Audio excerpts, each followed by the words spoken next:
Our story begins with the return of Sakurako, the conqueror of the Bal Dungeon, and everyone is excited to see her.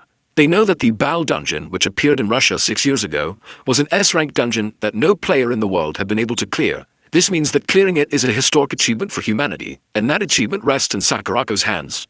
Oromachi Sakurako, the 100-flower blooming guildmaster, an S-rank player ranked 3rd overall with a Grand Sorcerer class and the 9-tailed fox skill, proudly tells her fans that this outcome was expected. A reporter then asks her if she thinks the Lulu Hut dungeon, which is considered the most difficult dungeon in history, might soon be cleared. Others speculate that if anyone could do it, it would be Sakurako. She smirks at the mention of the ultimate goal of all players, but tells everyone it has nothing to do with her. She arrogantly announces that she clears dungeons for herself. Then, she walks off toward her car as reporters chase after her, trying to question her further, but she ignores them.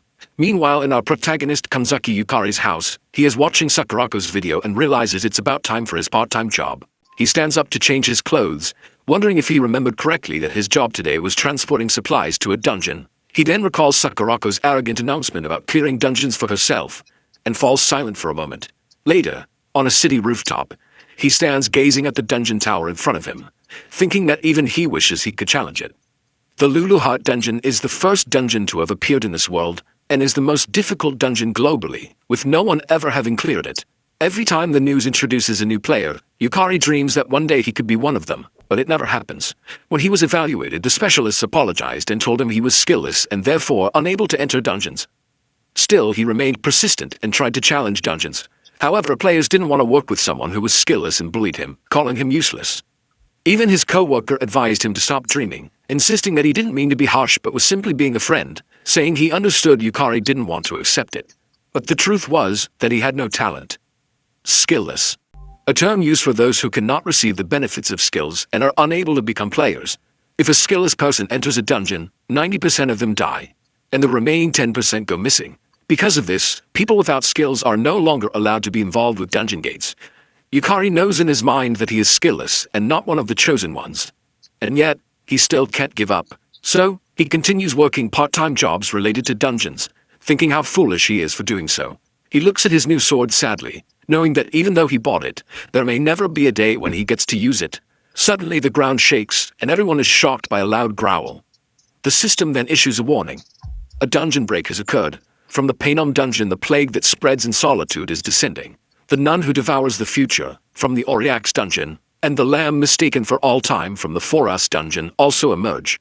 Yukari and other citizens begin to flee while the system repeatedly warns that a swarm of the lamb mistaken for all time continues to pour out. One of the monsters chases him. He runs with all his might, wondering why there are monsters in the middle of the city and what on earth is happening. He swings his sword backward to slash at the monster but is shocked when the sword he just bought breaks in half without even scratching it. He looks back in fear and sees the monster's mouth about to bite him. He thinks he's going to die. Luckily, someone powerful appears just in time and uses the Scarlet Leaf Flash skill to slash the monster into pieces. She lands in front of him and asks if he is hurt. He is stunned when he sees Oromachi Sayera, a member of the 100-Flower Blooming Guild, an S-rank player ranked 8th with the Swordmaster class and the Eye of Truth skill. He stutters a thank you for saving him. She turns around and explains that monsters are overflowing from dungeons all over the world and that the area is especially dangerous, so he must flee at once. Yet, he asks if there's anything he can do to help. She replies with concern on her face that the only thing he can do right now is run away. He wants to object, but he knows better than anyone that he can't do anything. He replies that she's probably right. Sarah then walks forward and shouts for him to run now. He obeys and runs in the opposite direction, leaving Sarah behind to face the swarm of monsters. Her eyes closed in despair and guilt. Minutes later he stopped running to catch his breath and hid behind a nearby car park. Yet, he noticed that no matter where he ran, there were monsters. He continued running, knowing the main streets were too exposed and he had to escape into the alleyways. But he was shocked when he saw a lady lying in a pool of blood and asked her worriedly if she was okay. The lady simply asked him back if he was human. He bent down next to her, telling her they needed to get her to a hospital quickly. Knowing that with wounds like hers, there was no way to save her, he hesitated, but remembered Sarah, who had saved him. He told himself that he couldn't just run away again, that there had to be something he could do. He was about to grab her and say he would take her somewhere safe, but she slapped his hand away and shouted at him not to touch her. She added that she hadn't fallen so low as to need help from a mere human, but he grabbed her forcefully, shocking her. She shouted, asking if she hadn't already told him not to touch her. He placed her on his back and ran with all his might, while she kept shouting at him to let her go. He simply shouted back for her to hold on because they were running. Meanwhile, a plague dragon that spread in solitude flew above the city, gathered power in its mouth, and released it downward, causing a massive explosion that turned everything to dust. Yukari, who was carrying the lady, was caught in the blast and thrown violently to the ground.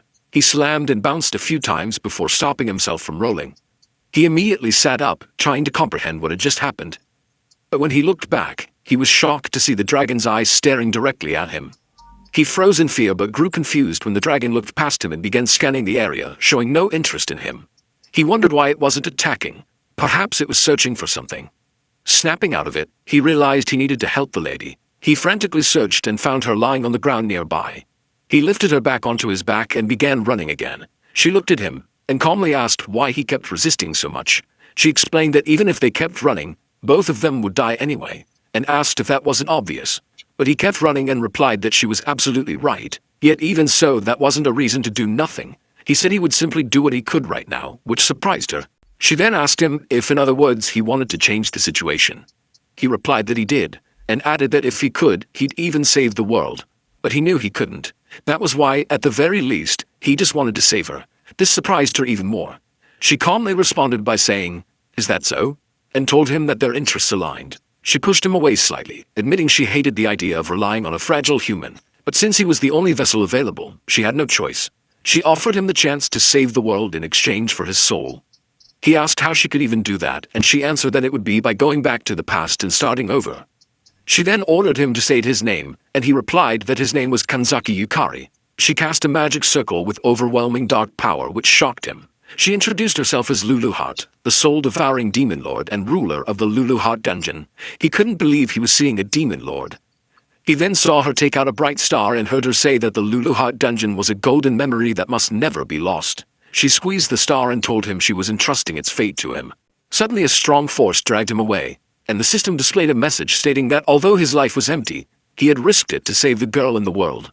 In recognition of his deed, the Round Table granted him a skill. However, the system encountered an error. It detected that he lacks talent and causality. The system began reviewing his status, and the Round Table created a skill suitable for him as a special exception. The system then generated a skill and revealed that he had been granted the skill Lost Man, a skill that loses oneself, with an unknown rank. The system expressed respect and bestowed a blessing for his resolve to lose everything. A moment later, he opened his eyes and sat up in shock. He looked at his tablet and saw news about a new BAL dungeon appearing in Russia. He couldn't believe it, knowing that was a story from 6 years ago.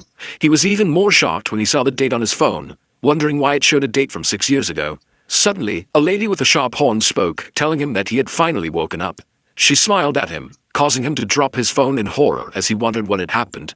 Years ago, the Tower of Beginnings suddenly appeared in Shinjuku, and it was called the Lulu Heart Dungeon. As if in response, dungeon towers began emerging one after another across the world, and within them resided supernatural monsters. In contrast, those who awakened to extraordinary powers and skills also began to appear. These individuals were called players. Skills allowed their wielders to perform feats impossible for ordinary humans, defying the very laws of physics. Those chosen by skills ventured into dungeons, marking the beginning of a new era centered around them. In the present, a young Lulu Heart smiles at him, and in panic, he asks her what has happened. She simply replies that he has regressed, which confuses him even more. She then explains that he has regressed roughly 6 years into the past, and it was the result of the Demon Lord Lulu Heart's grand magic. He asks her if going back in time is even possible, and she proudly replies that nothing is impossible for her.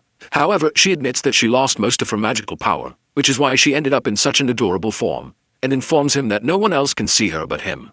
He then realizes that she seems somewhat familiar, recalling the older Lulu Heart. She tells him that she has fulfilled her part of the contract, so now it's his turn to fulfill his. He will be working to stop the dungeon break. He responds that he'd love to help, but he has no idea what to do. She explains that the dungeon break was a calamity caused by demon lords ruling over other dungeons. Their objective was to invade her Lulu Heart dungeon, which held the greatest concentration of magical power in the world. She adds that since they couldn't defeat someone as powerful as her alone, they formed an alliance across all dungeons. This means that if they systematically conquer every dungeon in this world, they can prevent that future from happening.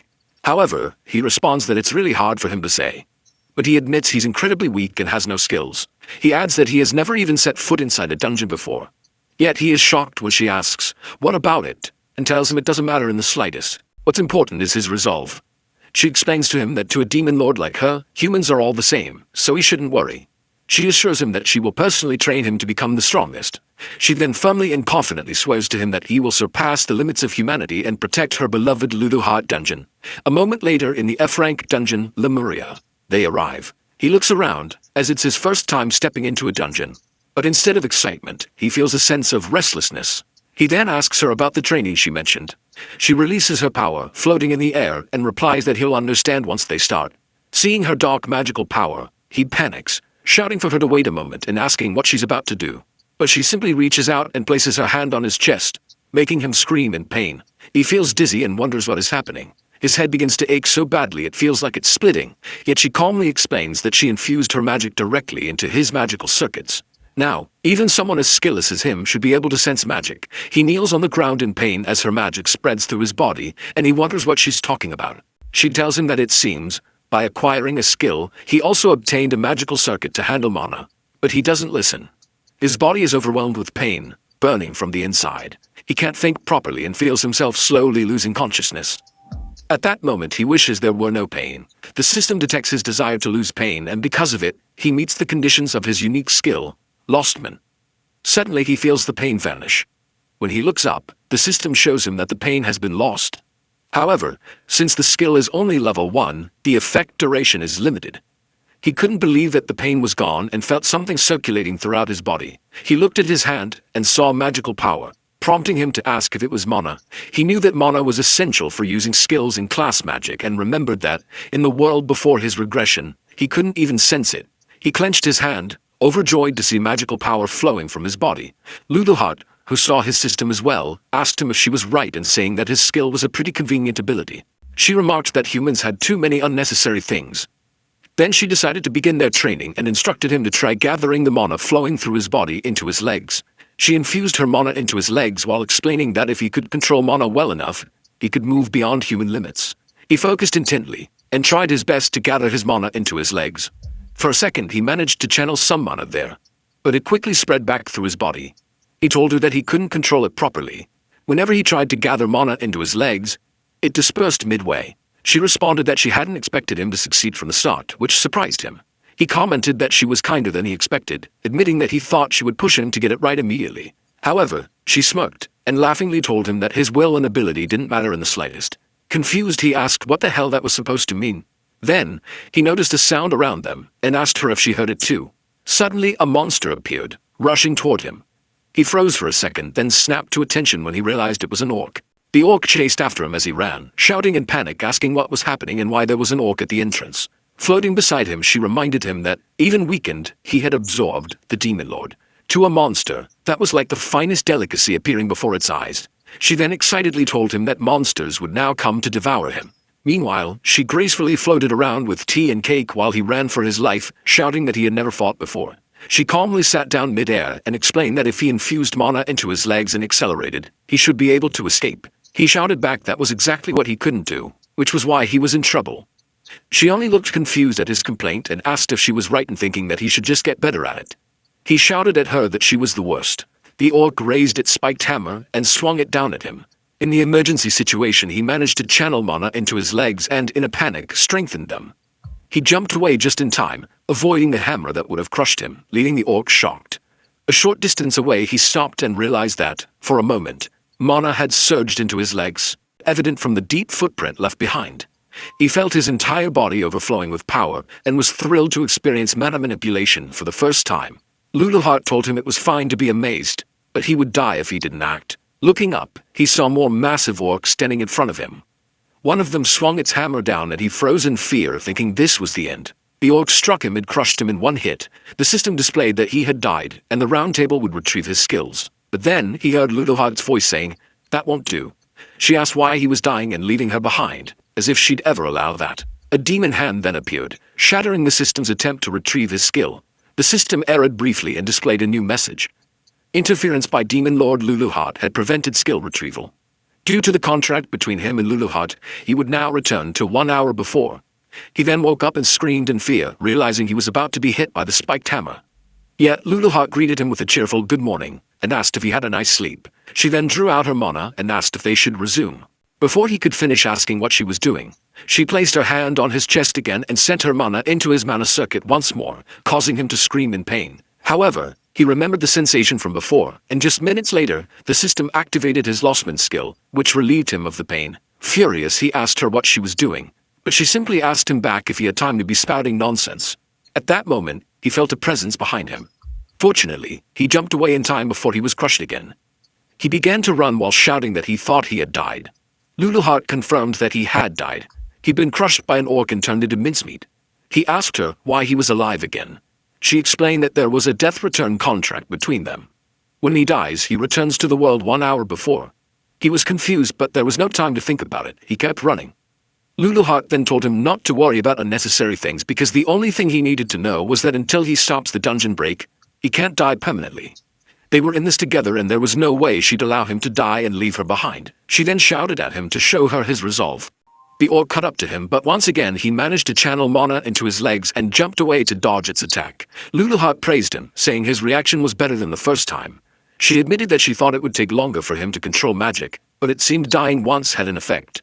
She then formed a sword using her magical power and told him that if he was going to become strong enough to prevent the dungeon break, he couldn't keep running away forever. He accepted the sword, knowing he hadn't come back just to keep fleeing from orcs.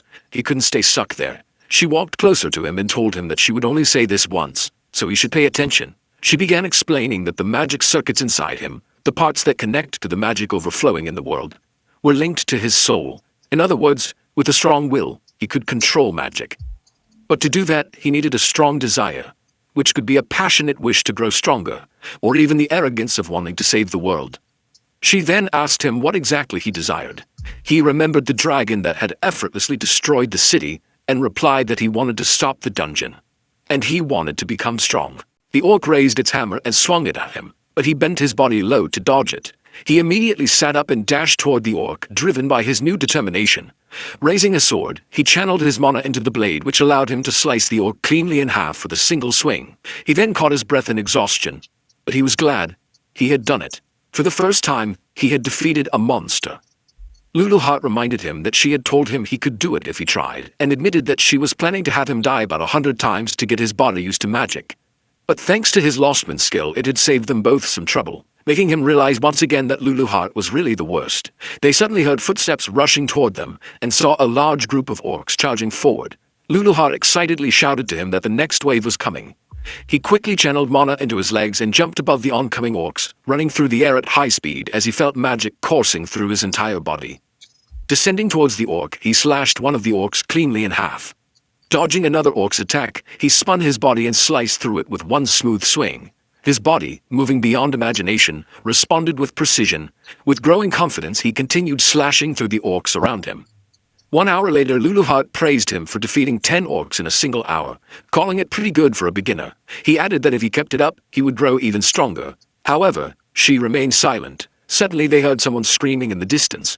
Quietly approaching the sound, they saw a man holding a blood-drenched knife shouting at someone, calling them an idiot, a real idiot. The man scolded a young woman for not abandoning the others, saying she might have won if she had. He then teasingly addressed her by name, Orimachi Sayera. She was younger with her Eye of Truth skill active, but she didn't have a class yet and was only F rank. The man told Sayera that she really had good eyes, then raised his knife and shouted that he was right to target her. Sayera remained calm, even as the knife neared her face. But before the blade struck, Yukari appeared just in time, blocking the attack with his sword and shouting that he wouldn't let him do it. Furiously, Yukari demanded if the man understood what he was doing. But the man, stronger than him, easily pushed him back and calmly asked who the hell he was. Sayera shouted that the man was a serial killer who targeted beginners, and she cried out in concern, urging Yukari to run away. He looked back and recognized her. Sayera, the S-rank player who had helped him in the world before his regression. The man, Akizuki K, pushed Yukari again and began slashing at him with his knife, tauntingly asking if he really had time to be looking away. Eventually, Yukari's sword was knocked from his hand, realizing he had used too much magic and couldn't summon any strength. Kay told him he was full of openings, then activated Wave of Terror level 3, which inflicted fear. The system displayed that Yukari was affected by terror status. He would feel intense fear toward Akizuki Kay, be unable to use skills, and have reduced stats for a certain period of time. Kay struck him with his knife, stabbing him through the abdomen. Yukari screamed in pain as the blade pierced him. Kay pulled the knife out and calmly turned his attention back to Sayera, who was already badly injured. Still conscious, Yukari managed to tell him to stop, but Kei continued forward. He knelt beside Sayera, saying he just wanted to understand what those skills were all about. Yukari could only watch in horror as Sayera screamed. Kei had stabbed her eye. Kei then muttered to Sarah and the other two corpses that he hoped to discover something when he dissected them. He stabbed Sarah's eye again and continued to stab her repeatedly, her screams growing louder with each stab. Yukari, furious and heartbroken, tried to move, but his bleeding intensified. He screamed at Kei to stop and remembered how, in the previous timeline, Sayera had saved him. But now, he could do nothing to save her. Kei laughed maniacally and grabbed his hair. While he thought to himself that he was too weak, too powerless, that this was why it was happening, Kei began stabbing him over and over until Yukari was killed, but as before, due to the contract, he returned to 1 hour prior. He woke up in the same place where he had just defeated 10 orcs. He turned to Luluhad and told her that he had a favor to ask. She smiled intrigued and told him to go ahead and say it. He stood up and declared confidently that he wanted her to make him stronger, no matter how many times he had to die, because he wanted to defeat that murderer. She simply responded that she got it and told him that she couldn't care less about that little girl. But if this was what was driving him, then she let him go wild and personally whip him into shape. A moment later, Kei told Sarah that even though she had just become a player today, it was impressive how well she was holding out against his killing skills. He added that she was definitely Sakurako's sister, but, he commented, today's dungeon was pretty thin on monsters. Kei then dashed toward her, shouting that he would take his sweet time breaking her. Yet Sayera remained calm and waited for him to get closer. But before the knife could reach her, Yukari appeared out of nowhere and blocked the strike. Kei demanded to know who the hell he was and whether he knew Sayera. Sayera collapsed on her knees in pain, shouted at Yukari to get out of there immediately because Kei targeted beginners. But Yukari stood his ground, doing his best to block Kei's attacks. He told Sayera to leave Kei to him, he would handle it from here. Unfortunately for him, he died at Kei's hands again. He remembered hearing about a beginner killer even before going back in time, but Sayera had never suffered such serious injuries before. He thought it must be his fault, since he had lured all the dungeon's orcs away. Kei had free rein to strike. He knew he couldn't change that fact now. Even with Luluhad's contract, he couldn't return to a point earlier than his first death. He guessed that if he'd killed the orcs faster, it might not have happened. Once more, he thought everything had happened because he was weak. Then he died again. When he died for the third time, Luluhad lectured him, saying his swordplay was too straightforward. That killing Kei required a sneakier approach. On the fourth try, she told him to pay attention to the flow of his movements and to stop separating offense and defense. He needed to connect everything fluidly. On the fifth, she yelled that his mana was disrupted again and warned him never to lose focus, no matter what was happening. On the sixth, she taught him to read his opponent's mana and assured him that by doing so, he would naturally anticipate their next move. On the seventh, she told him Kei's strategy relied heavily on counters, so Yukari needed to bait him into attacking. On the eighth attempt, Sayera, who had been watching, asked why he was going so far for them.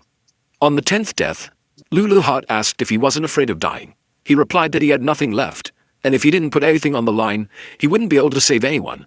Even if it cost him his life. This amazed and surprised Luluhad at the same time. He knew that if he gave up now, the dungeon break would result in countless deaths, and when weighing the lives of everyone else against his own pain, the choice was obvious. Luluhad silently watched him continue trying to defeat the murderer and die once more. She remembered all the people she had seen in dungeons, how they abandoned their teammates without hesitation and only looked out for themselves. That's why she couldn't understand why Yukari kept sacrificing himself for others. Yukari died again and again at the murderer's hands for hours, until Kei was finally impressed by how Yukari read his movements, as if it were his first time. He didn't realize Yukari had died so many times that he could now predict Kei's actions instinctively. Kei arrogantly told him that the difference between them was their commitment to dying. That Yukari didn't have it in him. Yukari was momentarily confused and wondered if, even after all this, his resolve still wasn't enough. But then he stood up, thinking to himself, even so, and even then, he wouldn't let anyone die. Luluhad was speechless for a moment before shouting to him that she hadn't expected him to come this far. So now, she would tell him what was missing. The final piece he needed. She told him the missing piece was recognizing how strong he had already become. Her words shocked and stunned him into silence. He then looked away, not knowing how to respond. Luluhad told him he was still stuck seeing himself as weak. It was true that he had no talent, no skills, and no mana in the past, yet he kept coming back. Even after dying over and over, even though he could have abandoned that little girl and run, he didn't. He was about to argue with her about abandoning Sayera, but she cut him off, stating that he hadn't run, and no matter how many times he lost his life, he had chosen to keep fighting. That was why he had grown strong. She floated closer to him, pointed at him, and told him that even she, the Demon Lord, acknowledged his strength. She questioned why he was still moping and ordered him to stand up and lift his head. He obeyed. Kay swung the knife in his direction, but he easily dodged it. Luluhart pointed out that he could now read Kay's knife movements.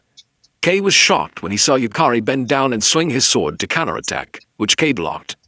Luluhart encouraged Yukari to swing his blade with everything he had, and Yukari managed to push Kay away with his sword, despite Kay using his knife to resist.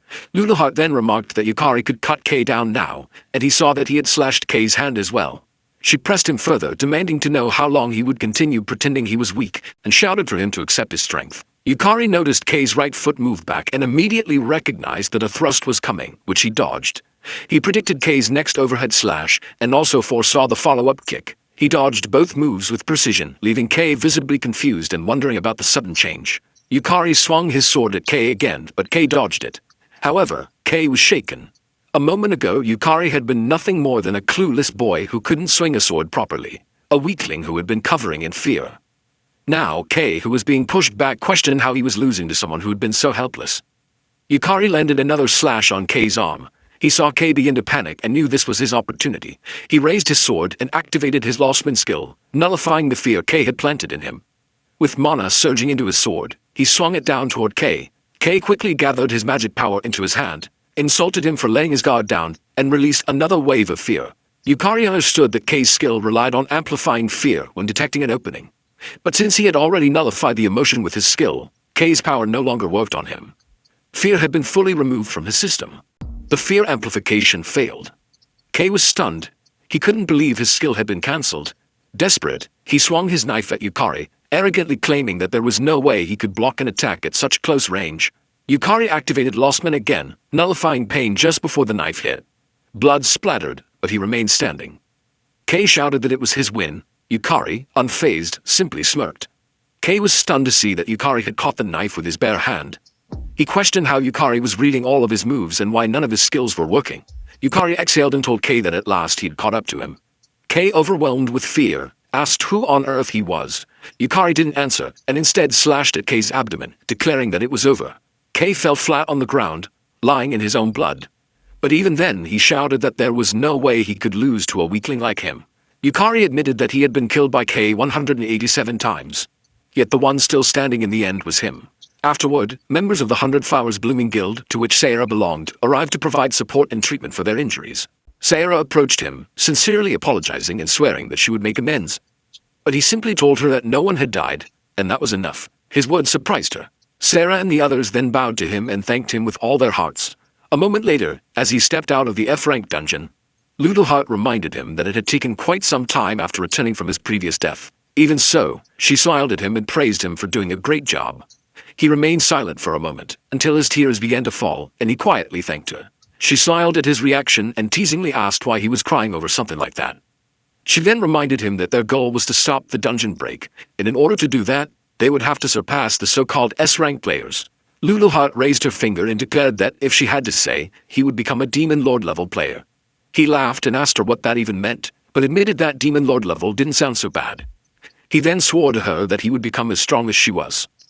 Luluhart floated into the air excitedly and warned him that her training would be tough. He responded that he would do his best, and then, he would change that future. The next day he arrived at the Japan Player Association's Shinjuku branch and followed an employee inside. The staff member informed him that he had just been registered as a player, but with his current battle record, ranking up should be possible, very soon. He reached out to touch the large globe in the center and replied that he understood. The woman couldn't believe that he had not only hunted orcs, but also defeated the wanted murderer, Kay, and all on his first day of player registration. She wondered if it was really possible.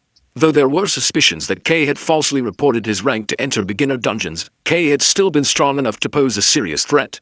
The globe activated, and Yukari was shocked when the system displayed that his contribution had exceeded the required threshold. He was awarded the title of E-rank player. The system applied a correction to his status, increasing his overall stats, magic circuits by 2, and mana capacity. Additionally, his skill Lostman leveled up to level 2, which increased the effect duration by 3, and expanded the range of targets that could be lost. He knew that with this, he had finally become an E-rank player.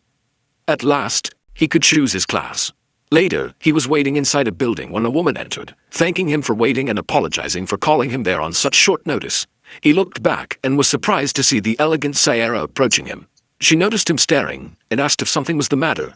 He awkwardly replied that it was nothing, but in that moment, he realized that he had forgotten, because of everything that had happened, that Sayara was the daughter of the Oromachi conglomerate, meaning she was a true high-class lady. He remembered that before his regression, Sayara had become an S-rank player who rose to 8th place in the world. A super genius, she stood beside her sister, Sakurako, another prodigy, and together, they reigned at the top of Japan. Sayara wielded a powerful mental-type skill, one of the highest-tier skills in the pre-regression world. It was a skill that could see through falsehoods. Not only could it detect lies and deception, but it also exposed feints in battle. Sayara thanked him again for what had happened the day before, and told him that the reason she was alive was entirely because of him. But he clarified that it was because she had protected the other two. Yukari later discovered that Sayara had never attempted a dungeon raid before, and yet she managed to keep fighting Kei while protecting two injured people, something he could hardly believe. She then held his hand and told him that hearing those words made her feel a little better, causing him to blush as she stood a little too close. They then entered a small cafe where Sayara informed him that she would explain about classes as they had discussed the day before. She asked if they should proceed with the class selection, admitting that it might be a bit pushy of her. She went on to explain that a job class was something a player could choose upon reaching E rank. It was similar to choosing a profession, and classes were broadly divided into physical-based, magic-based, and mental-based categories. She added that a person's class was generally determined by their personality and abilities, and that their skills were reflected accordingly. For physical-based classes, examples included warriors, knights, and thieves. In magic-based classes, there were options like sorcerers and priests. For mental-based classes, there were unique and specialized options such as alchemists, clerics, or summoners. He recalled that before the regression, he had been somewhat of a player geek and had done extensive research on classes. In the pre-regression world, Sarah had chosen the Swordmaster class, which came with a unique ability, Counter. Paired with her lie-detecting skill, this allowed her to predict her opponent's actions with complete accuracy and land flawless counters. People even referred to it as cheating. Sarah then told him something important to keep in mind, that skills and classes had compatibility factors. She explained that if someone with magic-based skills chose a magic-based class, the synergy between them created enhanced effects that strengthened their power. However, if someone with magic-based skills chose a physical-based class, both their magic and physical abilities would end up average, making them a jack of all trades but master of none. She added that although she didn't know exactly what his skill did, he should be careful. He thanked her, saying the information was helpful. He then realized that his skill, Lostman, was something he had never heard of before, even in his past life, and had no idea what kind of class options he would receive.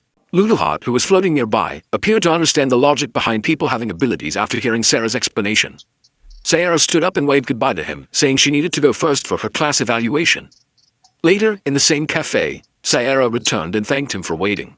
He asked if she had decided on her class. She replied that she had, and told him she had received about 4 options, including Swordmaster and Paladin. He was shocked, knowing that even having that many high-tier options at her level would normally label someone a genius. Sayara then excitedly shared that she had chosen the S-rank classmate. This shocked him even more, knowing that it was indeed an S-rank class that combined elegant magic with cold, calculated combat techniques. He recalled that before the regression, Sayara should have chosen the A-rank Swordmaster class. Yet now, she was excited to stand shoulder to shoulder with brave people like him. He was stunned that she had called him a brave person and felt genuinely happy that she thought of him that way. She told him that it was now his turn, prompting him to stand up and head toward the class evaluation. He stopped in front of the globe, remembering that before the regression, he had never even gotten the chance to choose a class. He had no idea what kind of options would appear. Placing his hand on the globe, he watched as it began processing his class aptitude assessment. Suddenly, the system produced an error, startling him. He wondered if it was a malfunction. But then the system displayed that it had detected an unknown reaction within him and had begun redefining his class. This caught Luluhat's attention. When the system completed the assessment, he was shocked to see the result. His class was identified as Soul Leader, marked as rank EX++. It wielded the power of the soul-devouring demon lord. The system explained that soul leaders could sometimes devour their enemies to absorb their strength, while at other times they commanded the subdued souls to dominate the battlefield. He was completely confused, as this class had never even appeared as an option before. Then, several class-specific skills unlocked before him. Soul Loss, Soul Trial, Soul Devour, and Soul Harvest. Overwhelmed, he shouted that he had never heard of any of this, not even before the regression, and frantically asked what it all meant. Luluhot grabbed his shoulder and shouted back that it was her ability. They examined his new class carefully, and Luluhot wondered aloud if the ghosts of the Round Table system had judged her as part of the darkness. The system then proceeded to explain every class skill he had unlocked. A moment later, he returned to the cafe where Luluhot was waiting. She asked him if he had chosen a class, and he confirmed that he had, revealing that it was a class called Soul Eater. Luluhot responded that she had never heard of such a class before and appeared confused, noting that both of them had ended up with unprecedented unique classes. Suddenly appearing beside him, Luluhot shouted that it was perfect timing. She ordered him to challenge Sayara to a mock battle, instructing him to fight using his power and test out his class. She added that they would talk afterward, which startled him. Minutes later, inside the indoor arena at the Japan Player Association's Shinjuku branch, he stood across from Sarah to begin their mock battle. He was surprised when he saw that she was wearing a maid outfit and asked why. She casually replied that it was because the outfit excited her. News had quickly spread, and players began gathering inside upon hearing that Sayara was about to fight. Her opponent was a rookie who had defeated Kei, the notorious beginner hunter. One of the staff members announced the start of the match and called for the battle to begin as the two faced each other. He reminded himself that Soul Eater was an unknown class, and this would be his first time testing it in actual combat. He activated his Soul Loss skill, which boosted his magic power but simultaneously debuffed his stamina. He was shocked by the debuff. Before he could fully process what was happening, the system indicated that his Lost Wind skill had activated and had nullified the emotion of hatred. Luluhot then appeared above him, teasingly noting that she had forgotten to mention that her power was incredibly strong but came with drawbacks. He quickly figured out that she had likely left that part out on purpose. Snapping him back to the moment, Sayara asked if he was finished testing his class. He assured her that he was ready. Sayara smiled briefly at his answer, but within a second her expression grew serious. She warned that she was coming. He focused his gaze as she dashed forward. She was fast. The system displayed that Maid's work tools had been activated, a class skill that manifested exclusive tools used by maids. Various weapons appeared as part of the summoning. She threw several kitchen knives at him, which he managed to deflect. Despite this, Sayara continued closing the distance. She drew the sword at her waist and swung it at him. Fortunately, he blocked it with his own sword. He quickly realized that Sayara's lie detection ability also allowed her to see through combat feints, meaning he had no choice but to confront her head-on. Sayara questioned whether he really had time to think, then threw another knife at him. He bent backward just in time to dodge it. Immediately, he straightened his posture and looked toward her. She was already summoning additional weapons. Knowing she was preparing for another attack, he activated his Lost Man skill again, nullifying fear. She threw several more knives at once, but he blocked, dodged, and evaded them effortlessly as he dashed toward her. She was shocked, and asked if what she was seeing was real.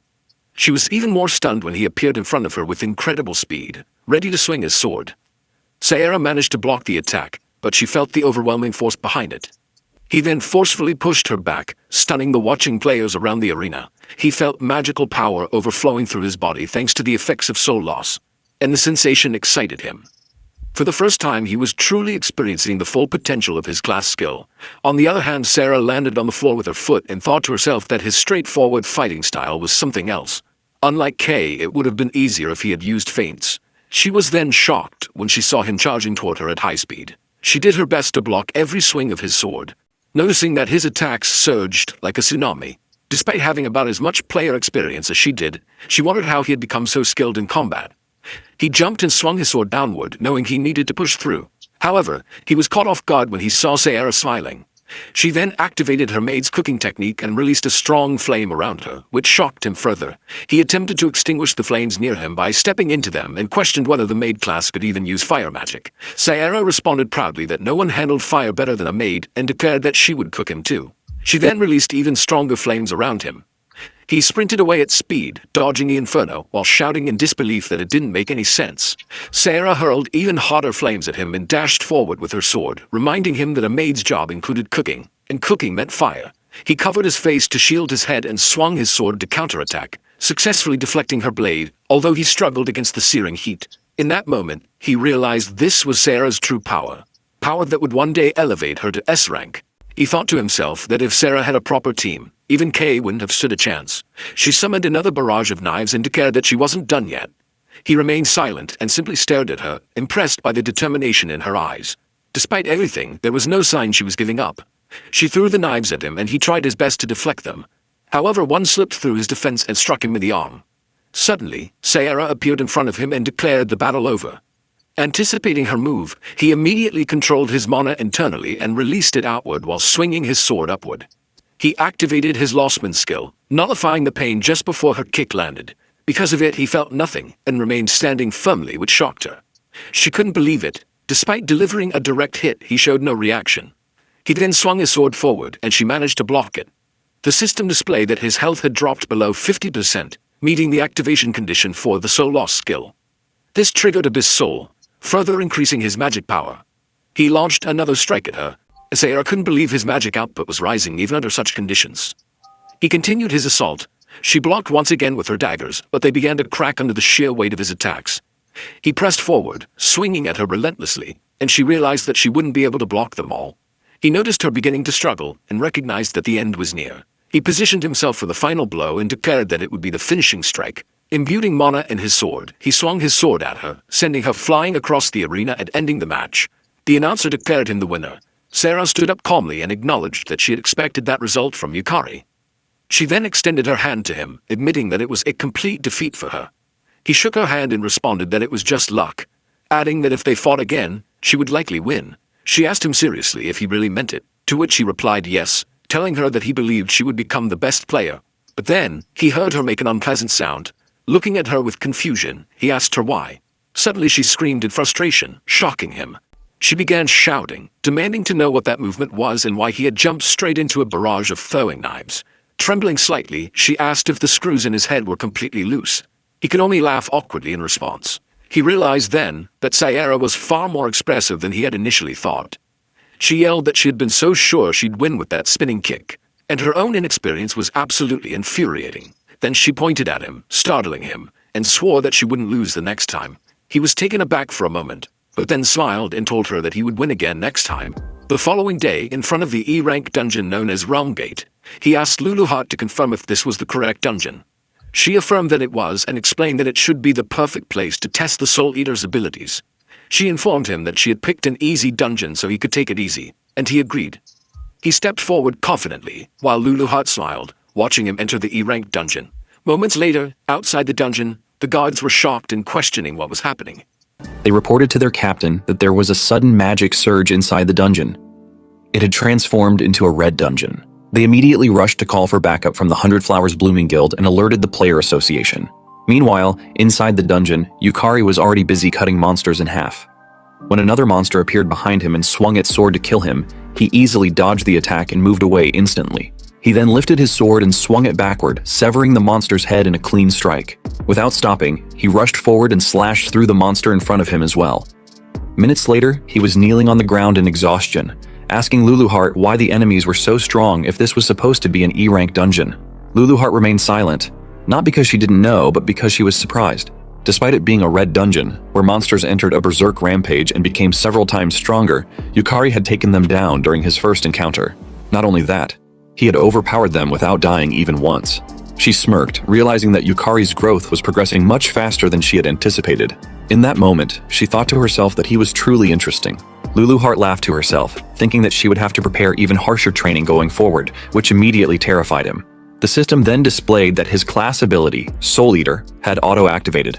He was surprised when he saw mana pouring from the defeated monsters' bodies and entering his own. He felt his body rapidly filling with energy.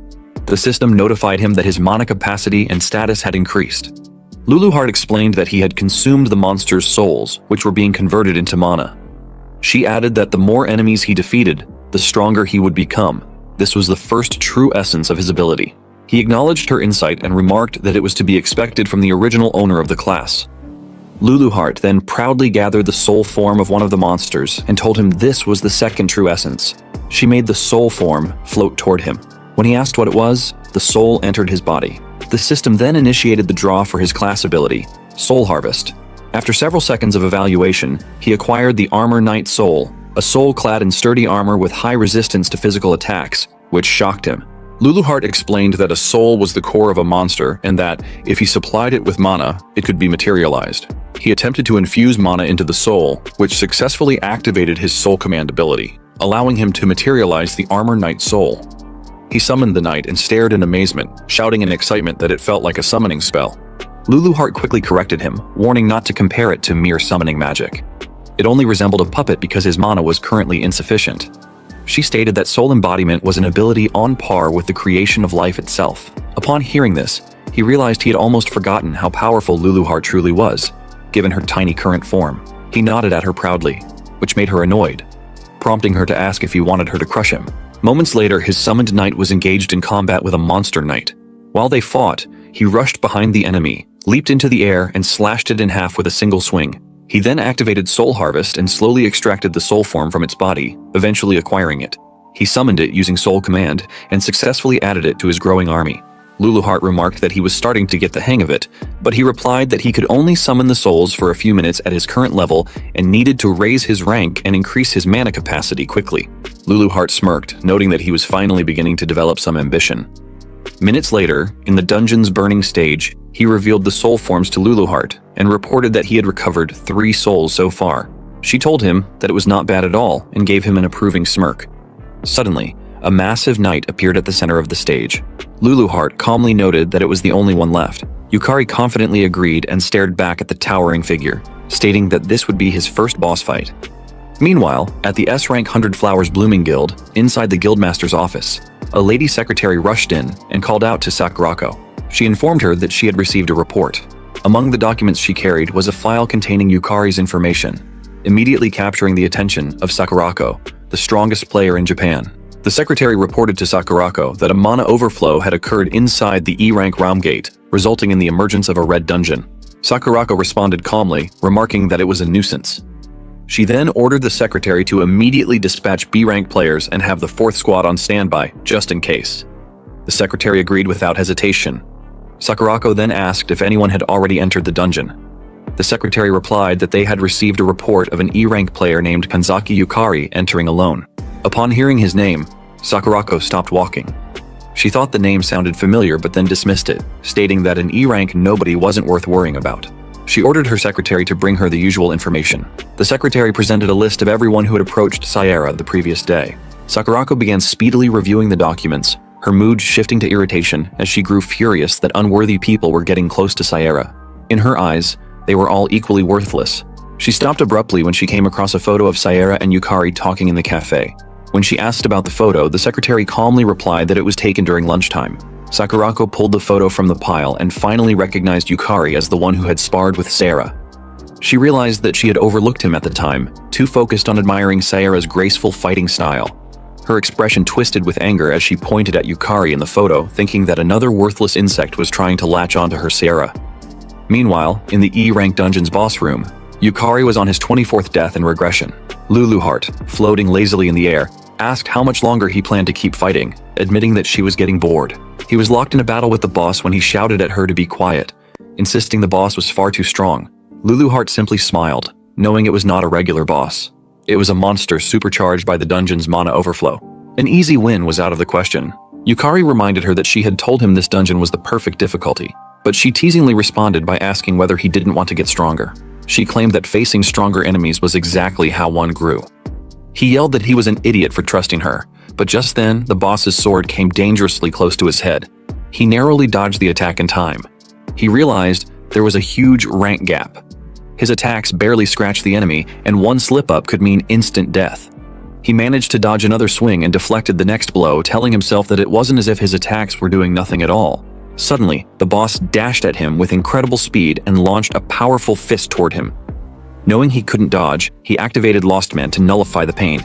He blocked the boss's fist with his arm. Thanks to his skill, his health only dropped below 50%.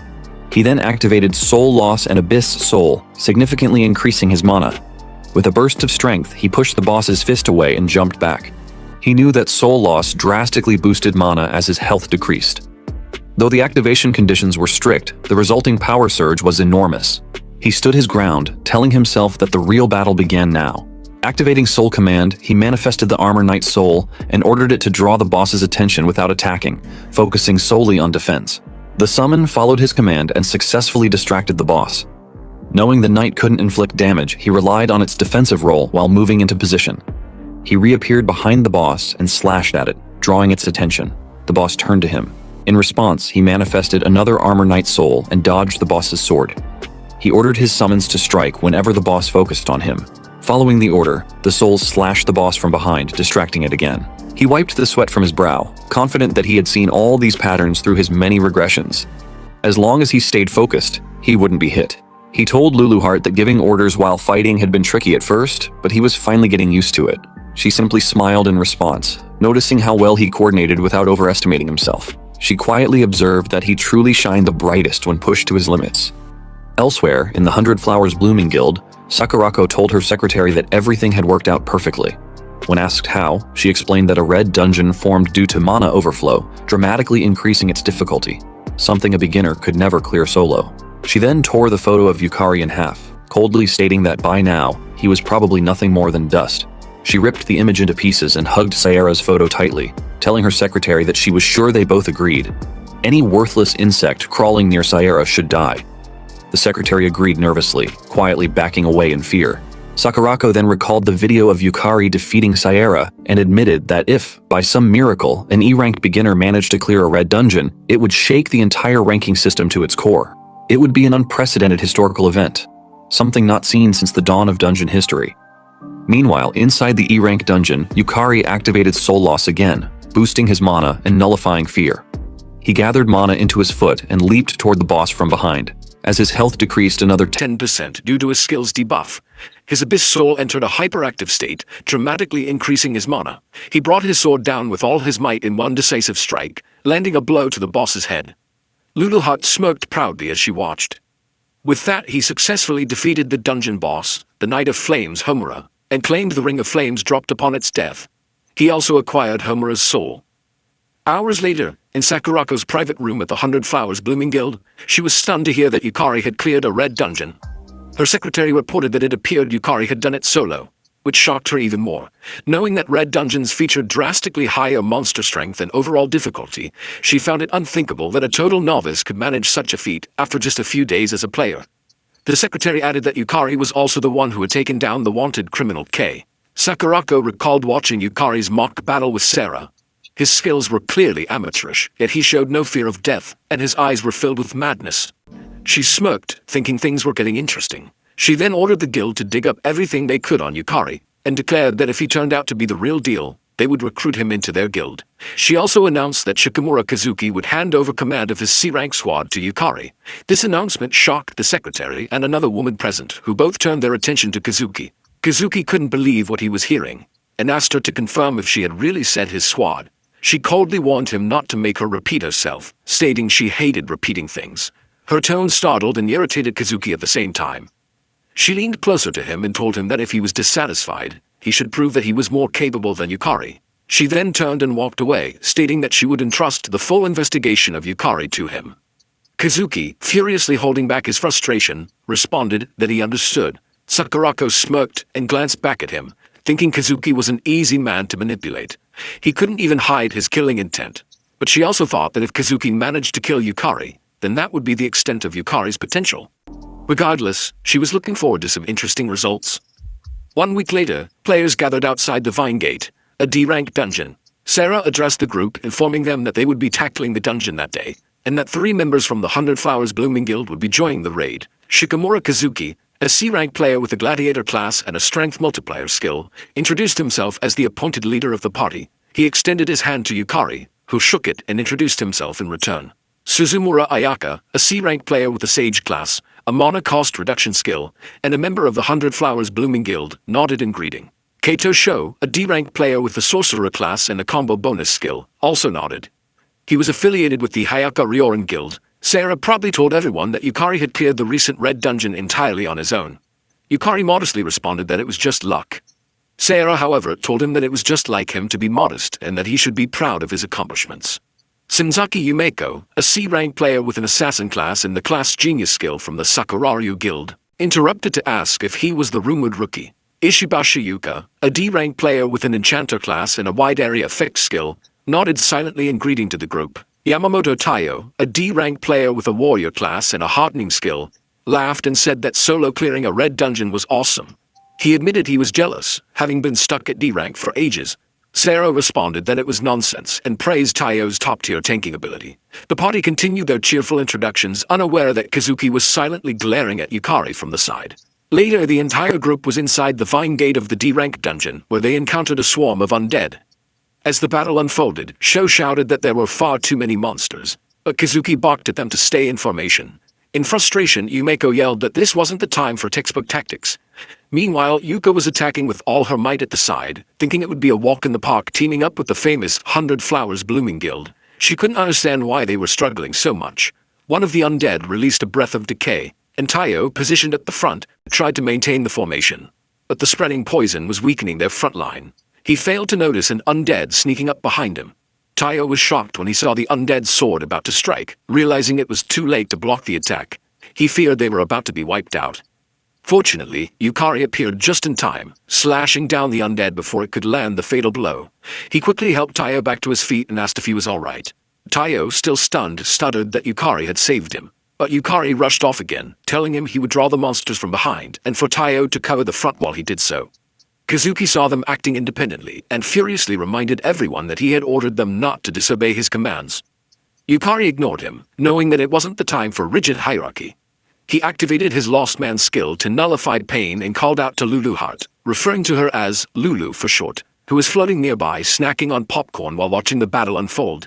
He asked her to pour her mana into him and draw the monster's attention. She agreed immediately, raised her hand and infused him with mana, which successfully attracted the undead. Mid-cast, she realized what he had called her and shouted, demanding to know what was with the Lulu nickname. He ignored her and dashed toward the horde of undead now rushing in his direction. He tilted his foot and leapt above the enemies. Lulu Heart shouted in frustration, offended that he would give her, of all people, a nickname. Again, he ignored her. Activating Soul Loss, he boosted his mana and nullified the emotion of hatred. He swung his sword backward, then forward in a wide arc, striking multiple undead in front of him. Suddenly an undead appeared from behind and released a breath of decay. He cursed under his breath, knowing that although the undead were slow, their poison was incredibly troublesome. The system then notified him that his desire to nullify the poison had been confirmed, triggering Lost Man, which purged the poison from his body. Shocked, he felt the sickness vanish completely, and theorized that status effects applied to him were recognized by the system as part of himself. With renewed energy, he spun his sword with greater force, realizing he could push even harder now. Compared to the monsters in the Red Dungeon, the undead were slow and lacked strong willpower. He continued swinging, cutting down the swarm almost entirely on his own. Yumeko watched in disbelief and asked what was up with him, wondering if he was really just an E-rank. Taiyo watched with a smile, thinking to himself that this was the skill of someone who had cleared a Red Dungeon solo. Elsewhere on the battlefield, Yukari infused a large amount of mana into his blade and swung it with full strength toward the last remaining undead, cleanly severing its head. He declared that the fight was over. Everyone stood stunned at what they had just witnessed.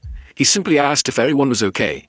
Yumeko replied that okay was an understatement, given that he had essentially defeated everything himself. He responded that it was only possible because everyone had his back. He then cheerfully approached Yumeko, unaware that Kazuki was watching from the side, fuming. Kazuki silently raged, thinking Yukari was making him look like a fool. He remembered Sakurako's words, her command to prove he was more capable than Yukari. Clenching his fists, Kazuki swore to himself that he would show everyone he was the better player. Kazuki then approached Yukari in anger, reminding him that he had told them not to act on their own. Yukari calmly replied that if they had stayed in that formation, the rear guard would have collapsed. Kazuki shouted back that it had already been accounted for.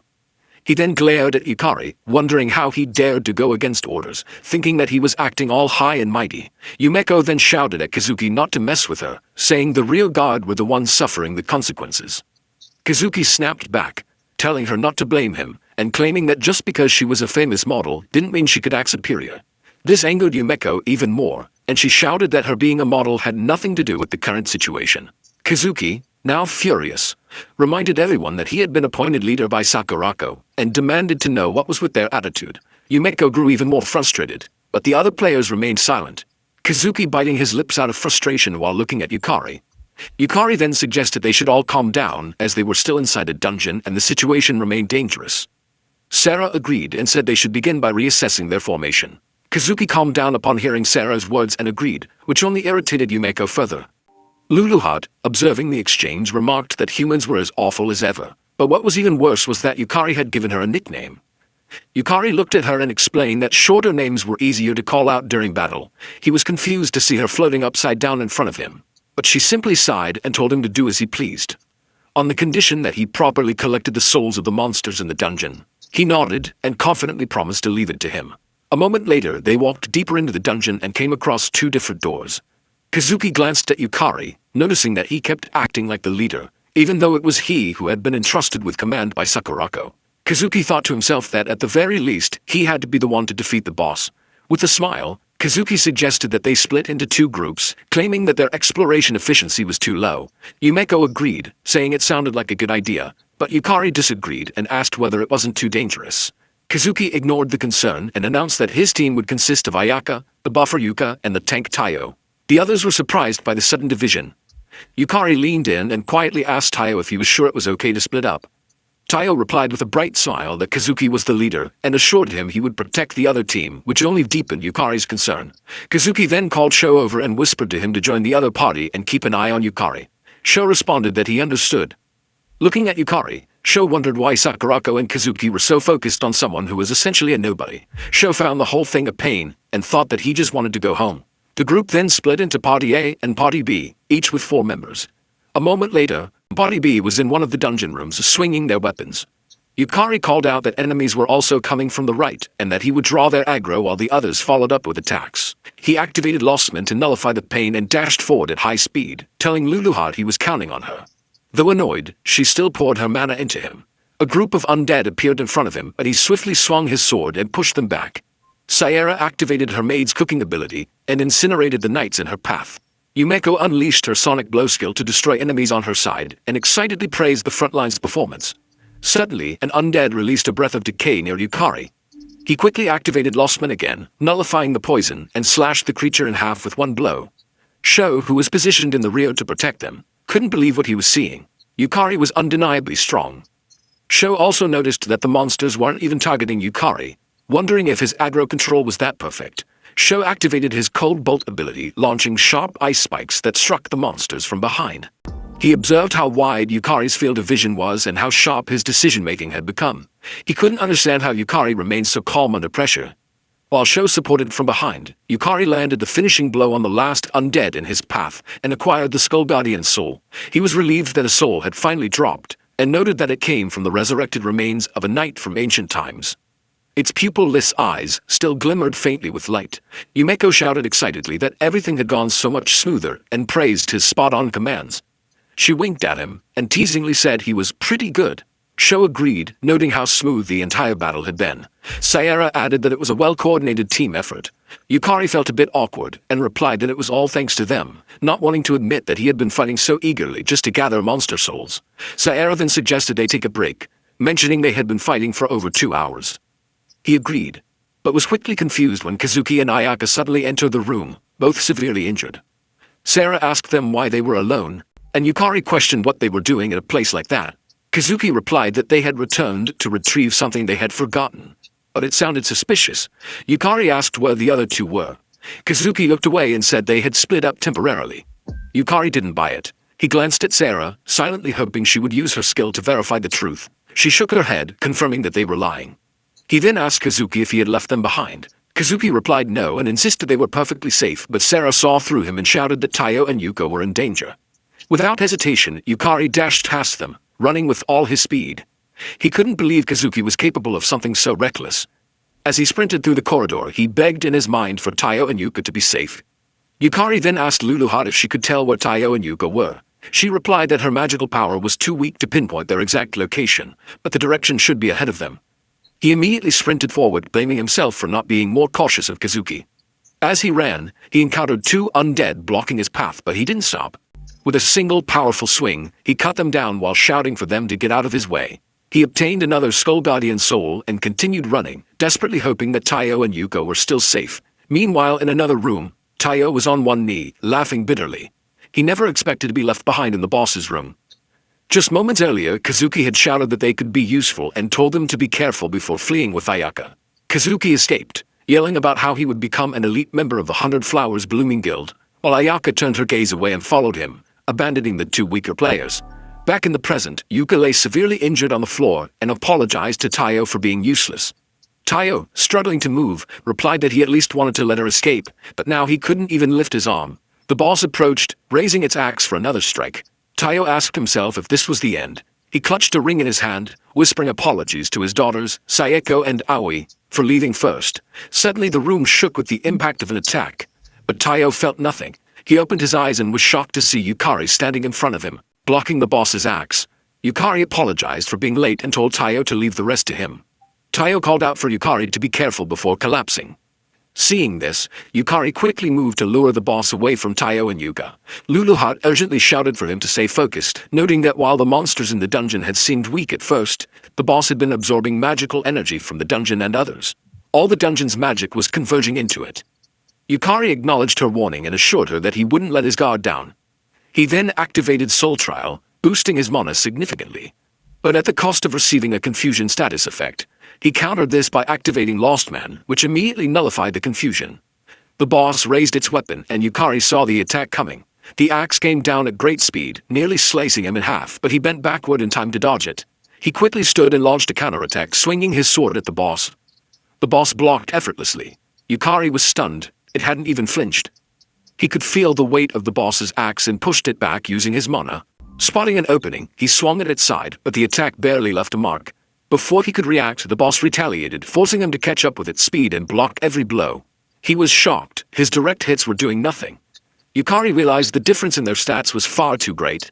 At this rate, he couldn't do any real damage. He enhanced his mana to level 2 using Soul Trial, receiving Fear level 2 in exchange.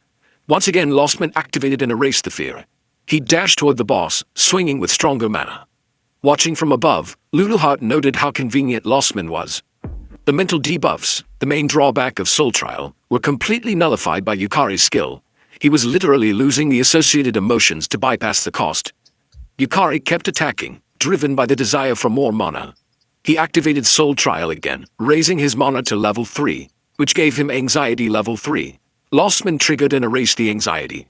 As he tried to land a clean blow, he finally managed to crack the boss's axe slightly. That small victory filled him with hope. He knew it was working. He pressed closer and launched more attacks, convinced that if he kept increasing his mana enhancement level, he could win. He activated Soul Trial again, raising his mana to level 4. This time he received Deadly Sin Sloth level 4. Lostman once more erased the effect, but as he prepared to activate it again, he suddenly froze. A strange feeling ran through his body. The system issued a warning. His proof of humanity was rapidly decreasing. Dizziness overtook him. Luluhat was horrified as she watched. The boss swung its axe down, hitting Yukari square in the abdomen and launching him into the wall. He slammed to the ground, unable to move. Luluhat cried out his name in panic. She flew down to him and informed him that Lostman was a skill that consumed him. At that moment, he had lost too many of the elements that made him who he was. All just to negate the demerits of Soul Trial. He weakly asked what was wrong and why she looked so desperate. His vision blurred as she explained that if he continued down this path, he wouldn't just fail to overcome the Soul Trial. He would cease to exist entirely. Luluhat realized her voice was no longer reaching him. She knew that if this continued, Yukari would be forced into undergoing the true Soul Trial, and if he ended up respawning, the psychological damage would be irreparable. There was no other choice. Closing her eyes, she cast a magic circle. As it activated, the boss paused in shock at her appearance. She calmly told it to be grateful. It was a special event. With a fierce smile, she declared that she would personally take on its challenge. Then she looked back at Yukari and urged him to overcome the Soul Trial, at least for now. A moment later, Yukari fell into a deep sleep and began to dream. In the dream, he saw the doctor who once told him he was skillless and couldn't enter dungeons. He saw the players who had bullied him, calling him useless. He heard his co-worker's voice, reminding him that he was nothing. He saw the older Sayera, worriedly advising him to just run away. Then he heard Kay, calling him weak, the reason he had died. Yukari awoke, recognizing these as the worst of his memories. He then noticed his surroundings and wondered where he was. A copy of himself appeared from behind and replied that this was the Soul Trial. Shocked to see a duplicate of himself, he questioned whether he was hallucinating. He asked the copy if the Soul Trial was related to the Soul Eater ability. The copy confirmed it, stating that it was one of Demon Lord Luluhat's abilities. It explained that the true ability of the Soul Trial was to forcibly amplify one's desires, thereby increasing both soul and magical power. However, Yukari had been neglecting it too much due to the Lost Man's skill. Thus, he now had to confront it. The copy then grabbed him by the shirt, telling him almost creepily that he had to face the emotions he had lost and confront his own value. It accused him of being empty, shouting that he had nothing, that he would keep losing everything and that he knew it deep down. It insisted that Yukari hadn't changed, couldn't change, and would never change. Meanwhile, back in the boss room, the monster swung its weapon and attempted to smash Luluhat to pieces. She narrowly avoided the strike by leaping away, but the force still slammed her against the wall. Struggling to her feet, she admitted to herself that she had anticipated this, but couldn't believe she didn't stand a chance, even against such a minor monster in her weakened state. It was beyond frustrating. She forced herself upright and glanced toward Yukari's soulless body. She couldn't afford to show weakness. This was all she could do for him now. As the boss raised its axe again, she slid under the swing and teasingly called out that she was the target. She was confident that Yukari would prove the value of his soul and overcome the soul trial. Back inside the true soul trial, Yukari asked his copy if proving one's value was really what it all came down to. Laughing as he spoke, he surprised his copy. He then admitted that maybe his life had been wrong all along, and maybe he would continue to lose everything. But even so, it was because of that life that he had met Luluheart. That frustrating result, the moment he could only run with her, the times he tried his best not to die just to save her, they were all a part of it. He gathered mana in his hand and declared that he may have nothing within him, and his life may be flawed, but his choices were not wrong. He thrust his hand into his copy, swearing that he would stop the dungeon break and save the world. His copy screamed in pain as Yukari poured mana into it, reactivating the Lostman skill. The copy dissolved into water and vanished. The system displayed that the loss of pain, poison, confusion, fear, anxiety, and laziness continued. His proof of existence had dropped below a critical threshold, meaning he had regained his human presence. The soul trial space around him began to crack. The older version of Luluheart appeared and remarked that he was riding a one-way ticket and called him Lostman. Yukari replied that he would accompany her. They were partners in fate. He reached out and took her hand. As their hands met, the system displayed that Luluheart's magical essence was being supplied to him. His lacking existence was reconstructed using her power, and his proof of existence was stabilized. In exchange, Luluheart's own proof of existence decreased. The entire soul trial space shattered, and Yukari was freed. Back in the boss room, Luluheart was still facing the monster. When it swung its axe at her again, someone blocked the blow. She smiled, saying she had kept him waiting long enough. Yukari had returned, pushing himself to block the boss's attack. He apologized for the delay and told her to leave the rest to him. She called him Lostman and asked if he had made his decision. As he slashed his sword at the boss, he replied that there was only one answer. She was confused by his response but smiled and said she was curious. For now, though, they needed to deal with the boss. The monster, enraged, charged at them again, swinging its axe. Yukari dodged effortlessly, recognizing the repeated attack pattern. He furiously slashed at its side, asking if it really thought he would just keep taking those hits. The boss was stunned when his armor cracked. Yukari calmly informed Luluheart that his soul trial magic power had increased to level 5. Luluheart responded that the cost was great, but the effect was tremendous. Yukari simply agreed, then shouted that it was time for the counterattack. He then swung his sword at the boss with great force, but the boss blocked the attack. Yet he didn't stop. He continued swinging, pressing forward with relentless strikes while the boss struggled to block them. Spotting an opening, he successfully severed the boss's arm, making it scream in pain and grow even more enraged. The boss then dashed toward him at high speed, which shocked him. He immediately activated Lostman, nullifying his fear. As the axe was about to hit his head, he bent backward just in time to avoid the blow. Turning swiftly, he channeled mana into his leg and kicked the boss, launching it backward. He smiled, grateful that he had taken that kick from Sierra during their mock battle. It had prepared him for this. Suddenly, the boss released a surge of powerful aura and raised its axe again, shocking him. It then summoned a mass of undead, revealing it still had a trump card. Luluheart, unbothered, teasingly called out to the undead, referring to them as small fries while releasing her mana to attract their attention. He was surprised by her action, but she simply told him that the boss's mana was nearly depleted and that he should get ready. He nodded in acknowledgement. Raising his hand toward the boss, he declared that summoning wasn't its exclusive privilege.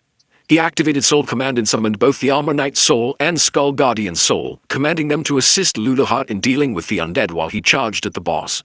Their swords clashed in the center of the room as he attacked again. Luluheart stopped releasing her mana and told the undead that their time was up. One of them attempted to strike her, but she vanished. From the corner of his eye, he saw his summons battling the undead and realized that Luluheart had fought just as hard as he had. There was no way he could afford to lose. As their weapons clash again, the boss's axe cracks. Luluheart shouted for him to win, which gave him a surge of confidence. With one final push, he slashed through both the boss and its weapon, cutting it in half. A moment later, Sierra and the others arrived at the room. Sierra rushed to him, asking if he was all right. Lying on the ground, he weakly called out to them. Yumeko and Sho couldn't believe what they were seeing and asked if he had really defeated the boss alone. Sierra, however, was only concerned about his battered condition. He asked her to help rescue Taiyo and Yuka, saying they should have collapsed over in the corner. She nodded and told him to leave it to her. But before she could move, Kazuki interrupted, stating that it wouldn't be necessary and ordered everyone not to move. Ayaka suddenly grabbed Yuka and held a knife to her neck. Kazuki warned them that Yuka's life was now in his hands. Everyone was shocked. He demanded to know why Kazuki would do something like this. Kazuki, his mana surging, screamed that it was because of him. He shouted that if only Yukari weren't there, he wouldn't have been pushed this far, and that proving he was better than him would make everything better. Sarah tried to reason with him, telling him to stop the foolishness while there was still time. Kazuki replied that the time she spoke of had already passed.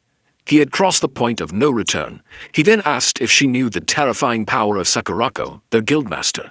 Sarah assured him that she would speak with her sister herself, but Kazuki scoffed and asked if she truly believed Sakurako would ever forgive failure. Sarah couldn't respond. She knew the truth. Kazuki then pointed at Yukari and challenged him to a one-on-one fight. Yumeko shouted that Yukari wasn't in any condition to fight, but Yukari accepted the challenge. Sho approached, worried, telling him that it was insane in his state. Yukari thanked Sho for his concern, but stood up and said it had to be him.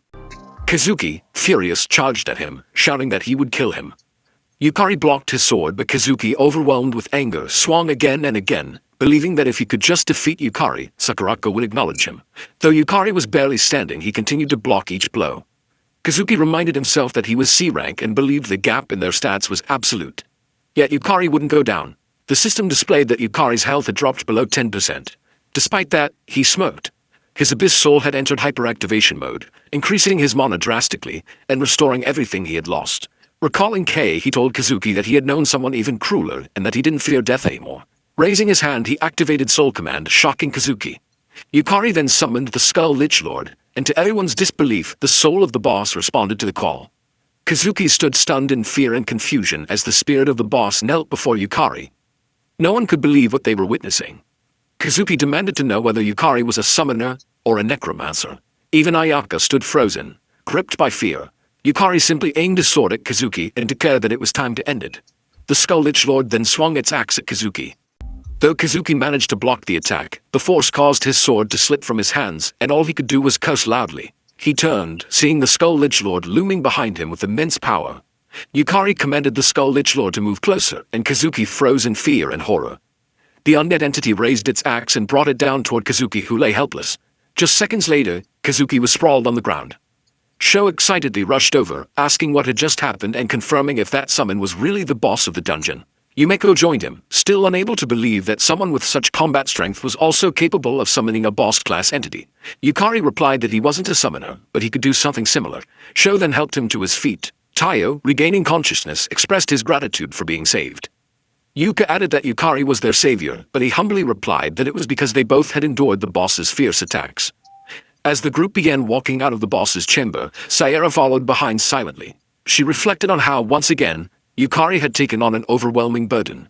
She wished he would take better care of himself. Yet, knowing she lacked the strength to stand beside him, she felt she had no right to say anything. Watching him talk casually with Sho, she felt a strong determination rise within her. She must become stronger. Meanwhile, Luluhat watched Ayaka, who was now helping the collapsed Kazuki, and smirked knowingly. The next day, at the Japan Player Association's Shinjuku branch, an employee informed Yukari that all procedures for his promotion to D rank were now complete. He thanked her for her assistance, but the lady noted that he didn't seem very happy about it, which surprised and confused him. She went on to explain that reaching D rank was considered the first real hurdle for a player. It required both solo and team dungeon clears, and it entitled players to government subsidies and tuition exemptions. She remarked that he should be more excited. Yukari responded by asking if she believed a D-rank player could clear an S-rank dungeon. Puzzled by the question, she replied honestly that it would be impossible. He simply stated that that was the reason. He had to become stronger than even S-rank players. Luluhat, proudly floating beside him, nodded in agreement. The lady, understanding his ambition, acknowledged that for him, D-rank was just a passing point. She wasn't sure whether he was joking or being serious, but then smiled, saying that if anyone could do it, maybe it really was him. She told him she looked forward to the day he stood at the top of the world. A moment later, as Yukari stepped outside the association building, someone called out to him. A man approached, asking if he was Kanzaki Yukari. Confused, Yukari confirmed his identity. The man lit up with excitement and handed him a business card, identifying himself as Makoto Fujita, the recruitment manager for the Sakuraju Guild. Before Fujita could say more, another man rushed forward and shoved him aside. shouting that they had their eyes on Yukari first. Yet another man pushed them both away, yelling that the Kansai Guild Union had been first. Yukari, bewildered, asked why they even knew who he was. One of them replied that there was no way anyone wouldn't know about the rookie who had risen from F rank to D rank in a record-breaking 2 weeks. It finally dawned on him. Though he had experienced what felt like months of trials and deaths through regression, only 2 weeks had passed in the real world. Watching the recruitment managers argue fiercely over him, he told them he'd think about it. Then, taking advantage of the chaos, he sprinted away at lightning speed while the recruiters continued bickering over who would get to sign him. Later, in Yukari's apartment, Luluheart told him that she thought he was going to join a guild, asking if she was right that humans like to gather in groups. He replied that he had considered it, then asked if he was also right in thinking he would grow stronger by learning from her rather than joining a guild. She confidently agreed and cheerfully told him that he finally understood. She then informed him that they would soon challenge the Luluheart dungeon. Yukari immediately dropped his dumbbells and stared at her in fear. She looked back at him in confusion. He shouted at her, asking if she wasn't skipping way too many steps, and if she had any idea how many S-rank players had failed to clear that dungeon before. Luluheart calmly reminded him that the Luluheart dungeon was her home, and assured him she had a special secret plan. She told him to leave it to her. Despite her confidence, Yukari couldn't shake the bad feeling growing at his chest.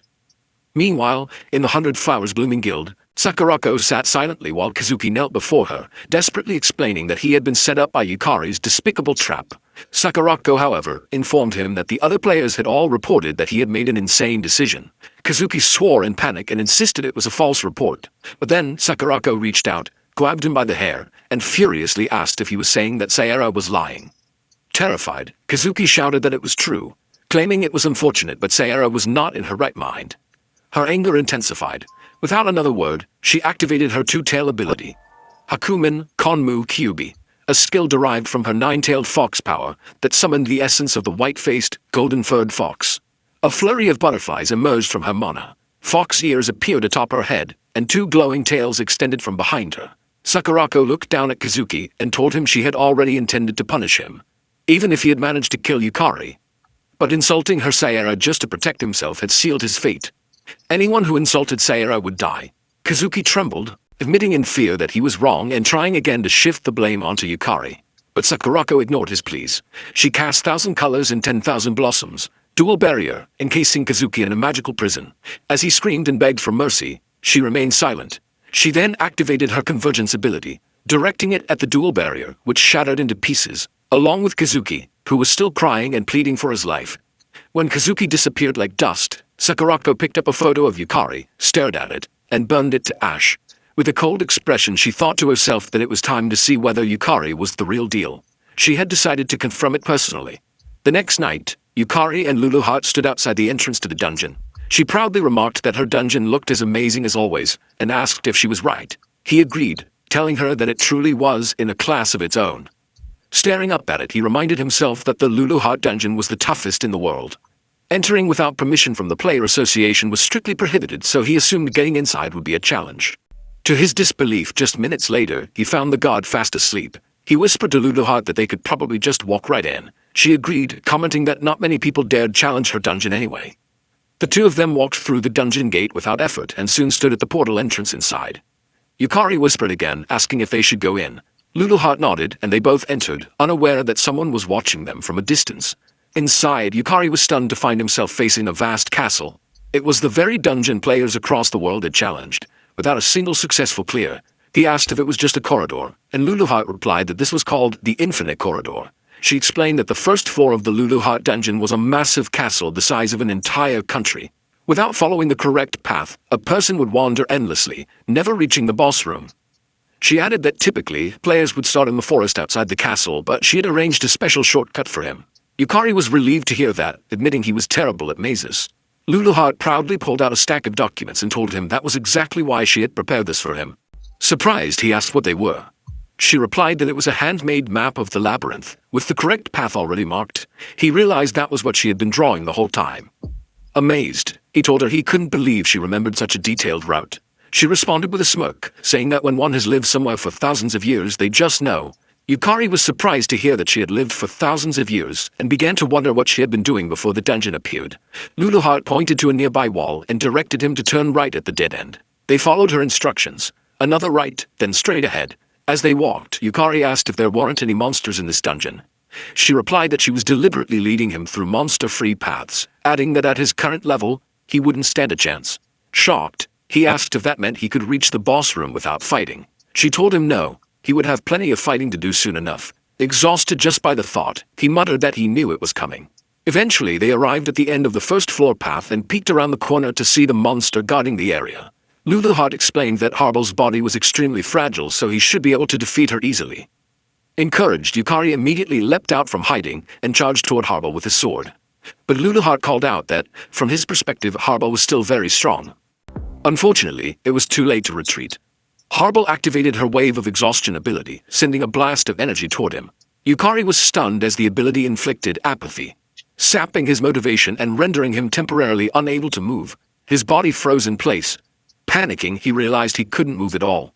Harbel launched forward, her sharp claws slashing clean through his neck in one swift motion, killing him instantly. Yukari regressed 1 hour back. Trembling, he shouted at Luluhart that she could have mentioned that earlier. Calmly, she explained that she was in the middle of explaining when he ran off on his own. Defeated by her logic, Yukari admitted it was his fault and accepted responsibility.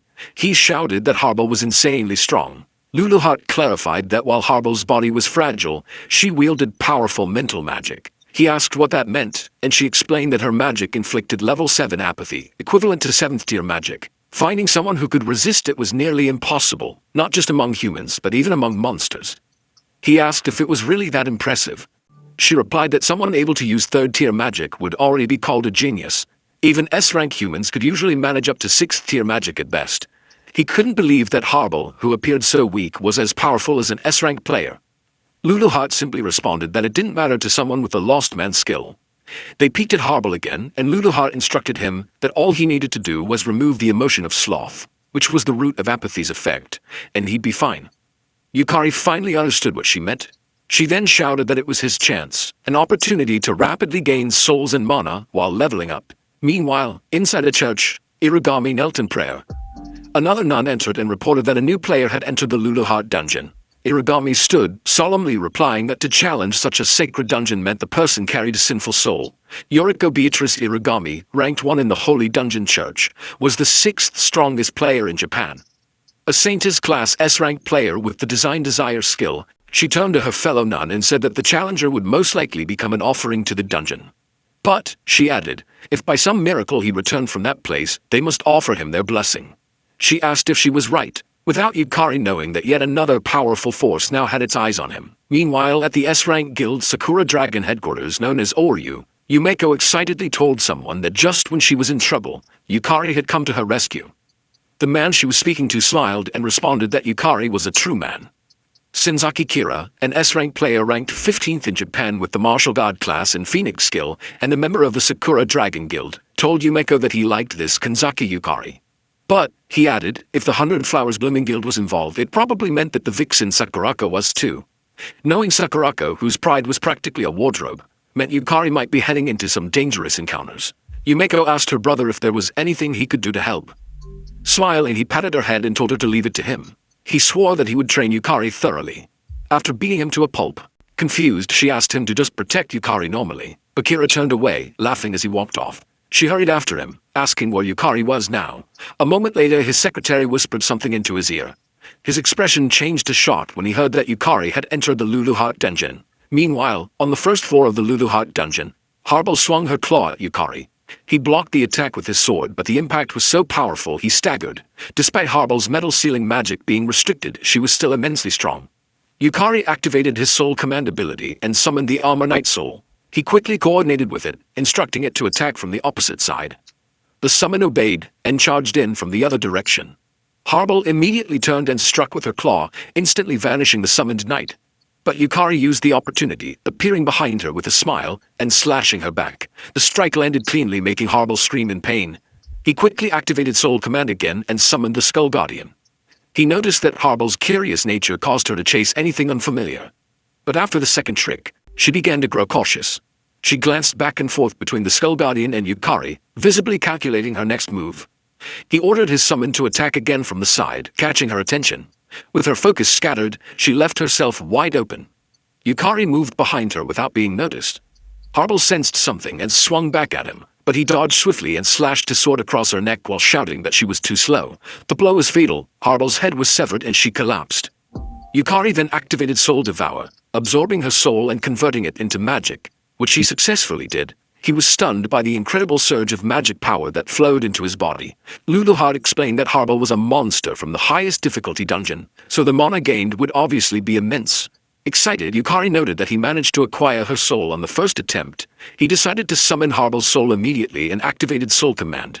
When Harbel's soul appeared, she had a surprisingly cute smile, which startled him. Looking closer, he admitted that Harbel was actually kind of cute. Reaching out to pet her, he was caught off guard when she suddenly bit his hand. He quickly pulled his hand back, stunned that her soul had bitten him. Luluhart explained that Harbel's soul was currently overpowering for him. Even as a soul, Harbel would naturally exhibit resistance. He asked if that meant souls had their own will. She reminded him that of course they did. Souls were, at their core, will itself. He nodded, realizing it made perfect sense. Luluhart then added that the stronger a monster's magic power, the stronger its will. In Harbel's case, both her personality and appearance were directly reflected in her manifested soul. So if Yukari wanted to fully control monsters with strong wills, he would first have to grow stronger himself. A moment later they arrived at a fountain along the path. Yukari drank the water from it, and his magic power was instantly restored. He turned to Luluhart and commented that the magic power recovery spring was a lifesaver. With his current mana reserves, using Harbel's abilities would drain him completely. She agreed. Luluhart then informed him that the spring was placed there by the first-floor boss, who loved fair fights. Yet for some reason, humans never used it. Yukari glanced at the side of the spring and noted that, with such a suspicious sign saying it was a magic power recovery spring, most people would assume it was a trap. Still, he was glad for its existence. It allowed him to keep fighting. Luluhart told him that nullifying mental magic, retrieving Harbel's soul, summoning her, and defeating the next monster was a special leveling up method that only he could achieve. After a few minutes of rest, Yukari summoned the Ammonite soul and ordered it to stand still.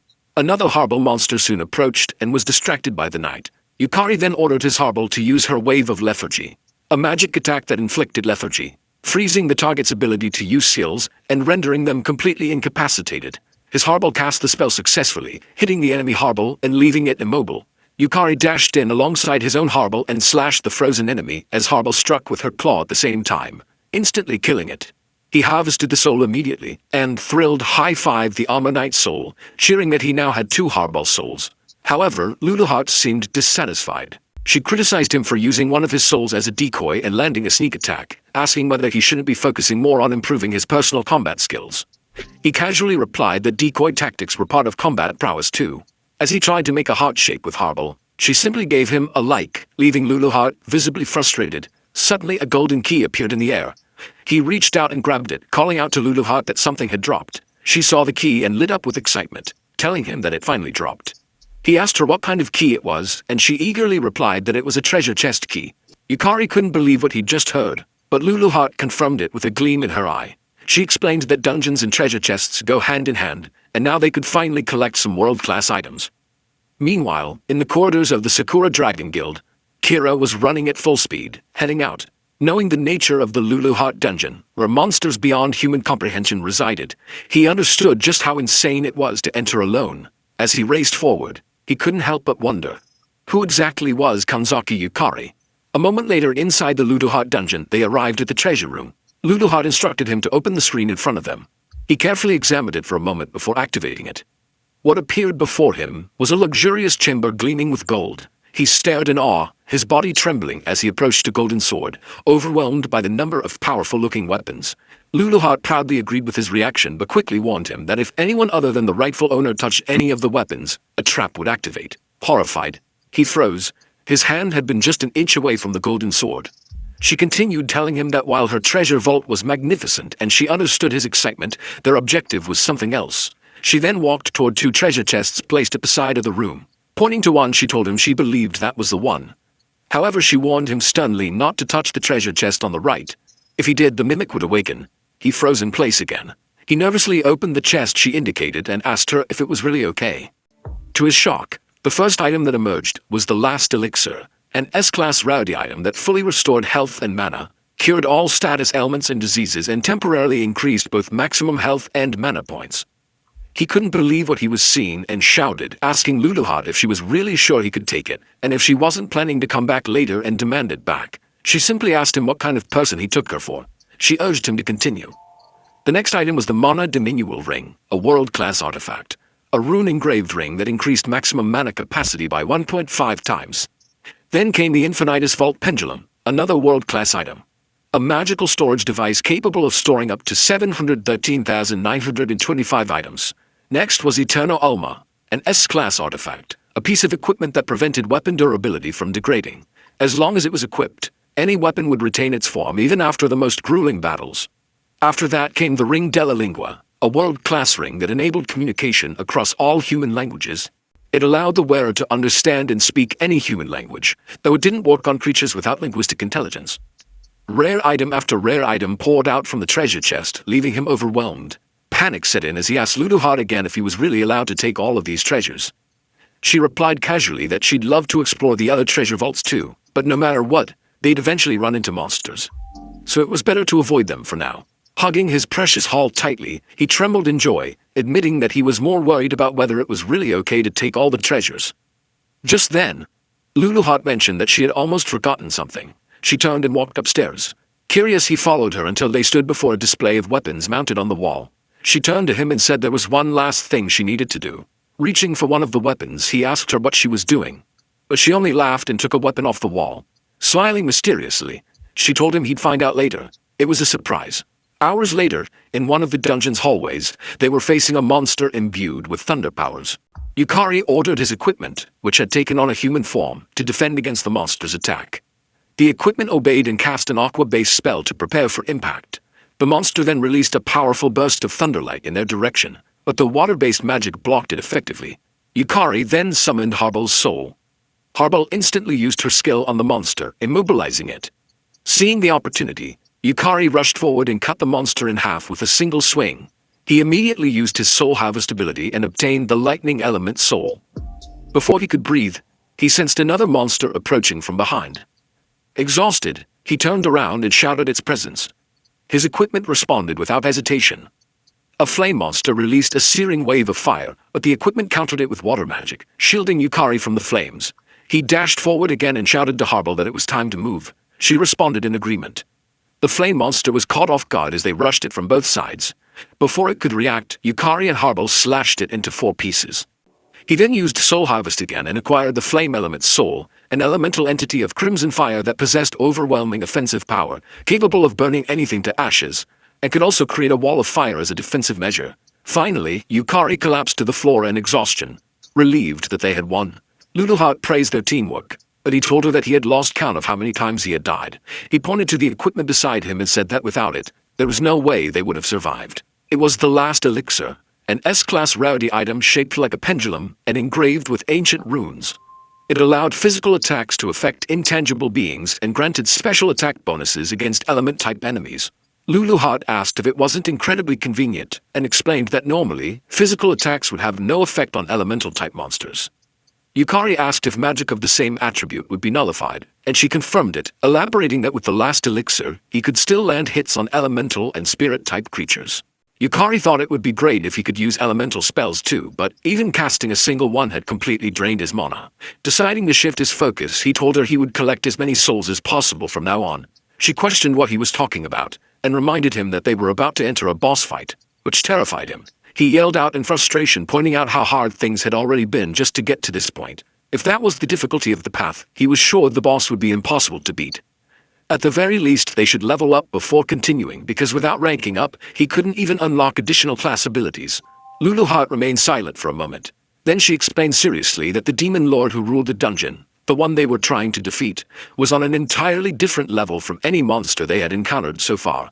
It possessed absurd strength, terrifying power, and a nightmare-inducing fighting style that could break a person with sheer impossibility. To defeat it, he needed real experience that couldn't be borrowed or faked. And while she couldn't fight in his place, she could at least prepare him for the battle. She reminded him that up until now, he had obtained more items than he could even carry and absorbed an incredible number of powerful souls. Then she admitted that this was the extent of what she could offer. The rest would be up to him. He was the one who had to save the world. Looking straight into his eyes, she tells him that it was he who needed to push back against the overwhelming absurdity threatening their world. It would have to be him who thought for himself. fought against impossible odds, overcame adversity and seized victory because he had to become someone who could. Her words left him speechless. He responded with frustration that he had no reply worthy of them, then apologized. She told him there was no need. She had brought him here because she believed he could clear the first floor. Just then, the giant doors to the boss chamber began to open. Yukari stood before them with new determination. Luluhot gave him a push and shouted for him to pull himself together. He was going to save the world after all. He stepped forward into the boss room and declared his resolve to defeat the boss with his own strength. As he stood tall and faced the floating boss, he glanced at its peaceful, almost beautiful expression. Then he raised his sword, his heart steady, and with full resolve, he prepared to challenge it. No matter how many times he might die, he would save the world. The boss slowly descended from above, introducing herself as Sarendiana, the one entrusted by the demon lord Luluhot to guard the first floor.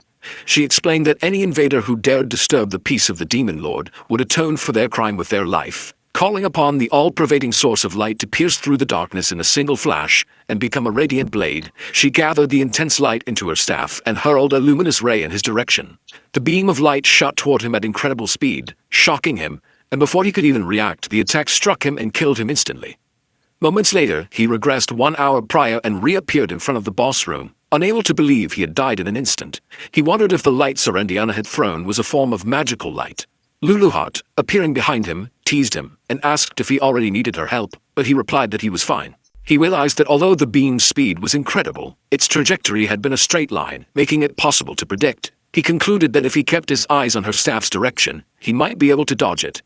Activating his soul abilities to boost his magic power, he stepped toward the boss room, deciding to initiate the soul trial first. Once inside, Sarendiana once again began gathering light into her staff and aimed it at him. He focused his gaze on her staff, and when she released the luminous ray, he immediately jumped to the side, narrowly avoiding the blast.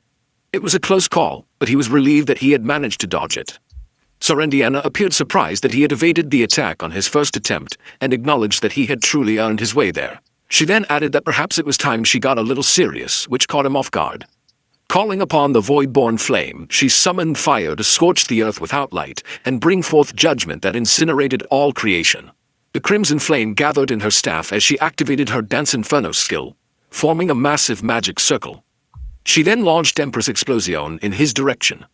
He saw the fire surging toward him and realized there was no way to dodge it. Sarendiana appeared surprised that he hadn't attempted to escape, but he vowed to himself that he would burn the experience into his memory. The explosion engulfed him and his body was blown to pieces. Once again, he died and regressed. Now understanding that fire magic was typically a wide-area attack, he took note that its activation time was roughly 3 seconds. Swearing to himself that he would make it next time, he stepped back into the fight with renewed determination. After dodging the luminous ray again, Sarendiana prepared to strike with Empress Explosion. As the flames rushed toward him, he immediately activated his soul command and summoned the fire element's soul. The summon created a protective wall of flames that blocked the incoming attack and shielded him from the explosion. Sarendiana, observing that he had survived, calmly noted that it was an interesting tactic. She recognized that the fire element he had summoned was born as a natural elemental, and therefore possessed the innate ability to nullify magic of the same attribute. She acknowledged that he had used this property to cut through her magic. While she explained, he was barely staying upright, his body strained and mana nearly depleted. A light then emerged from Sarendiana's forehead as she pointed out that he had full control over the surrounding magical energy, but his mana reserves were clearly exhausted, rendering him no match for her. Flames burst out around her as she told him he should have used his summon more efficiently. He knew the fire would consume him, but he still managed to express gratitude for her advice. Moments later, he was burned alive and died once more. He knew that at the moment he didn't have enough mana to keep summoning high-rank elementals, so his timing had to be precise. For just an instant, he had perfectly read Sarendiana's attack pattern and summoned the elemental only at the precise moment when the spell was unleashed. He reminded himself that until he could reach Sarendiana, he had to keep hitting that perfect timing. He then died 3 more times before realizing that he still couldn't catch up to Sarendiana, though he told himself that he only needed a little more time to analyze her. When she released a powerful wind spell, he was killed again. After dying 4 more times, he began to notice that Sarendiana's spell selection speed was even slower than summoning an elemental. He then pushed himself to avoid her lightning spells, knowing that he had to predict the next element and summon the correct elemental in response. Otherwise, he would have no chance of winning. 6 more deaths followed before he attempted summoning Horrible, only to realize her mental magic had no effect either. He was killed repeatedly after that. especially when Sorendiana attacked with dark magic. He ran for his life while noticing that her long-range spells had homing properties, and no elemental could block them. Accepting his fate, he died again and again. Eventually, he realized that whenever Sorendiana fixed her gaze on him, it signaled a guaranteed water-type spell. He trembled from the cold as he was encased in ice, and died a few more times. Sorendiana then launched another flame explosion, mocking him as a pitiful, helpless lamb, desperately trying to prolong his fleeting life. Despite his repeated deaths, he kept trying to get closer to her. Thoughts of giving up started to creep in, but when he saw Luluhart's gaze, filled with belief in him, he found renewed strength. He rushed toward the stairs, dodging another blast of flame, and shouted in defiance that there was no way he couldn't do it. Though he died again, he managed to inch closer to her, which took Sorendiana by surprise. Unfortunately, he perished before reaching her completely. Once again, Sorendiana hurled a flame explosion at him and silently observed whether he had survived. Fortunately, he did. He stood proudly at the top of the stairs and declared that he had finally made it that far, right to her feet, and had at last reached her. Sorendiana calmly sighed before questioning whether he truly believed that was the extent of her power. She mocked him as truly pitiful. He was stunned when she released a radiant light around her. She asked if he realized that what lay ahead was nothing but sheer despair. She then cast the forbidden magic ninefold silent chant, releasing 5 different elemental powers around her simultaneously. He couldn't believe what he was witnessing. She was casting 5 elements at once. With her staff pointed directly at him, she unleashed all the spells together, intent on reducing his fragile life to dust. Meanwhile, Kira and Yumeko were sprinting down the street. Yumeko asked Kira if the Luluheart dungeon was really that dangerous. But Kira simply asked her if she remembered the large-scale raid incident at Luluheart dungeon. She replied yes and asked if she was right in thinking he had participated in it.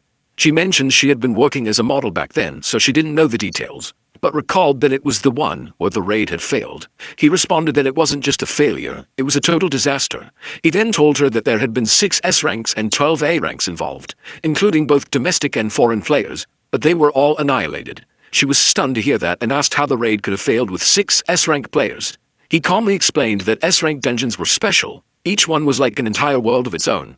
Specifically, the Luluheart dungeon begins in an elven forest, where cunning elves and S-rank monsters continuously appear, and the entire forest is a labyrinth. He added that when both their physical and mental limits had been pushed to the edge, a massive castle appeared before them. By that point, their party had been reduced to 1/3 of its original size. She asked him why he didn't retreat, and he simply replied that Sakurako was still inside. She nodded in understanding. He continued saying that the strongest among them was still standing, and that alone had kept the remaining players going. But by the time they reached the boss room, only 4 remained. Himself, Sakurako, Kagamine Kyoichiro, ranked 12th among S-ranks, and Jumoku Keika, the 19th ranked S-rank and first guild master of the Hayaka Senran Guild. Yumeko shouted that it sounded like Japan's All-Stars and asked how it was even possible to lose with that lineup. He replied that, for a while, they had thought it was an even fight, but only because Sorendiana hadn't gotten serious yet. She had used quintuple chanting and had concealed her ninefold silent chant, which allowed her to control all 5 elements simultaneously. At the same time, in the Luluheart dungeon, after Sorendiana unleashed the 5-element magic on him, he was instantly killed. When he revived, he realized that even if he could summon entities capable of wielding one of the 5 elements each, it wouldn't change anything. At best, he could summon 2 at once. But doing so would instantly drain his mana. Luluheart called to him from behind to check on him, but he simply replied that he was fine and they should keep going. He then activated his Lost Man skill, which removed the sensations of panic and anxiety. Luluheart, watching from behind, understood something. Moments later, Sorendiana hurled fire magic at him. He used his fire element soul as a shield and moved forward. He noticed he could barely withstand the element, and when she struck again with a different magic, he was killed instantly. He kept trying to approach her, only to be killed repeatedly. Yet he believed there had to be a way to break through. After many attempts and deaths, he felt his consciousness begin to fade. He knew his mana would be exhausted before he could even reach her, meaning he had to be more efficient. But then, she cast a water spell that caused him to panic, only for the spell to fly past him. He was shocked. He hadn't expected her to miss. Unfortunately, when he looked ahead, another water spell hit him. He realized too late that it had been a double attack, and died. He grew frustrated.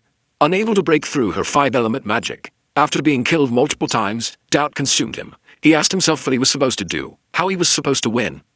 All he saw was the death panel again and again. Kneeling, he couldn't see a path forward.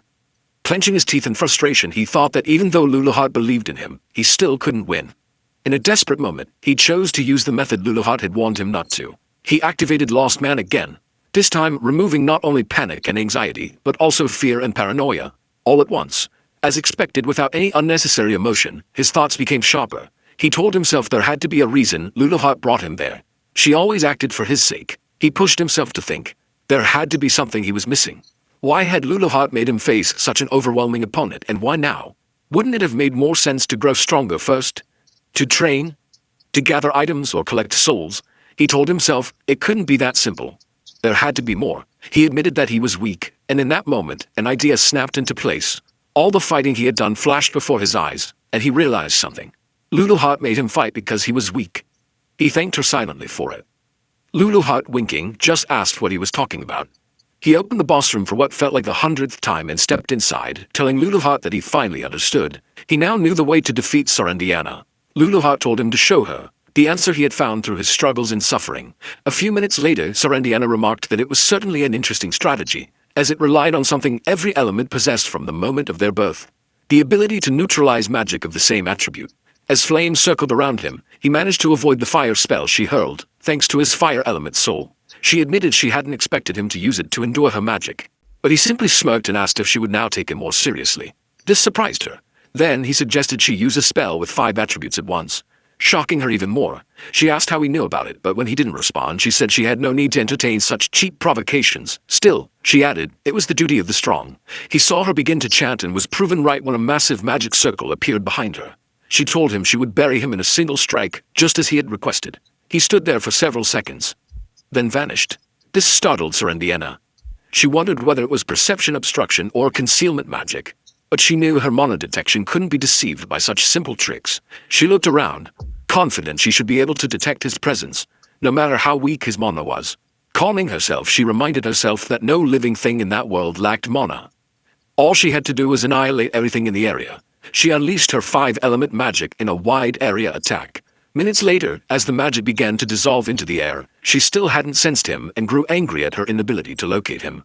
Suddenly, she heard the sound of footsteps sprinting and cast magic around her instinctively, still wondering how he had disappeared.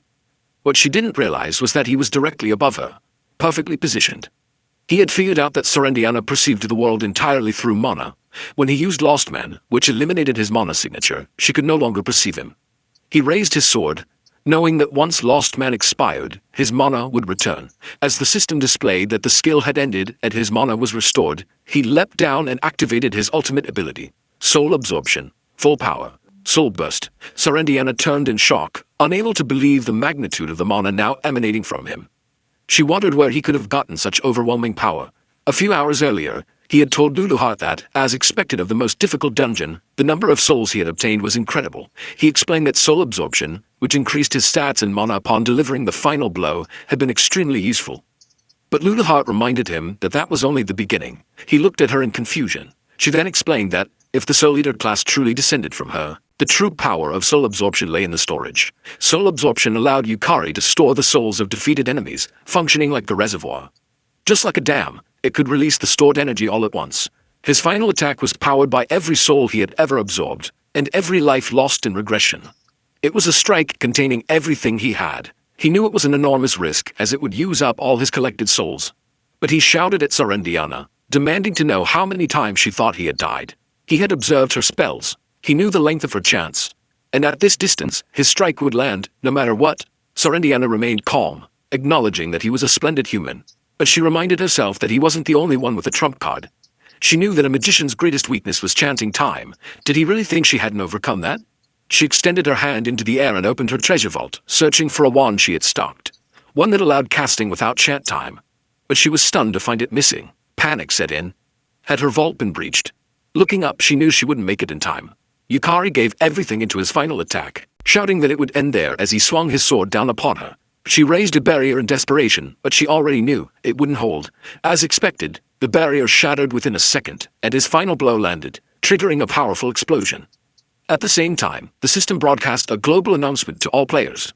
The first floor of the Rank 1 Luluhart dungeon has been cleared. Sakurako was infuriated. The system then showed the identity of the player who cleared it, and stated that this player had been rewarded with control authority over the first floor, as well as authorization to enter the second floor.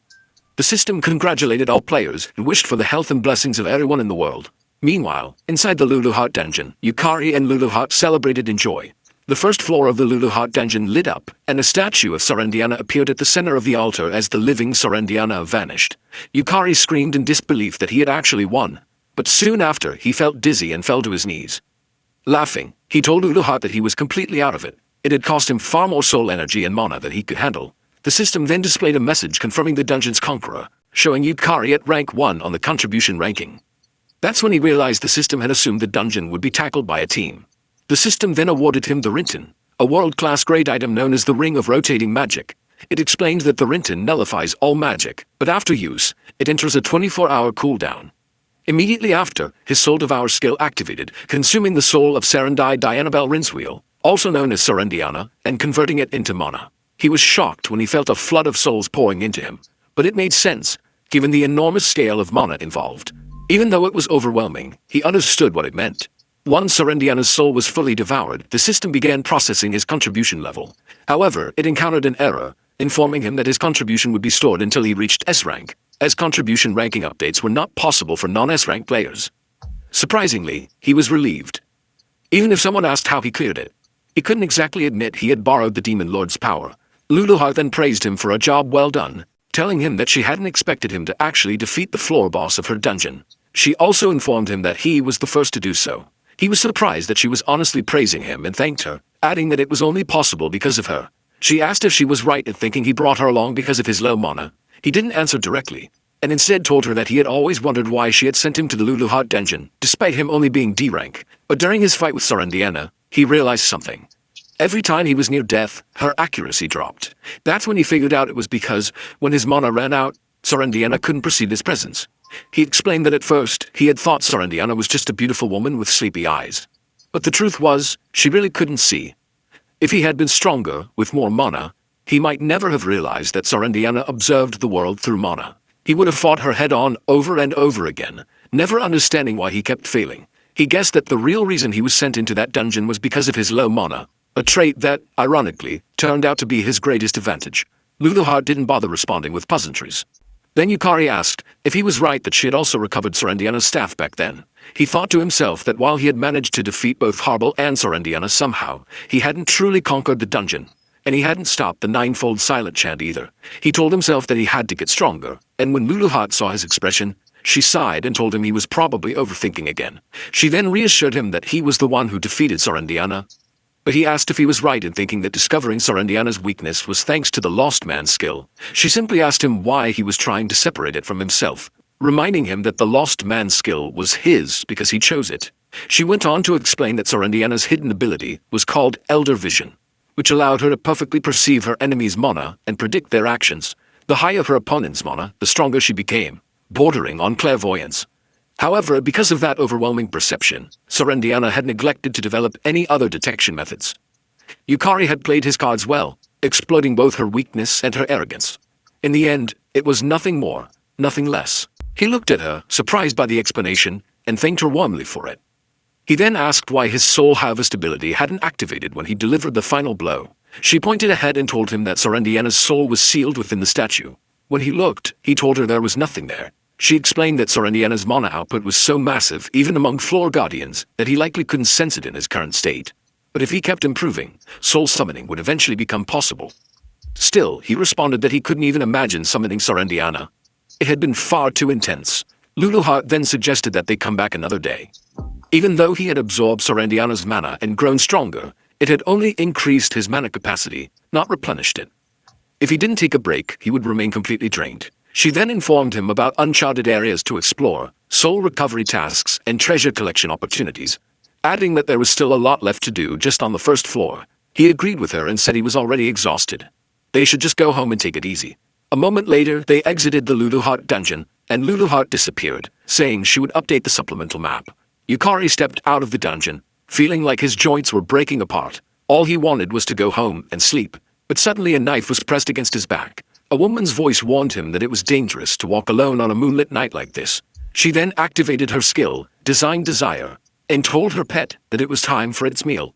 Yukari turned his head slightly as he felt a powerful presence behind him, and saw a monster's eye. Before he could react, the monster attacked, sending him to the ground, coughing blood. Dark magic energy wrapped around him, trapping him in place. As pain overwhelmed him, he wondered what had just happened and activated Lost Man to dull the sensation. Irigami then approached him and remarked that the first floor of the Lulu Heart dungeon had been cleared today, and the only person nearby was him, so she'd like to ask a few questions. Seeing the knife in her hand and the massive monster beside her, he stammered out a question asking who she was. With a warm smile, she introduced herself and told him to call her sister Yoriko. He struggled to stand and managed to move a little. She was impressed he could still move at all. Then she ordered her pet to attack again. However, it doesn't affect him. She was shocked to see that her design desire had been erased, and wondered how a D rank with no mana had done it. What she didn't know was that the Rintin, the boss drop from Sarandiana, was still in Yukari's pocket. It had activated, nullifying the magic and saving his life. But Yukari knew it couldn't be used again for another 24 hours, and being restrained meant he couldn't access any other items. Panic set in. He had no mana, no strength left, and no idea what to do. Irigami then confirmed her suspicion. He was dangerous, and said she would now use a little of her true strength. Activating Design Desire again, she ordered her pet to tear off his limbs. The monster lunged with its claws while Irigami coldly said they would make him permanently disabled. But just before the claws reached him, someone appeared, shielding him in time. Sakura greeted Irigami, calling her trash, while holding the monster's claw tightly. Sakura then turned to her and asked he was doing to Yukari. He couldn't believe his eyes. Sakura was standing before him. He wondered why Japan's top player had appeared there of all places. Sakura turned to Irigami, calling her a witch, and said she had heard someone had cleared the Lulu Heart dungeon, so she came to take a look. She hadn't expected to run into her there. Irigami responded with a warm smile, saying it was cruel for Sakura to call her a witch, and that she should instead call her sister Yoriko with a bit more affection. Sakura glared at her. She knew exactly who Irigami was. The holder of the holy attribute's strongest saintess class, a so-called witch, who in truth governed the mysterious holy dungeon church. Sakura accused her of always being good at hiding her tail, making it so no one would ever guess she was in Japan. But today must be her lucky day, she said, because she finally had the chance to erase her. Irigami, however, smiled sweetly and told Sakura not to bear her hostility so openly. She claimed that she merely revered the dungeons, the monsters, and the one who ruled them all, the Demon King. Irigami added with excitement that it was simply an act of faith. That angered Sakura even more. She told Irigami she didn't care what she believed in, but messing with her guild had been a mistake. Irigami just feigned confusion and replied that she had no idea what Sakura might be referring to. Her only target, she claimed, was Yukari. Irigami then explained that today, the first floor of the Lulu Heart dungeon had been cleared, and Yukari was the key individual responsible. Sakura froze for a second, then asked incredulously if Irigami meant Yukari had cleared the Lulu Heart dungeon's first floor. But then she burst out laughing and told Irigami to say it again. With a smirk, Sakura told her she'd make an exception and let her repeat herself, since it had been ages since she'd laughed that hard. And honestly, Irigami was quite amusing. Irigami chuckled too and asked if, perhaps, she had a hidden talent for making people smile. As the two women exchanged laughs and banter, Yukari sat silently, watching them with a mix of fear and confusion. Sakura's tone then shifted. She smiled coldly and acknowledged that Yukari had defeated Kei and even subdued Kazuki, who was more than 2 ranks above him. But she also knew that the Lulu Heart dungeon wasn't something one could just conquer so easily. Turning back to Irigami, Sakura stated that, as expected, entertaining a witch's delusions was a waste of time. She declared that she would kill Irigami right there and then. Sakura activated her 5-tailed skill and launched her Foxfire half-blood ability at Irigami. Calmly, Irigami activated her Albion Veil to defend herself. When the Foxfire struck, it triggered a massive explosion of energy around them, but not a single scratch appeared on Irigami. Irigami turned to Sakura and said she expected her to have that much firepower even without using her full strength. Then she asked if it was really the time to be holding back. Irigami's monster launched its claws at Sakura, but Sakura only smirked. She released a magical shield to block the attack and coldly told Irigami not to get cocky, if that was all the power she had. Irigami then ordered her pet to activate corrosion. Its claw spread corrosion, allowing it to pierce through Sakura's barrier and shatter it completely. However, this only excited Sakura further. She unleashed her Black Flame Butterfly, half-blood ability in retaliation. As the floating butterflies landed on the monster's claw, they ignited into powerful black flames, burning the creature to death. Meanwhile, Lulu Heart appeared beside Yukari, telling him that those women possessed an extraordinary amount of magic power. Since he was out of mana and stamina and unable to move, she advised him to simply watch for now, because what he was witnessing was the wall he would one day have to overcome. He nodded in response, understanding fully. It was a battle between S-class entities, and he planned to burn every detail into his memory. Irigami then released her sacred spears, holy lances of light summoned from the sacred castle. Their divine energy was particularly effective against evildoers and mortal beings. She aimed them all at Sakura and launched them simultaneously, saying that people were too obsessed with preserving what they deemed normal. Sakura activated her double barrier ability, blocking the spears trying to pierce her, but Irigami wasn't done. She cast an even stronger magic circle and spoke again, proclaiming that Earth had been chosen as the land of God and that humans should gratefully accept skills, classes, and dungeons as miracles. She hurled more sacred spears, provoking Sakura further.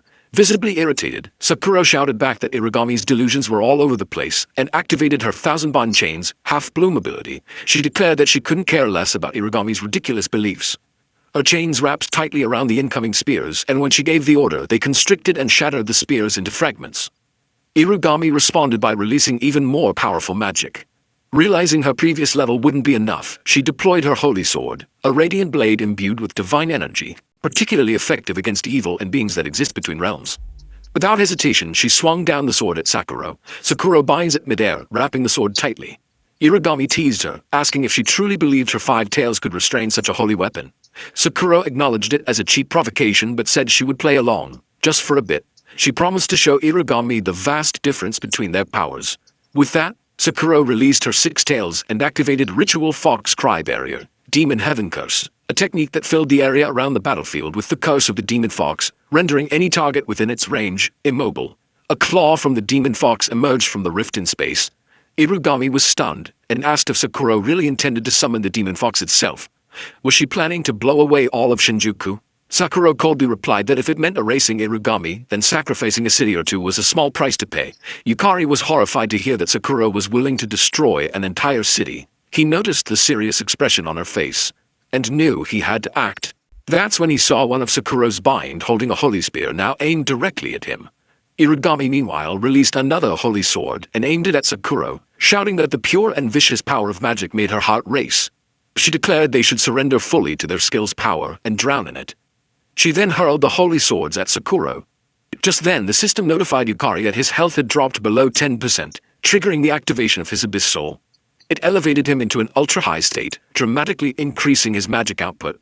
Reacting immediately, he summoned Harbal Soul, and it binds Irigami hands, stopping the attack in time. Sakura was stunned. She couldn't believe he had managed to restrict Irigami's movements, even though he was just a D rank. Yukari pushed himself to his feet. He didn't know how much more he could do in that condition, but he knew that right now, he was the only one who could act. He swore to stop the fight, no matter what it took. Meanwhile, Luluheart was watching from behind, amazed that Yukari had thought to stab himself with the holy spear to forcibly reduce his health and recover magical power. However, she also recognized that it presented a significant problem. Irigami then laughed loudly and claimed she had received a revelation. She exclaimed with excitement that Yukari was her destiny and activated her Luminous Sanctum ability, which removed all status ailments, freeing her from Harbal's bindings. Yukari was shocked to see Harbal's status effects instantly lifted. Without hesitation, Irigami hurled a holy sword at him, shouting that her plans had changed and she would now be taking Yukari for herself. This enraged Sakurako, who unleashed her seven-tail skill, shouting at Irigami not to underestimate her. Sakurako caught the holy sword with one hand and released magic with the other, shouting to Yukari that if he got in her way, she'd kill him first. She then cast Heavenly Thunder Butterfly above him. Yukari was shocked by its speed and knew he couldn't defend himself. He had no mana left. The butterfly exploded upon landing on him, causing a thick fog to spread through the area. From within the fog, a voice called out. It had made it just in time. Kira, who had blocked Sakurako's attack, shouted to both women that enough was enough. They couldn't afford to destroy Shinjuku. Kira told them that if they insisted on continuing the fight, they would give him no choice. Sakurako, calm but defiant, asked if he really thought he could defeat her. Kira replied that he probably couldn't beat her, but he wouldn't lose either. That left Sakurako visibly frustrated but speechless. Suddenly, Sarah appeared, calling out to her big sister. Sakurako was shocked to see her little sister there. Sarah shouted that Yukari was her benefactor and pleaded for a chance to treat him. Sakurako calmed down, glancing toward Kira. She remarked that she couldn't believe they had brought Sarah with them.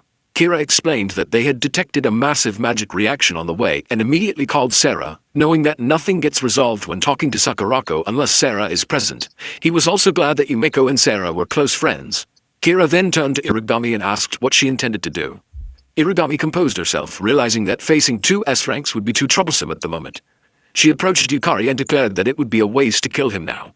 She then activated her Illuminous Ray Shift, enveloping herself in light. Just before disappearing, she looked at Yukari and told him again that he was her destiny, and that they would meet again. When the situation calmed down, Sakurako approached Yukari and said there was something she needed to confirm. She asked if he was the one who had cleared the Lulu Heart dungeon. Yukari looked at Lulu Heart and asked her opinion, whether he should tell them about the regression, thinking they might become allies. But Lulu Heart replied that she couldn't recommend it, as dungeon breaks weren't always caused by the Demon King alone. Yukari was confused and asked what she meant. Lulu Heart explained that originally monsters couldn't leave dungeons. To do so required a great sacrifice or special means. Yet, a dungeon break of this scale had occurred, and that could only mean that someone on humanity's side was cooperating with the dungeon break. This left Yukari even more confused. Lulu Heart advised him to be cautious and to avoid standing out for a while. Sakurako was about to ask again, when Yukari cut her off. He told her no. That he was just a D rank who had overestimated his own ability. He clearly stated that he was not the one who cleared the Lulu Heart dungeon. This shocked Sayara, who could see through lies. Yukari knew he had lied in front of Sayara, but he couldn't think of any better reason to hide the truth, even if the situation seemed suspicious. Sakurako turned to Sayara and asked if Yukari was telling the truth. Sayara paused for a moment, then eventually nodded. She said Yukari was telling the truth, it wasn't him who cleared the dungeon. Sakurako nodded and accepted the answer, saying that for Sayara's sake she would let it go.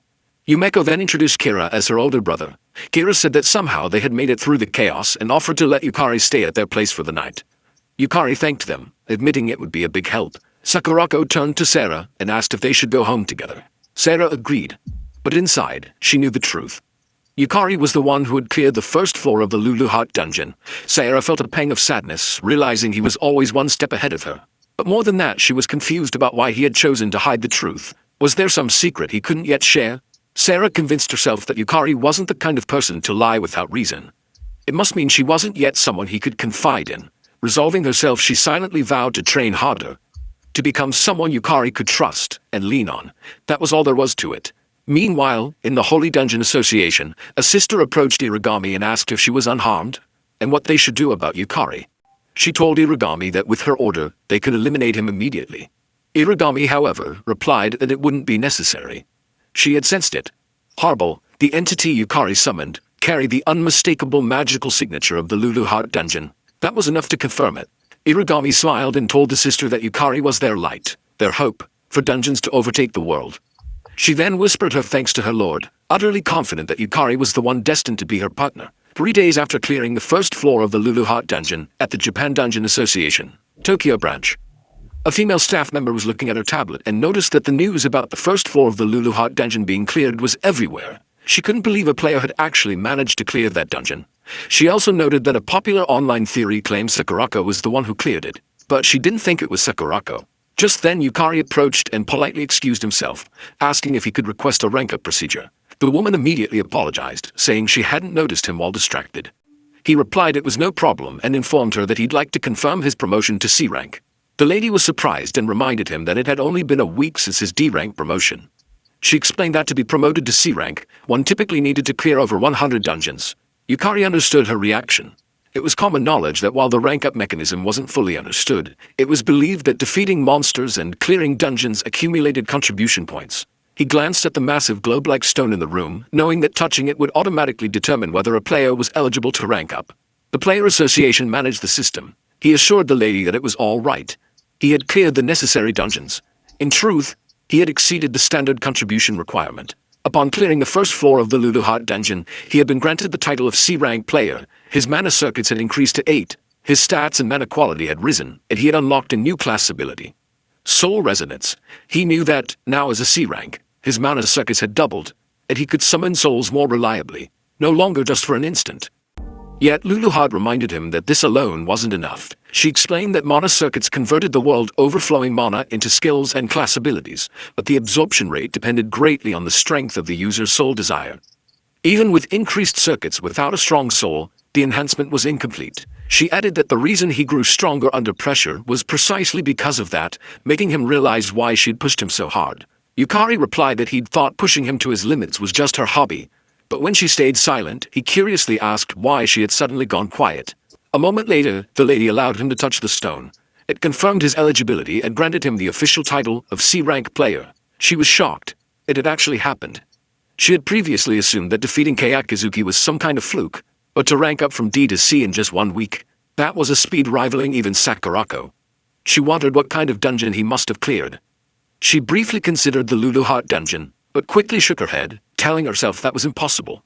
Shortly afterward, Yumeko congratulated him, and he thanked her.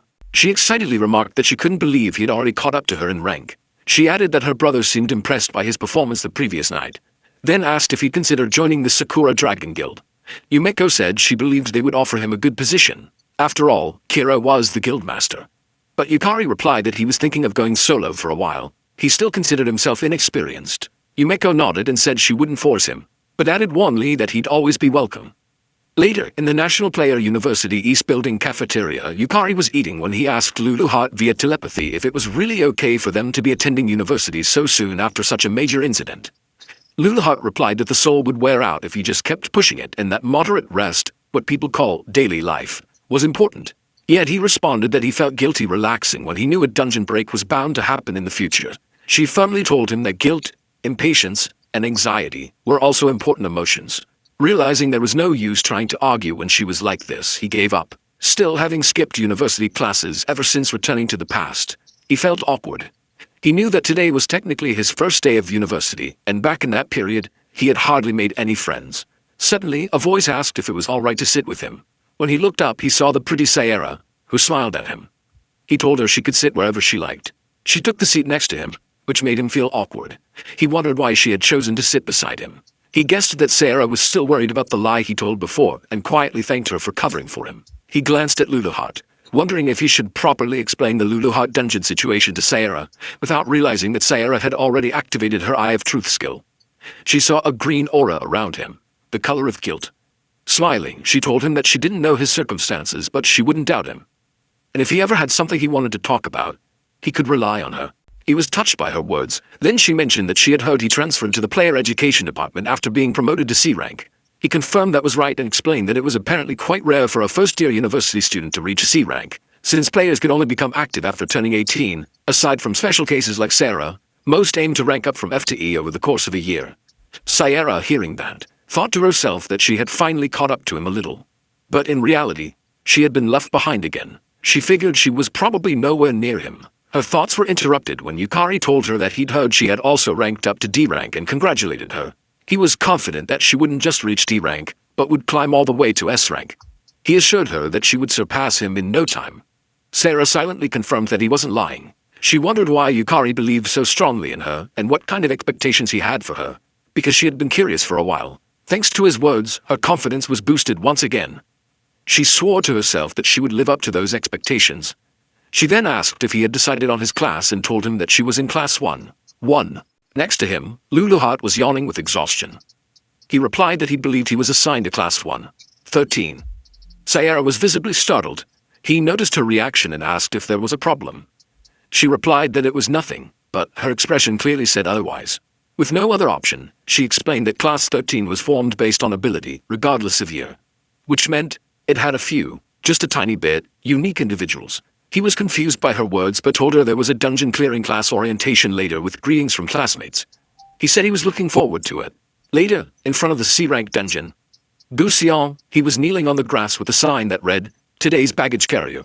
A female player was shouting at him, demanding to know what was going on and why a first-year small fry was mixed in. That woman was Iba Komori, a C-rank player with the Berserker class and unknown skills. Suji Naruse, another C-rank player with the Knight class, casually replied to Komori, saying, "How should I know?" and guessed that Yukari was probably just there to carry bags.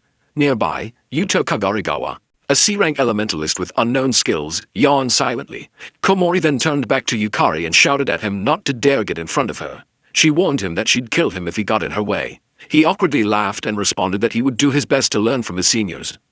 Looking at his 3 powerful classmates, he realized that this dungeon raid was going to be extremely troublesome. Naruse then announced that their job today was to carry the gear and collect materials, clearly stating not to join the fight and to save experience points. Yukari happily agreed. However, Lulu Heart wasn't having it. She questioned why she had to work with them and urged him to go to the dungeon by himself. He knew that to enter a C rank or higher dungeon, he needed to go with a party. Also, if he wanted to raise his player rank, he didn't have a choice. Before the reset, he had been desperate to be involved with dungeons and used to work part-time collecting materials near them. Right now, he couldn't publicly say he had cleared the Lulu Heart dungeon, and without any known achievements, he was in a strange position. No wonder his seniors were wary of him. Luluhart then asked if he remembered the conditions. Yukari listed the items not to bring: no swords or any gear other than the permitted ones, and no soul summoning. Luluhart praised him for remembering, and told him he would be fighting the monster with his bare hands today, reminding him to focus his magic into his fists. Since he had been practicing martial arts over the past few days, he decided to demonstrate what he had picked up. Inside the C-rank dungeon Gushin, Komori wondered why not a single monster was around. Yoto then asked whether if they cleared the dungeon, they would get the credit. Komori agreed and explained that the university only wanted high-ranking players with real achievements. Suddenly, Yoto spotted something in the distance. A two-golem monster. Without hesitation, Komori sprang into action and tried to chop down the golem, but it only left a small scratch. Naruse, not wanting to fall behind, joined the attack. Yoto followed up with an aqua spear spell, but the attack had no effect. Seeing an opening, Naruse attempted to slash the golem. Meanwhile, Yukari observed the battle. He noted there were two frontline fighters and one backline magic user, but their teamwork was a mess, like solo players thrown together. Their individual skills were high, so their teamwork just barely held. He was tempted to fight too and collect the golem's soul, but he had been told to carry gear, and stealing experience would be considered bad manners. Back on the battlefield, Komori delivered a heavy blow to the golem. Immediately, Yoto followed up with electric magic. Komori then leaped into the air and finished the job with her rampage crush, destroying the golem into pieces. Without wasting time, she ran toward the next golem. Yukari expected his seniors wouldn't need any help. At that rate, they'd finish the next one in 10 minutes.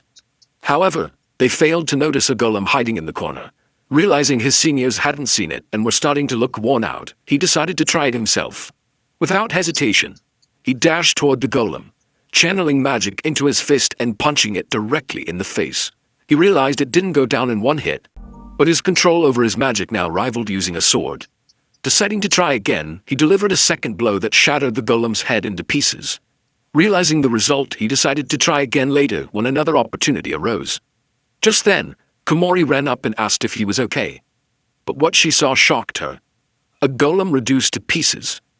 Yukari tried to explain, but her attention had already shifted to the golem materials, and she assumed the monsters had fought over territory. Just as he thought he was safe, Yukari was scolded for wandering off on his own. She ordered him to return, and he quickly complied. Komori then looked at the broken remains of the golem. Deep down, she knew what she was seeing. Yukari had destroyed the golem with his bare hands. She realized it shouldn't have been possible for someone with a C-class status or even an A-class power. Realizing something didn't add up, she decided to keep an eye on Yukari. As they ventured deeper into the dungeon, they encountered another golem. Naruse blocked the attack using his Iron Barrier skill. He then signaled to Yuto, who quickly trapped the golem's foot using Ice Fort. Komori leapt in for the kill, slashing the golem in half with Beast Fang Flash. Just when it seemed over, another golem charged from the side, but Naruse intervened using Justice Taunt. The skill provoked the target, forcing it to attack him and increasing his defense upon activation. Yuto followed up with an Ice Spear attack while telling the others to coordinate. Both quickly agreed. Komori then activated her Blood Mist combo, a skill that drains health and increases attack speed while performing a rapid combo. Naruse used Brave Strike, a powerful downward slash with the chance to knock back the enemy. Komori finished the job with another Beast Fang Flash, destroying the golem. Seeing this, Yukari praised their firepower. Komori explained that they had exploited the golem's weak point, increasing their critical hit rate. Curious, Yukari asked what she meant. She explained that her Berserker class multiplied damage several times. In simple terms, the critical rate increased each time certain conditions were met, such as attacking vital points or striking an incapacitated enemy. In exchange, her style only allowed for heavy attacks that left her wide open. This was why Naruse, acting as the knight, managed the enemy's attention, while Yuto, as the elementalist, provided support and secondary damage.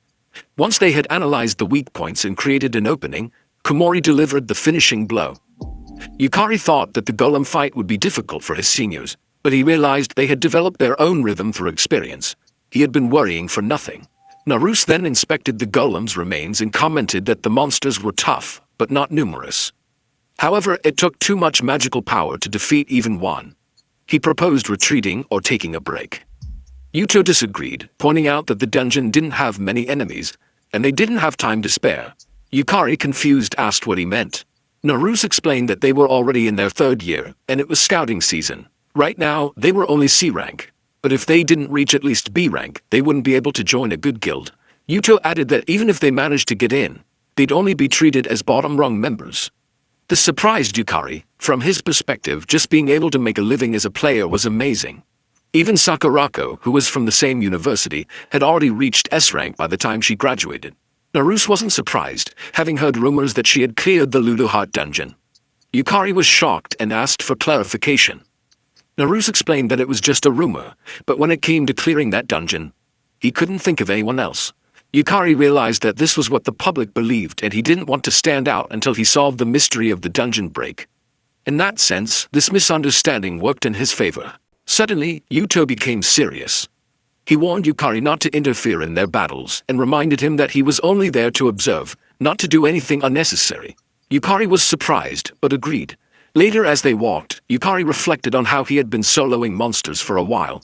He decided he'd learn by observing how his seniors fought, though he badly wanted to collect golem souls. He was excited to see a different side of the monsters. Suddenly, he felt an ominous presence. He quickly turned around and shouted for everyone to run. But it was already too late. They were surrounded by golems.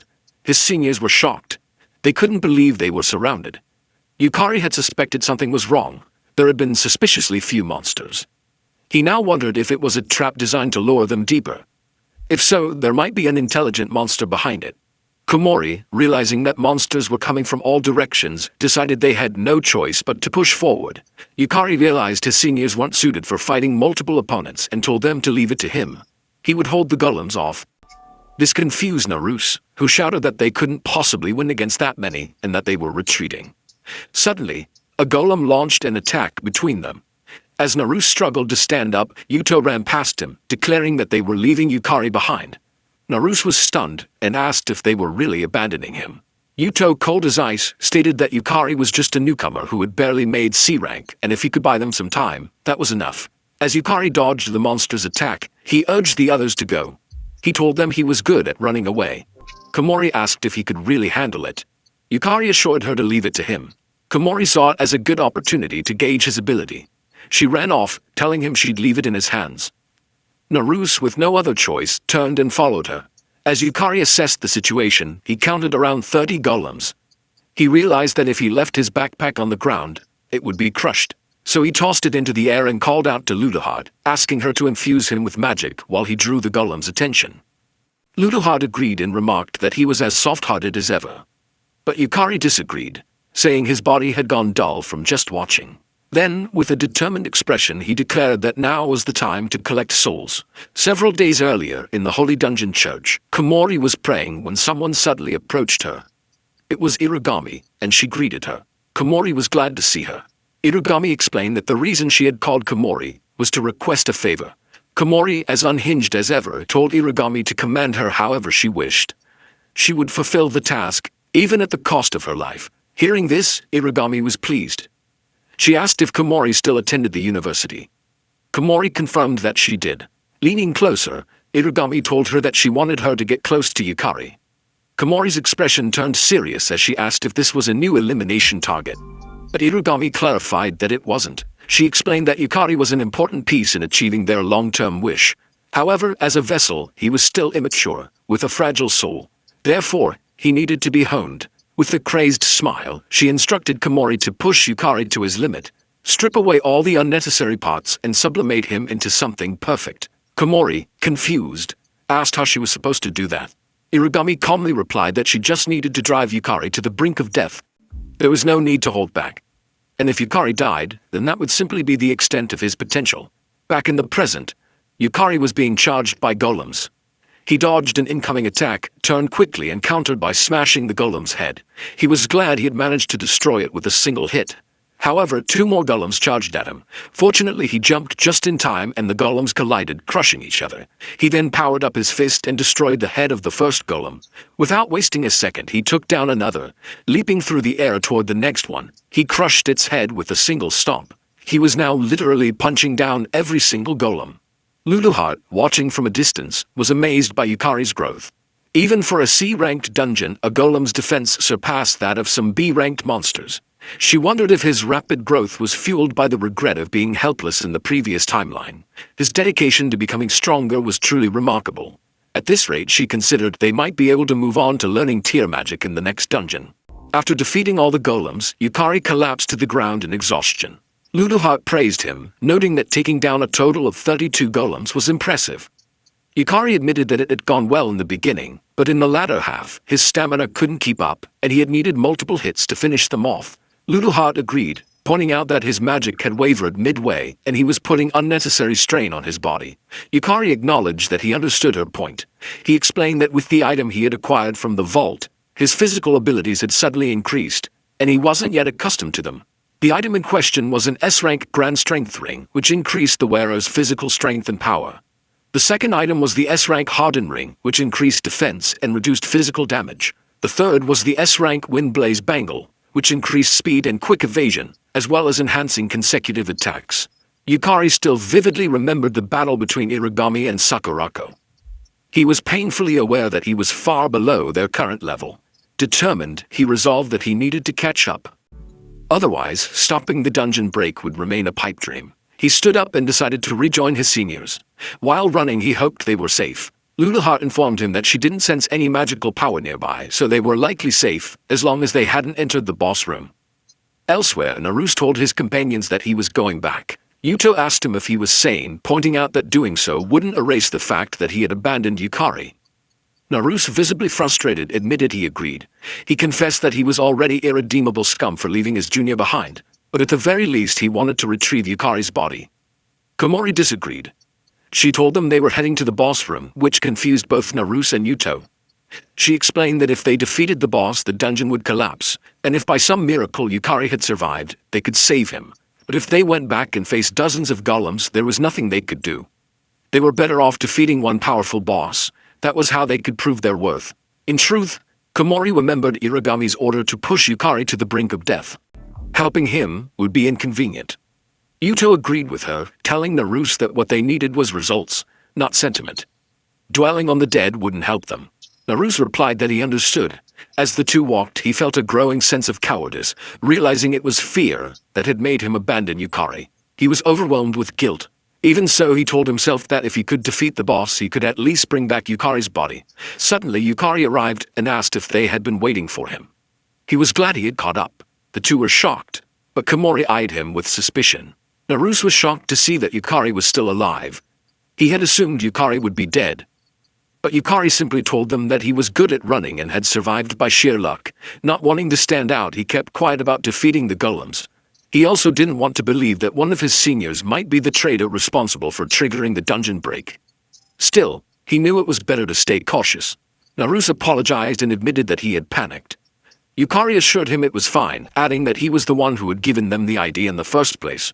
Yuto then approached him, warning him not to turn into one of those thieves who run around collecting experience points. He called Yukari a brat who had just gotten lucky.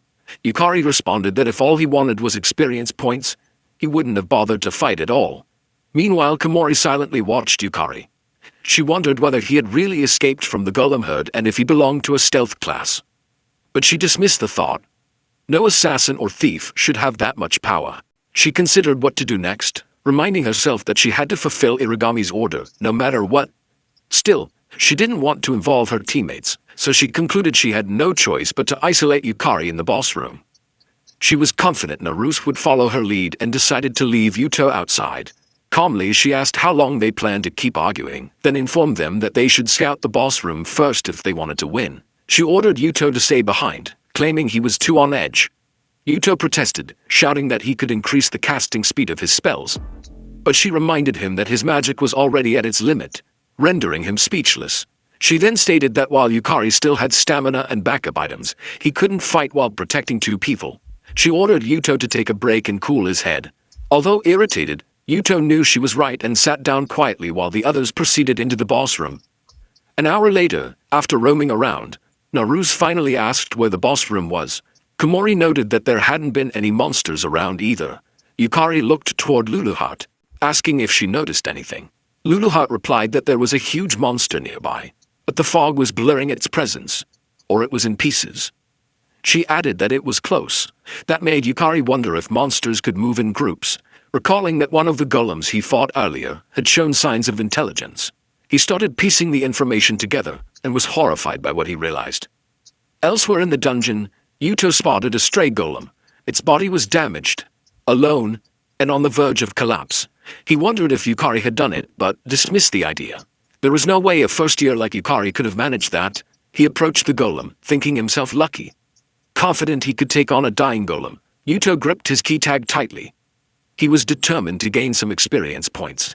He needed the money. A few days earlier, in the hospital, Yuto had been furious when he saw the bills. The doctor warned him that without treatment, his sister only had 3 more years to live. It terrified him. But when he checked his bank passbook, the money he had saved for her surgery had been withdrawn.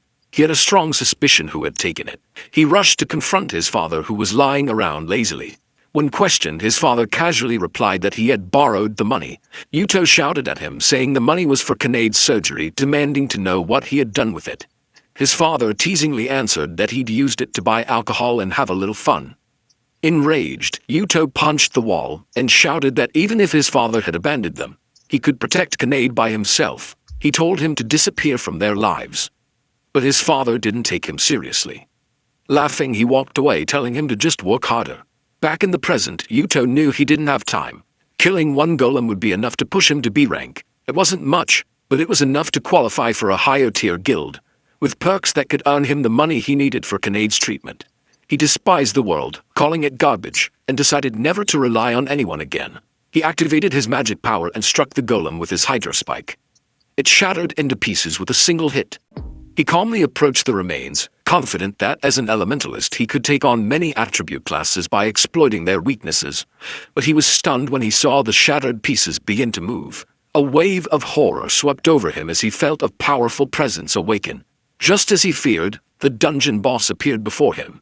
That's when he realized why the boss had been so difficult to find. Yuto immediately tried to retreat, but before he could, the boss swung its massive fist and punched him across the room. He slammed into the wall and couldn't believe the boss's speed. It had grown much faster. He tried to stand, but his leg was severely injured. As the boss approached, he watched helplessly, thinking bitterly that nothing ever went right in this world, that everyone and everything was trash. The boss raised its fist to finish him. Powerless, Yuto lifted the key tag his sister had given him, trying to call out to Kanade as his vision faded. Fortunately, Yukari arrived in time and caught the golem's fist with one hand. He tells Yuto that he understood. He wanted to rank up and gain experience. But Yukari asked him just once to let him help. Yukari then realized that each of the golems he had fought earlier was a fragment of the boss golem. He snapped back to attention when Yuto shouted at him to be careful, making him notice the boss's other fist coming toward him. He immediately stopped it with his other hand and pushed it away from Yuto. Shifting his weight onto his back legs and lowering his hips, he struck the golem with full force, shattering one of its arms and pushing it back. It was tougher to defeat than the golems they had encountered on the way, but for Yukari, it wasn't impossible. However, he was surprised when the boss regenerated its destroyed arm. Lulu had informed him that since the boss golem was formed by combining golems, regeneration was not unusual. But that didn't make it invincible. He then activated his soul trial ability to increase his mana and applied debuffs to himself. Raising his fist, he punched the boss, then immediately activated Lost Man to remove the debuffs and punched again. The force of the strike pushed the boss backward, and before it could respond, Yukari unleashed a rapid barrage of strikes. Yuto was stunned by his movements and wondered if Yukari was truly the same C rank as them. The others arrived shortly after, and Naruse admitted that he thought they had caught up. But if they joined the fight now, they'd only get in the way. They stood back and watched Yukari dominate the boss. Komori couldn't believe what she was witnessing. She observed that the efficiency of Yukari's mana circuits was on a completely different level than theirs. She was amazed at the amount of mana he was releasing and questioned what kind of mana absorption and circulation efficiency could produce such power, especially when the number of mana circuits should be the same among them. The boss growled in frustration and summoned its soldier golems. They realized the boss had mass summoned its golems, and once it finished, ordered them to attack Yukari's seniors. Yukari immediately looked back and summoned Harbal, who responded with a wave of apathy, stunning all the golems. Yukari rushed in, destroying them one by one with single blows.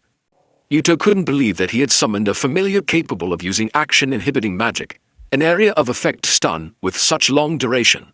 It was overwhelmingly superior to his own magic, leaving him to question whether Yukari was supposed to be a warrior class or a summoner. Meanwhile, Yukari summoned his S-rank summons, Skull Lich Lord and Water Element, and ordered them to protect his seniors. Both summons complied. Komori was shocked that he could summon multiple spirits at once, and that each of them was stronger than the entire team. While still in battle, Yukari noted that with the mana he had gained from Serendiana, he could summon multiple souls. Although it was still difficult for him to use their unique magic, he was confident his summons could act as effective guards.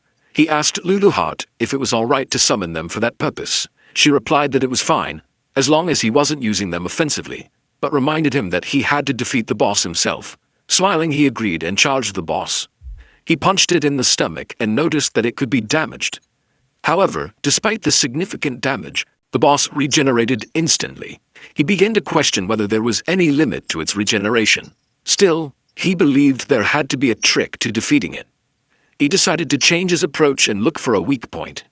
He kicked its legs, punched its belly, and smashed its head. But all of his efforts were in vain. The boss regenerated every single time. He glanced at Luluheart, who was silently observing him, and recalled her lecture. That he must think for himself, fight, overcome adversity, and achieve victory. He understood now. He had to become capable on his own. Calming himself, he pushed through his thoughts. He then ordered Water Element to activate her water prison ability. She responded by casting Aqua Globe containing the prison. While she was busy holding the spell, Yukari rushed toward the boss's arm and gripped it tightly. He pulled with all his strength and managed to tear the arm off. The boss screamed in pain, but he ignored it, knowing that even if he completely shattered the arm, it would only regenerate again. He lifted the detached limb and threw it toward Water Element. He decided that they needed to prevent the pieces from reassembling. Water Element imprisoned the boss's arm in her water prison, and he ordered her to keep the fragments isolated. She winked in confirmation.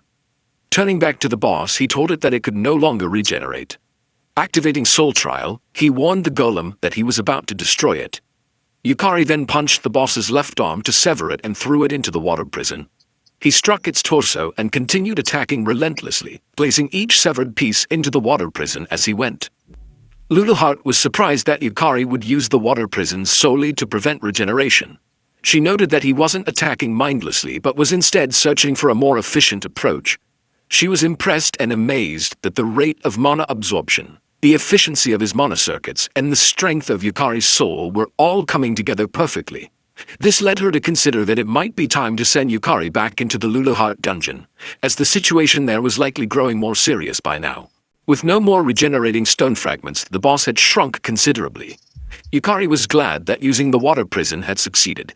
He dashed toward the boss at top speed, knowing he only needed to finish it off with a single high-powered strike. Inhaling deeply to calm himself, he decided to limit his soul usage to 20%. He then raised his fist, fueled with his soul, and used his soul burst ability to punch the boss. The boss was launched backward and its core was destroyed, killing it instantly. Yukari had defeated the dungeon boss Red Golem, and it dropped the Golem Pendulum. Though no soul core was dropped, he was satisfied. He had succeeded in controlling the high-cost Soul Burst skill, which consumes one's soul to trigger a magical explosion and slows mana recovery. He recalled that during his battle with Serendiana, he had used up his entire soul and could no longer continue fighting. But now, he had managed to regulate the consumption, allowing him to remain combat-ready. Naruse approached him from behind, praising him as something else, and figuring out that he was the one who had taken down the horde of golems a few hours earlier. Yukari admitted that it was him and asked if they could keep it a secret, as he didn't like standing out. Naruse thought he was humble and said it was a waste. His strength would be in high demand. Yuto then acknowledged that he had underestimated Yukari. He confessed that he had prioritized his personal matters, which ended up burdening Yukari. Yuto then bowed and sincerely apologized, startling Yukari. Yuto noticed Yukari's injured hand and suspected that he had pushed himself too far. Yukari looked at his hand in confusion and realized he hadn't noticed the injury because of the lost man's skill, which nullified pain. He stared at it, knowing it was now useless, but he didn't care. He simply reminded himself to be careful when using Soul Burst, as losing use of an arm every time would become a serious problem. He smiled and assured Yuto that as long as he could protect everyone, losing an arm was a small price to pay. Yuto was stunned by what he heard, but before he could respond, Yukari pulled something out of his pocket and handed the key tag back to him, telling Yuto that he had his own reason for becoming stronger. Yuto responded that he understood and hoped they both could achieve their goals. On the other hand, Komori began to understand why Irigami had her eyes on Yukari. But from the perspective of someone affiliated with the Holy Dungeon Church, it was not necessarily a good thing. Still, Komori decided to set the thought aside. She knew that an interesting junior had just joined them, and she couldn't help but be intrigued. Meanwhile, in the church, Irigami used her Saint Dominance, a skill that allowed her to control the vision of subordinate sisters and observe Yukari from a distance. She confirmed that Yukari's mana had already reached the level of an A-rank mage. He was forcefully enhancing his physical strength by channeling his abundant mana, leading her to wonder just how much experience he had accumulated to reach such a level. What intrigued her more, however, was that despite having C-rank level mana circuits, Yukari was manipulating A-rank level mana. She knew that with only 8 C-rank circuits, there should be a strict limit to how much mana one could handle. That left her questioning how Yukari was compensating for it. She proudly declared that it was endlessly fascinating. Turning to the man standing in front of her, she asked if he agreed. Kei Akazuki, an F-rank with the Nightmare skill, agreed in a sinister voice that Yukari was indeed the best. His tone made Irigami happy. She said she was glad to see him understand Yukari's value, which made rescuing him worthwhile, even if it meant crossing Hyakuri-Oran and earning Sakurako's resentment. She then asked for his opinion and suggested that he abandon his boring habit of newbie hunting and get himself a class. He replied that he didn't hunt newbies for fun. It was just the quickest way to dissect players. What he truly wanted was to understand what skills and classes were, and where they originated. Irigami laughed and called him a wonderful philosopher. She told him that with his ambition and talent, it was only a matter of time before he reached S-rank. He then asked her if she was really sure about letting him dissect Yukari, even though Yukari was her favorite. Excitedly, she told him to call her when that time came, explaining that she too was curious about what was inside Yukari. He sighed, realizing that Irigami was genuinely looking forward to it. He asked how he could obtain one of those classes, and she assured him she had the perfect method. He only needed to leave it to her. She then enthusiastically explained the method to Akazuki. He smiled, thinking it was a crazy idea. But he also understood why Irigami was feared as a witch. Akazuki knelt in front of her as they sealed their deal and confirmed that he would serve under her. From the day Akazuki had lost to Yukari, he had never forgotten the look in his eyes. He wanted to see him again, to meet him, and to discover what was inside him. Akazuki swore that the one who would dissect Yukari would be him.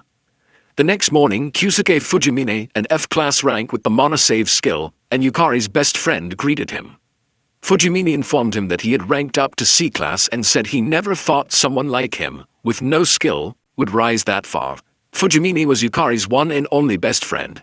He did possess a skill, but he had never chosen to live as a player because he believed he was just an average guy who couldn't risk his life going on adventures. Because of that belief, in the world before regression, Fujimine had tried to stop Yukari from becoming a player and constantly reminded him that he had neither the talent nor a skill. Yukari recalled how Fujimine had hardened his heart and discouraged him from chasing his dreams. He was lost in those memories when Fujimine called out and softly slapped his back, telling him not to zone out. Fujimine then proudly declared that Yukari was a celebrity now, a prodigy. The first since Sakurako to reach C-class in under a year. But Yukari irritably told him to cut the flattery and get to the point. Fujimine asked what favor Yukari wanted, and Yukari replied that he wanted him to team up with him. Fujimine asked if it was just to fill a party slot, which Yukari confirmed, explaining that to challenge a C-class or higher dungeon, they needed more than one person. He convinced Fujimine by saying he didn't need to enter the dungeon and could just wait at the entrance. Fujimine agreed, saying he wanted to see if Yukari had really gotten stronger. That thought alone made him excited. Yukari was about to suggest a date when Fujimine interrupted, stating that he would be coming into the dungeon too. Yukari was shocked to hear that from his friend, someone once afraid of becoming a player, and asked why. Fujimine replied that he didn't care much about being a player or any of that, but he cared about Yukari and wanted to see him fight. As the guy who used to be stuck as a no-skill, Yukari was stunned for a moment, but with no other choice he agreed. He then called Luluhad to ask her for permission to go all out this time so that Fujimine wouldn't get hurt and could feel safe. She agreed, and informed him that she would act separately from him this time, because she had a few matters to take care of. He was confused. It was rare for her to act on her own, but decided not to question it and just asked her to return soon. As Luluhad left while he chatted with his best friend, she knew it was time to let Yukari start practicing independence.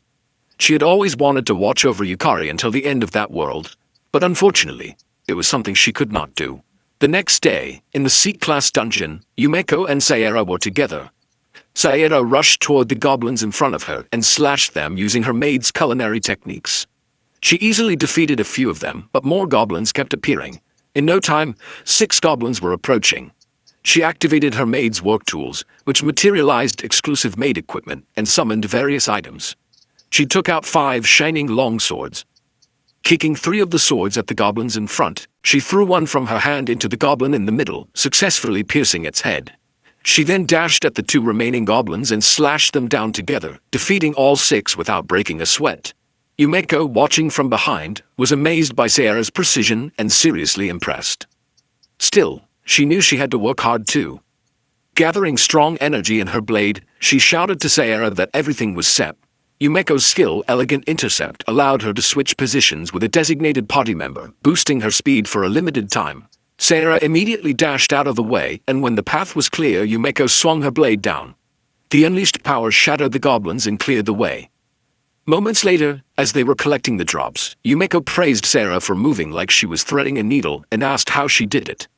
Sayera replied that her class was Maid, which had an ability called Flawless Movement, allowing her to perfectly replicate any movement she imagined. Yumeko asked if that meant she could never make a mistake and teased her, calling it cheating. Sayera responded that Yumeko's skill was even more incredible. Yumeko then proudly asked if she meant her genius class and explained that as long as she met the requirements, she could learn any class, something that really helped with her short attention span. Sayera complimented her again, saying that her skill was insane. Yumeko, lacking any sense of humility, confidently agreed. She went on to say that there were limitations. For instance, she had tried out Assassin during the last expedition, but it didn't suit her. Then she tested the Ray Saber class, which felt better, but the charge time for attacks was too long, so she decided not to use it again. Sayera realized that Yumeko adapted her class depending on the dungeon, and her talent was the ability to instantly master any class. Without a doubt, she thought Yumeko was a genius with the potential to reach S rank someday. Yumeko then asked what Sayera thought Yukari's class might be. Sayera admitted she had been wondering the same thing but had no idea. Yumeko was surprised. Even Sayera didn't know. She recalled that just before entering the dungeon at Oryu Guild, Kira had informed her that the first floor of the Luluhat dungeon had been cleared. Based on what he sensed, over 20 guilds and factions had gathered there. She was shocked. She hadn't noticed anything at all, but Kira explained that was because they had advanced scouting and stealth abilities. He also informed her that all those forces were closely observing the battle between Sakurako and Irugami, and at the center of that battle was Yukari. She was horrified to hear this, realizing that it meant Yukari was in serious danger. Kira added that the reason so many strong players fought with him caught in the middle was because they were interested in him. That alone made Yukari a key figure in their world. Kira also explained that if he, as the master of the Oryu Guild, were to approach Yukari any further, it would be like publicly declaring Yukari as someone of importance. Yumeko understood what her brother was telling her and realized that this was where she came in. Kira agreed and said he wanted her to officially investigate Yukari on behalf of the Oryu Guild. Kira firmly ordered her to figure out who Yukari really was, what kind of skill and class he possessed, and, most importantly, the hidden secret that lay between Yukari and the Ludoheart dungeon. At the same time, in the C-class dungeon, he warned Fujimi never to leave Harbel's side and told Harbel that he was counting on her to watch over Fujimi, to which Harbel agreed. Fujimi commented that Harbel was cute and assumed Yukari's class was a summoner. Yukari explained that he could do something similar and assured him that Harbel was incredibly strong, which meant staying close to her would keep him safer. Fujimine extended his hand to greet Harbel respectfully, and before Harbel could move, Yukari warned her not to bite Fujimine. A moment later, Yumeko and Sayera were hiding nearby when they felt a strong presence even from a distance and noticed that Harbel's magical power was outrageous. Sayera also realized that Harbel was not at a C-rank level. It was far above, and she guessed it could be A-rank or even S-rank potential. Yumeko asked if Harbel was communicating, noting that they had a summoner in their guild too, but summoned monsters usually acted like puppets. Sayera agreed with Yumeko, stating that was how summons should typically behave. At first, when Yumeko asked Sayera to help investigate Yukari, she felt uneasy about it. But now that she was witnessing Yukari's strength firsthand, she understood Yumeko and figured that from that day on, Yukari would become a target for many factions. Yumeko admitted that when her brother told her Yukari might have cleared the first level of the Luluha dungeon, she thought it had to be a joke. But now, she believed it was true, and asked if they should head back to report to her brother. However, Sayara disagreed and told Yumeko they should watch just a little longer, as removing the dangers surrounding Yukari would require a clearer understanding of his true strength. Sarah knew she had been protected many times during dungeon raids. Even if her strength couldn't match Yukari's now, she still wanted to find a way to protect him and be someone brave enough to defend others as Yukari did. Yumeko agreed and informed her that the class she had chosen was Shadow Stalker, which had high stealth capabilities. But with a monster like Harble, who was stronger than both of them, getting any closer would definitely get them noticed. The two girls decided to continue observing from a distance for the time being. Meanwhile, Yukari knew they couldn't afford any mistakes in the dungeon ruin and decided to be extra cautious, prioritizing safety above all. He summoned Soul Servitude, Armored Knight Soul, Skull Guardian Soul, Flame Knight Soul, and Skull Lich Lord Soul all at once, and ordered them to explore the dungeon. He instructed them that if there were monsters, they should defeat them all. The summons agreed. Yukari was confident that his summons were stronger than ever due to his increased magical power. Before dismissing them, he added that if there were too many enemies, they should retreat immediately. Their goal was safe, consistent progress, and the summons acknowledged that as well. Fujimine, stunned by the terrifying appearance of the soul summons, told Yukari they looked horrifying. Yukari reassured him that the summons were loyal and actually pretty good guys, making Fujimine realize how much Yukari trusted them. It showed that Yukari had clearly been through many dungeons. A moment later, the summons began exploring. As they roamed the dungeon, they encountered a group of lizard monsters. The lizard men immediately attacked, but the summons blocked the attacks. Behind them, the Flame Knight appeared and charged at the lizard man. When it resisted, the Flame Knight ignited its blade with fire, startling the enemies. Before they could retreat, the Flame Knight beheaded them. One lizard man tried to escape, but was shocked to find the Skull Lich Lord blocking its path. The Lich Lord raised its axe and sliced the lizard man in half in a single swing, then decapitated the other escaping monsters. Meanwhile, the two girls watched from their hiding spot. Noticing that Yukari's summons fought on their own, Yumeko asked Sayara to confirm that the Skull Lich Lord had once been a C-rank dungeon boss, which Sayara affirmed. However, she also noted that it was now even stronger than before. She wondered if Yukari's class could strengthen monsters and was surprised to see that the summons appeared to have their own will. Hours later, Yukari informed Fujimine that they had mostly cleared the surrounding area and could now proceed. Fujimine was confused, reminding him that he had just been standing around the whole time. Yukari explained that the summons had handled all the fighting. Fujimine was amazed to hear that and asked if Yukari didn't even have to fight directly. Yukari simply said that he still needed to confirm the kills and collect materials. As they walked, Fujimine asked how much C-rank monster materials were worth. Yukari replied that it depended on the type of monster and the condition of the materials. For every 10 monsters, the total value could reach several million yen if the materials were of high quality. Fujimine was shocked. Frustrated, Fujimine said that F-rank materials barely sold for over 10,000 yen. Yukari explained that although F-rank materials had more utility, materials from C-rank and higher dungeons could be used to craft powerful weapons and armor, or even generate rare items. Naturally, the rarer the materials, the more attention they attracted from collectors.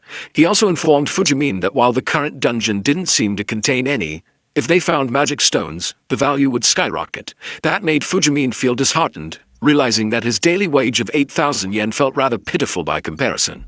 He asked Yukari if he planned to keep farming C-rank dungeons to make money. Yukari responded that he didn't plan to stop at C-rank dungeons, which confused Fujimine even more. He asked if Yukari wasn't already strong enough. Yukari replied that he wasn't. He still considered himself weak and needed to become much stronger. Fujimine was surprised but accepted it. Then, Yukari was suddenly startled when one of his summoned monsters was defeated. Fujimine worriedly asked if it was a stronger monster. Yukari immediately ran and guessed it was the dungeon boss's doing. He ordered Harble to retreat. A few minutes later, they reached the dungeon boss room and saw one boss with 10 underlings. Yukari thought he might be overreacting, but he couldn't afford even the slightest mistake. Not with Fujimine at risk. He reminded himself that it was better to be safe than sorry. He activated Soul Servitude again, manifesting Harble, Water Elemental, Thunder Elemental, and Fire Elemental souls. Fujimine couldn't believe he was summoning even more. The two girls, watching from afar, realized that these were different summons from before. Both were stunned, understanding now what Kira meant when he spoke of Yukari's power. Meanwhile, Yukari focused entirely on defeating the enemies precisely and safely, giving everything he had. As he stared into the eyes of the dungeon boss, he then ordered his summons to support him as he headed for the boss in the middle, and told Harble to take care of Fujimini. Both girls were shocked to see that he would take on so many enemies head-on, and were worried, knowing it was suicidal, but they didn't stop him. He dashed toward the enemies, determined to finish it as fast as he could. One of the lizard men tried to swing its blade at him to stop his charge, but before it could land a hit, the fire element burned it to death. Yukari ran past it, shocking the other lizard men. He then swung his sword forward, chopping off the head of another lizard man who was in his way.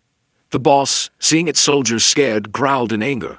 With no other choice, the remaining lizard men rushed in to stop him, but unfortunately for them, the water and lightning element stepped forward and electrocuted and drowned them to death. Thanks to them, in just a few minutes, Yukari reached the boss. He leapt at full speed, appearing behind it with his sword lifted high, and swung it down on the boss, slashing it continuously within seconds. Fujimin was amazed as he watched. When Yukari was done, he looked around to check the area for safety. He calmed down when Fujimin shouted proudly that it was over in an instant and praised him for being so strong. Fujimin then approached him, asking if he was right in thinking Yukari beat the boss, and said they should head back. Yukari simply agreed, but something didn't sit right with him. He found it strange, knowing that a monster at the level of that lizardman boss shouldn't have been able to defeat the Skull Lich Lord. He recalled the Skull Lich Lord telling him his magic was stronger now, confirming that he was indeed more powerful than before. Yet, something still felt off. He wondered if there was something else going on. On the other hand, the girls were amazed that Yukari had finished the C-class dungeon so fast. Sarah couldn't believe Yukari had cleared the Luluheart dungeon like that. What amazed her even more was that not only did Yukari defeat boss-level monsters, but those monsters didn't even stand a chance. Yumeko whispered that Yukari was strong when they had done a dungeon together. But back then, he wasn't this ridiculously powerful. They both guessed that Yukari might be using power from the Luluheart dungeon monsters. As they watched from afar, they were left trying to piece it together. Yukari's overwhelming strength made them feel something close to fear. Later, out on the street, Yukari and Fujimin were walking peacefully after selling the drop items and monster corpses. Yukari then saw Luluheart floating in front of him. He quietly asked her if her business was done, and she replied that it had ended earlier than expected, and that she had handled the rest. She then asked him if she was right in assuming he noticed them, to which he replied yes, and shouted to the girls that they could come out. The girls awkwardly walked out of a nearby alley. He told them he had sensed them inside the dungeon, and Sierra immediately explained that they didn't do anything to feel guilty about. He calmly assured her that he believed them, and that they were probably just worried about him and Fujimin, earning a look of disbelief from Luluheart. Yumeko, feeling guilty, quickly agreed and nervously shouted that C-class dungeons are dangerous. He then asked if they had sensed anything disturbing back in the dungeon, which shocked Luluheart. Yumeko responded that she hadn't noticed anything, and Sierra said the same. Suddenly, the sky above them opened, and a huge demon eye appeared. A powerful magic circle materialized in the air. Yukari panicked upon feeling the massive surge of magical energy, knowing that something incredibly dangerous was coming. His instinct to protect everyone activated immediately. Dark power began to spread around them, and before it could manifest fully, Luluheart rushed him to use his lost lust ability. Confused, he asked what was happening, but Luluheart just shouted that she would explain later. He agreed and immediately activated Lost Man to erase the lust. Multiple magic circles then appeared in the sky, unleashing a powerful force that destroyed everything in the area. The energy splashed in their direction, and before it could hit the others, Yukari blocked it with all his might. But it was too strong. He was slammed into a nearby building, leaving his friends deeply worried about him. Luluheart proudly told him that even in an unexpected situation he stayed calm, and she praised him for how much he had grown. He confirms that with that level of magic, even one mistake would have killed him. He then asked Luluheart if she knew what was going on because he wanted to understand the situation. She informed him that a demon king had come to meet them, and hearing that, made him feel a chill of fear. She explained that before his regression, the world had gone straight to hell, and the real cause behind all the dungeon breaks was the one who ruled the S-class dungeon, the pinnacle of Septimelanie, corrupted by lust. She added that the disease that spread through solitude was the demon king of lust, and she had come for him. The demon lord of lust then introduced herself as Carmarian, the ruler of the Dragonkin. Her race was a dragon succubus hybrid, and she was affiliated with Septim Magnus. She greeted both Ludoheart and Yukari. Yukari was surprised that Carmarian could see Ludoheart, but Ludoheart calmly praised Carmarian's flashy entrance and asked if she wanted something from her. Carmarian replied that she had come to erase her, asking what other reason she could possibly have. Yukari realized that Carmarian's target was Ludoheart and asked why she was after her, but Carmarian simply asked if she really needed to kindly and politely explain anything to someone about to die. Ludoheart teasingly asked if she truly believed Yukari would lose to someone like her, which angered Carmarian. She snapped that Ludoheart talked big for someone barely clinging to life. Carmarian then taunted them to take her hellfire and assured them that, if they survived, she would answer their questions. Ludoheart informed Yukari that, among all the demon lords, the demon of lust was the strongest. However, forcing herself out of the dungeon must have limited her power. She assured Yukari that she would read Carmarian's movements and give him directions. She told him to focus on her thoughts and her voice, because they would defeat Carmarian together. He simply replied that he understood, trusting Ludoheart more than anyone. He was ready to face Carmarian, but then she disappeared, startling him. Ludoheart immediately looked around, but Carmarian reappeared on his right side and aimed her fire at him. He panicked but managed to raise his hand in time. Yet Carmarian cast her spell faster, releasing a strong fire blast that exploded around them. Sayara called out to him in worry while Yumeko tried to evacuate the others. The two girls attempted to attack the barrier, but they couldn't get close. Even their attacks were deflected. Yumeko shouted that Carmarian's power was too fast to follow with the naked eye, and Sarah realized the battle in front of her was on a whole other level. She immediately pulled out her phone and contacted someone, knowing she had to at least do what she could.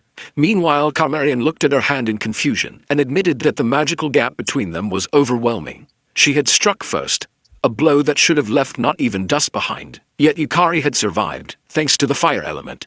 She gave him credit for that. Yukari noticed that, even during battle, Carmarian was calmly analyzing everything while they were fighting for their lives. Ludoheart shouted to Carmarian that Yukari had withstood her hellfire, and ordered her to answer their question.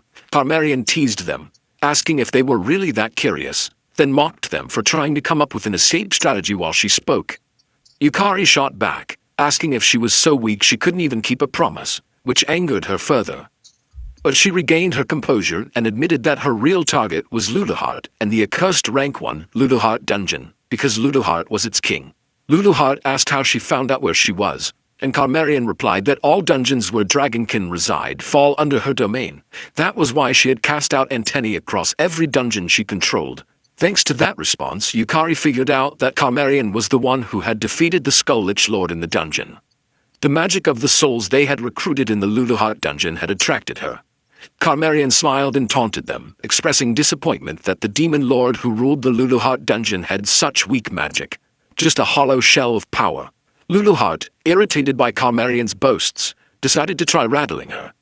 She landed on Carmarian's scythe and calmly asked if they weren't in the same boat. Leaning in closer, she teased that with the current level of her magic, there was no way she'd be causing a dungeon break anytime soon. Carmarian was stunned and furiously asked how she knew. Ludoheart responded teasingly that she could see through the kind of thoughts a weakling like her would have, and called her pathetic for teaming up with others because she couldn't reach Ludoheart's level alone. Carmarian couldn't believe what she was hearing and began to suspect that the other demon lords had betrayed her. Thanks to her reaction, Ludoheart managed to read that Carmarian didn't fully trust her allies. However, her taunts had pushed Carmarian too far. Carmarian decided to just kill them immediately. Ludoheart was caught off guard when she saw Carmarian appear behind Yukari and quickly ordered him to get down. Carmarian attempted to slice his head off, but he managed to duck in time. She tried again to slash him in half, but once more he narrowly avoided it. Ludoheart shouted for him to jump, and he rushed to obey, avoiding being crushed. Carmarian activated a fire magic circle in the air and rained fireballs on him. He managed to summon the fire element to shield himself from the flames. Ludoheart warned him that Carmarian was charging in, and when he looked up, he saw her closing in fast. She swung her scythe down at him, and he managed to block it with his sword, but she was far stronger than him, and he couldn't hold out long. He forcefully pushed her scythe away, which sent him stumbling backward. Before he could recover, Ludoheart shouted for him to get up and dash forward, which he did immediately. But Carmarian appeared right in front of him again and mocked him for being too slow.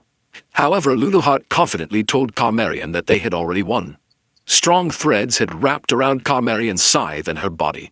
Carmarian realized that this had been Luluhart's plan all along. She had initially thought Luluhart was just oddly chatty until she saw Sakurako calmly sitting on a rock, holding the threads that had trapped her. Ignoring Carmarian, Sakurako asked Yukari how many times she was going to have to save him. Just then, Kira approached, telling Sakurako not to say it like that. Being alive was already a miracle. Sera Kagurazaka, an S-rank player with an unknown class and skills who also worked as a player association receptionist, agreed. Sera reminded Sakurako that Yukari fought well against a Demon Lord class monster and deserved praise. Hiritaro Odachi, an S-rank player ranked 18th with the Swordmaster class and Blade Speak skill, also agreed, saying that he had heard rumors. But Yukari exceeded all expectations. Kyoichiro then appeared behind them and praised Yukari for moving like a pro against a demon lord. Kira approached Yukari and asked if he could still fight. Yukari confidently replied yes. Carmarian glared at them all in fury, but they remained calm. Together, they prepared to slay a demon lord. Kira was amazed to see the ruler of the S-rank dungeon and the strongest demon lord species, while beside him, Sera praised Yukari for being impressive earlier and for deflecting Carmarian's attacks all on his own, something most people couldn't do. However, she told him that they would take over and to leave it to them. Yet Yukari didn't agree and expressed his wish to fight alongside them. He explained to Sera that Carmarian uses powerful flame magic and teleportation, and that he has a way to detect her teleportation locations, which means he can be useful. Sera paused to consider and then replied that she couldn't believe he was just an F-rank not long ago. Fortunately, she agreed to let him join the fight. However, she warned him that even a single demon lord is enough to bring the world to ruin. And at the same time, she assured him that, luckily, they had a gathering of S-rank players present. Sera then informed everyone of the formation. She and Kyoichiro would provide support. Kira and Kiritaro would take the front lines. Yumeko and Saera would guide civilians to safety. And Sakurako would prepare the Grand Barrier. Yukari forced himself to stay calm and reminded himself that everyone there was a higher rank than him. He then activated his Lost Man skill to suppress the feeling of panic and once more told himself that the reason he was able to fight in that situation was because he had already seen Carmarian's attacks. He pushed himself to use his head, predict everyone's movements, and make the best possible move. Meanwhile, Carmarian realized she had been played. The players had hidden their presence to lure her into that exact situation. Luluhart noticed Carmarian's reaction and could tell she was howling with her thoughts. She then teasingly showed the invitations and whispered to Carmarian that, if she let her sneak into a dungeon belonging to lizardmen, a distant kin of dragonkind, she knew she'd come running. Which is why she had gathered the S-ranks in advance. However, instead of being angry, Carmarian smiled and responded that the world would belong to her eventually. But for now, she would watch what kind of power native humans held. Carmarian threw her scythe away and taunted them, saying she wouldn't use her weapons or the power of dragons, and even then, she would snuff out every last one of them. She added that she would go easy on them and dared them to come at her with everything they had. Kira dashed forward and attacked Carmarian with his Crimson Lotus War Dance ability, but she easily blocked it with her arm. Kira shouted to Yukari to sync with him, and Yukari immediately responded by dashing forward and swinging his sword at Carmarian's other side. Kyoichiro, observing from a distance, noted that Yukari was even better than the rumors suggested and was keeping up with the movements of S-ranks just fine. Sera then released her Sparkle Starlight to support the front line, but before it could reach Carmarian, she cast a spell and burst the starlight apart. However, she overlooked Kiritaro behind her, who slashed her hand. Carmarian, at first confident it wouldn't damage her, was shocked when Kiritaro slashed her hand again, and it was cut off. Carmarian was amazed that a mere human had severed her arm. Kiritaro explained that her skill, Blade Whisper, can cut through anything. And not even a demon lord is an exception. Carmarian released magic at her severed arm and calmly stated that she had learned something new. Her arm regenerated, and within a second a magic circle appeared beneath Kiritaro while Carmarian taunted that she had come too close. Yukari shouted to Kiritaro to jump, and she immediately acknowledged it, leaping into the air before a powerful flame, capable of incinerating someone in seconds, erupted from the magic circle. Thanks to Yukari's fire element summon, Kiritaro took no damage. She praised Yukari for his good battle instincts and swung her sword down to slash Carmarian's head, but Carmarian, now enraged, easily dodged it. Kira attempted to strike Carmarian's open side, yet she still managed to block it with her arm. The three of them tried to attack her simultaneously, but she disappeared. Luluhart warned Yukari that Carmarian was above them, and he immediately relayed the message to everyone. Kyoichiro was amazed that Yukari could actually read the Demon Lord's movements, and used his curse technique Frozen Sky to block Carmarian's fire blast from above. Luluheart warned him again. Carmarian was coming after the fuzzy guy. Yukari immediately shouted to Kira, but he was too late. Carmarian pierced her hand into Kira. Yukari shouted Kira's name in worry, but Kyoichiro calmly assured him that Kira wouldn't die from something like that. Kira then activated a powerful ability and managed to grab the Demon Lord. Carmarian realized that Kira was a regenerating phoenix, and before she could break free from his grip, Kiritaro and Yukari dashed toward her. As Kiritaro closed in, Carmarian hastily activated a magic circle to protect herself, overlooking Yukari. He rushed forward, aware that his physical ability was more than 2 levels below the S-rankers, which meant Carmarian would naturally prioritize Kiritaro's attack. In that moment, an opening would appear for him. He activated his soul resonance ability, which synchronized with the soul under his control and allowed him to wield its power. By syncing with an S-rank monster, his stats would skyrocket, enabling him to use that powerful magic directly. Carmarian felt a strong danger approaching from her other side and turned in a rush. But what she saw shocked her. Yukari's magic power surging directly toward her.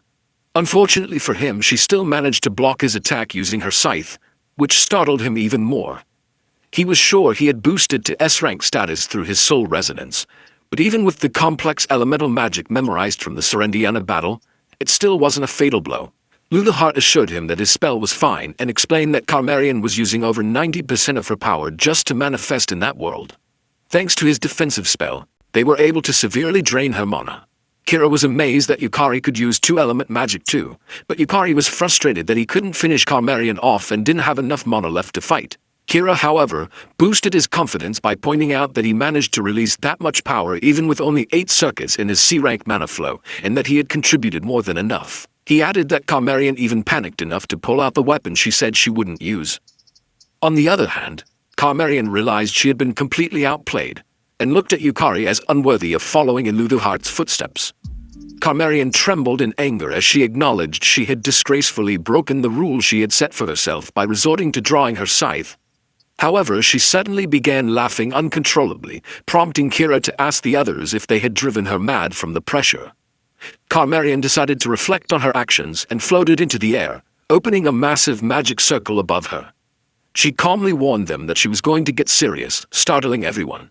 Kira rushed to cover Yukari, and everyone gathered themselves to fight.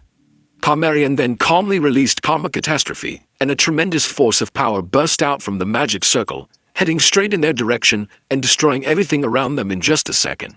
When the power subsided and the destruction was laid bare, Yukari was lucky to still be alive. But he was horrified when he saw Kira standing in front of him, having taken the full damage for him. He panicked when Kira collapsed to the ground, and could only ask him why he shielded him. Yukari rushed over and was relieved to find that Kira was still breathing. Meanwhile, Carmarian, watching from above, was frustrated that even her strongest humanoid form attack couldn't kill him. She realized the dungeon's power to bind monsters was extremely strong. Calmly landing on the ground, she decided to take her time killing Yukari. Suddenly, 4 bright lights appeared above her. When she looked up, she was startled to see 4 fox whale barriers rushing down toward her. As they landed, they unleashed the power of the spirit sky barrier. Carmarian looked around in panic, but nearby, Sakurako calmly told Sarah that it was finally her turn. Sarah stepped forward, her crisis gauge ability finally full, which meant she could now go all out. Yukari was relieved to see the 2 girls were safe. Sarah apologized to him for putting such a burden on him, and sincerely regretted letting things reach such a disastrous point. She then explained that her class couldn't unleash its true power unless she was cornered, and she requested him to keep everything he saw confidential. Sarah then activated her class, and he was surprised to see her release such a bright and overwhelming power. As she began to transform, she explained that she hadn't wanted to transform at 30. One of the reasons she had retired from being a player. But given the situation, she had no choice but to go all out. She transformed into a cute magical girl and immediately unleashed her sparkle starlight toward Carmarian. Carmarian remained calm at first, thinking it was the same attack from before. However, Sarah teased her, asking whether she really thought she could block the attack that easily. When Sarah's starlight hit the barrier Carmarian had conjured to protect herself, the sheer power shocked her. She couldn't believe a human could wield that much magic. Then, Sakurako activated her foxfire, 8 tense bloom ability. From her barriers, powerful flames erupted and surged toward Carmarian from all directions. She panicked, realizing there was no way to block all of the incoming attacks. The strikes hit her successfully, destroying her magic circle. Sarah commented to Sakurako that while the grand barriers were effective, they paid a heavy price. Sakurako explained that what the others did was only natural, and added that compared to countless S-rankers, she alone was stronger. Sakurako then ordered Yukari to stand up and not let Kira's sacrifice go to waste. She asked if he intended to accept defeat so disgracefully. He replied that he could still fight and forced his shaking legs to stand. He assured them that he would read all of Carmarian's moves precisely, and even if he died, he would not lose. Sarah released shooting stardust and a strong, brilliant power surged toward Carmarian. She managed to block it once more, but Sakurako followed up by adding his fox lightning. 8/10 bloom to Sarah's attack, pushing Carmarian back even further. Within seconds, she could no longer withstand it, and her shield shattered into pieces. She realized that Sakurako's barriers not only weakened her physical form but also amplified Sakurako's magic. Magic was being released from every Tori, making everything within the barrier a target. The sheer amount of magical power didn't feel human. Carmarian had thought Sakurako was just a weakling watching from the sidelines, but now she realized it had all been a ploy to buy time for summoning the Tori. Suddenly, Yukari appeared behind her, startling her. Though she still managed to block his slash with her scythe, she was surprised by how much Yukari's speed had increased, even though she was supposed to be the stronger one. She noticed Yukari was following Ludohart's instructions precisely, which meant she still hadn't finished off Ludohart. Sarah praised Yukari for the well-timed flank and released shooting stardust again. Carmarian, knowing that taking it head-on would be fatal, immediately leapt away to avoid it. At the same time, Yukari and Ludohart both shouted that she was above them, surprising Ludohart, who noticed that Yukari was now reacting almost exactly as she predicted. Even in such a high-level battle, he was clearly growing stronger. Sakurako activated Foxfire, 8/10 bloom, and a powerful tornado of flames reached toward Carmarian. But she vanished again. Yukari shouted a warning. Carmarian had reappeared below Sarah. Acting fast, Sarah fired shooting stardust once more. Though Carmarian managed to shield herself, the force of Sarah's magic was too overwhelming and caused a massive explosion.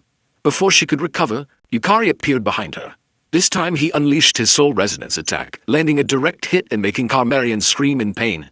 Carmarian is frustrated that everything was going completely off script. She wondered when exactly her dungeon break plan had been discovered. Her thoughts were jumbled and she chose to teleport away to create distance, but was shocked to find Yukari and Sarah already there, having predicted her destination. They attacked her simultaneously. She tried to block with her shield, but the pressure from their combined assault was too much. Her shield finally shattered. From above, tornado flames descended once more. When they hit the ground, the impact caused large-scale destruction. Yukari was stunned that Sakurako could still cast such powerful magic after everything else, and noted that her mana hadn't dropped at all. Exactly what he expected from the strongest player in the magic class. He also observed that Sarah's power wasn't limited to magic. Her speed and strength matched those of an S-rank warrior class. With them at his side, he began to feel sure they could win. However, a much larger and more ominous magic circle suddenly appeared in front of them, just as Carmarian vanished. Yukari panicked at the sight and stuttered, asking what was happening. Ludohart quietly answered, saying she had thought Carmarian would retreat before it got to this point, but never imagined she would go that far. A powerful blast of energy erupted from the magic circle. Sarah rushed in front of Yukari to shield him. From within the circle, a massive claw began to emerge. A moment later, a piercing eye glared at them as a dragon's arm forced its way out.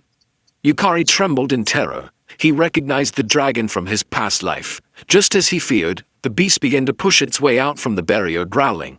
Sakurako was in disbelief. Her barrier had cracked. Sarah too was stunned that Carmarian still had enough power left to summon the dragon. Despite the fear, Yukari steeled himself and raised his sword, ready to fight once more. Ludohart smiled, pleased by his reaction. She had expected him to panic. But Yukari knew. This time was different. In his past life, all he had done was run away. But now, he had Ludohart beside him. And compared to his past, dying and returning over and over, he had become stronger. Carmarian, who had borrowed the power of the dragon, rushed at them, and right away, Sarah cast a milky shield to protect him, but it was too heavy for her. It then swung its tail around, trying to destroy the barrier. Sakurako immediately attacked it with her tornado fires, but her attack just triggered it even more, and it rushed at her. Sakurako cast a quadruple barrier around herself, and Carmarian tried to destroy it using its claws. Luluheart followed Yukari as he dashed away and told him that Sakurako was quite capable.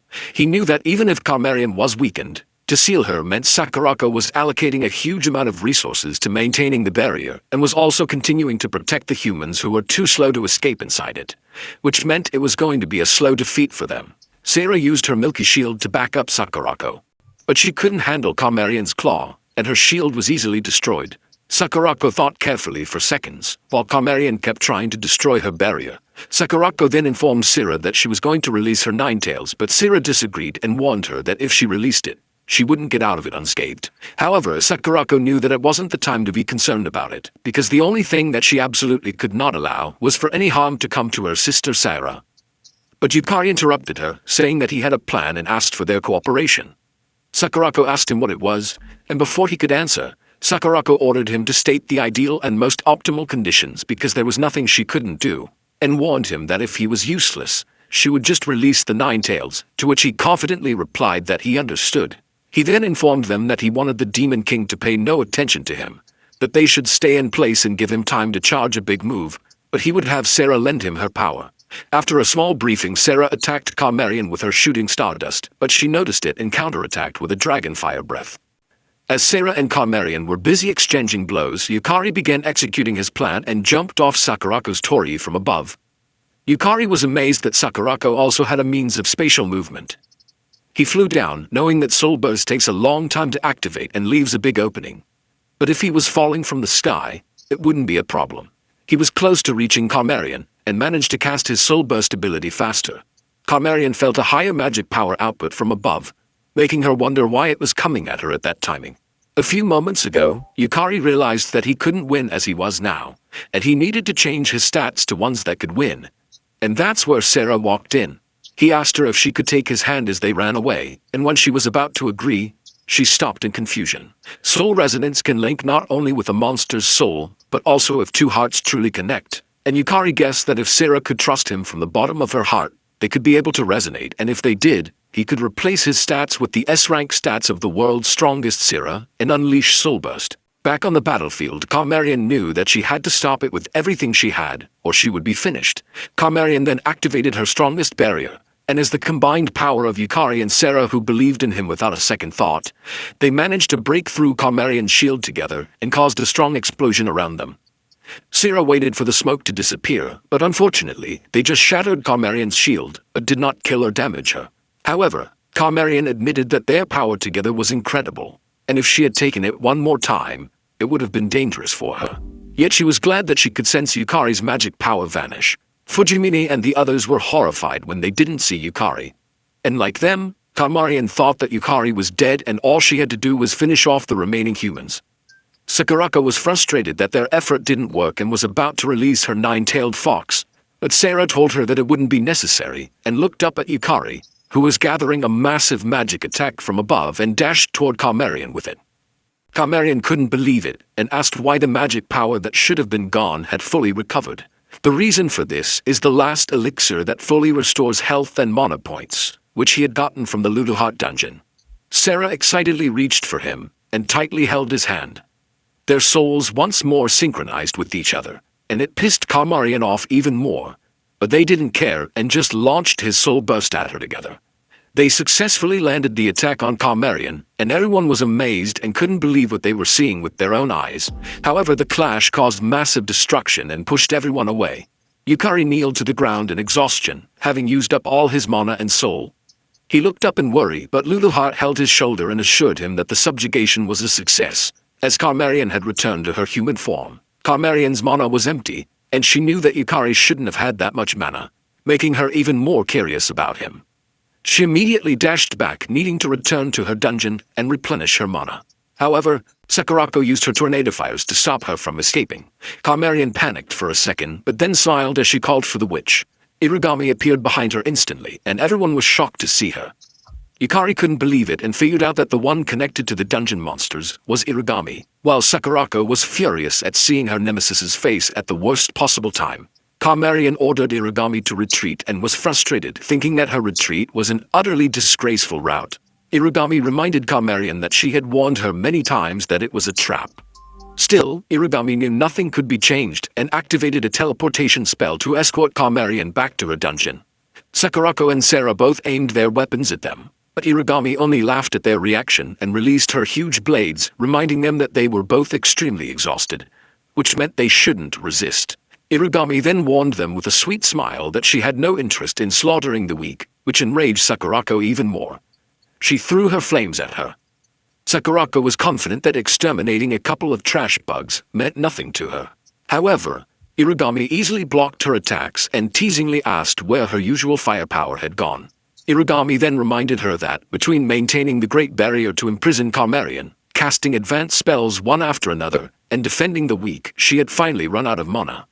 This pisses off Sakurako, and she swore to Irigami that she would kill her. Sarah shouted to Sakurako not to do it and reminded her that there were civilians nearby. Sakurako then looked down and saw Sarah below them. She forced herself to calm down, but unfortunately, Irigami noticed it and confirmed that Sakurako was soft when it came to her little sister. Irigami then ordered Carmarian to target Sarah, and Carmarian immediately opened a magic circle in front of Sarah, casting something at her. For a second, Sarah didn't feel anything.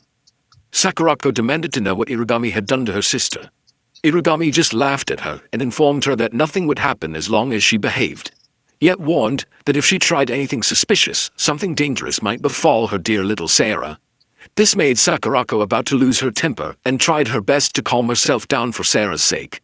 Yukari asked Irigami why she was protecting Carmarian and why she was siding with the monsters. Irigami greeted him first and praised him for growing stronger. She added that his growth always excited her. He shouted at her to answer his question, but she only laughed creepily and responded that it was for the same reason as him, shocking him and making him wonder if Irigami had seen through his connection with Luluhard. Irigami then asked him if he understood her now, and told him she had prepared a surprise just for him. Sakurako, unable to contain her rage, warned Irigami that she had made a fool of her, and swore once again to kill her. However, Irigami simply pretended to be scared to tease her, and replied that she'd love to experience it. She then said her farewells to everyone and vanished with Carmarian, leaving Yukari frustrated that, in the end, Carmarian still escaped.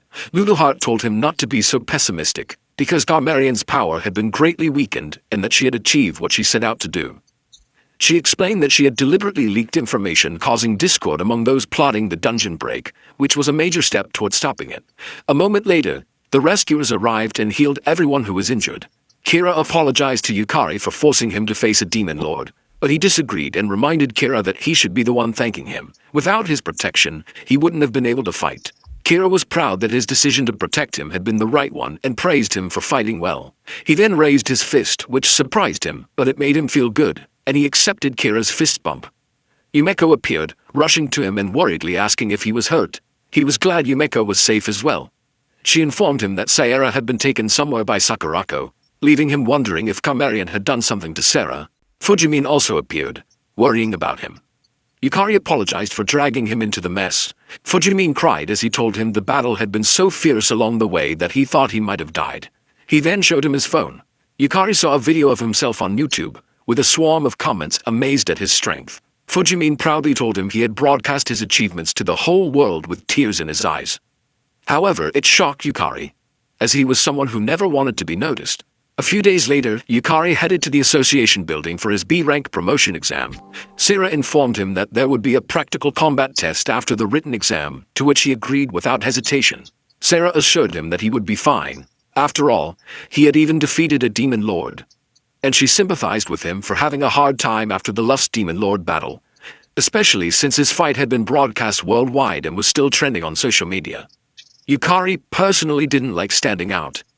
Rather, he wasn't good at handling the spotlight, which made him nervous.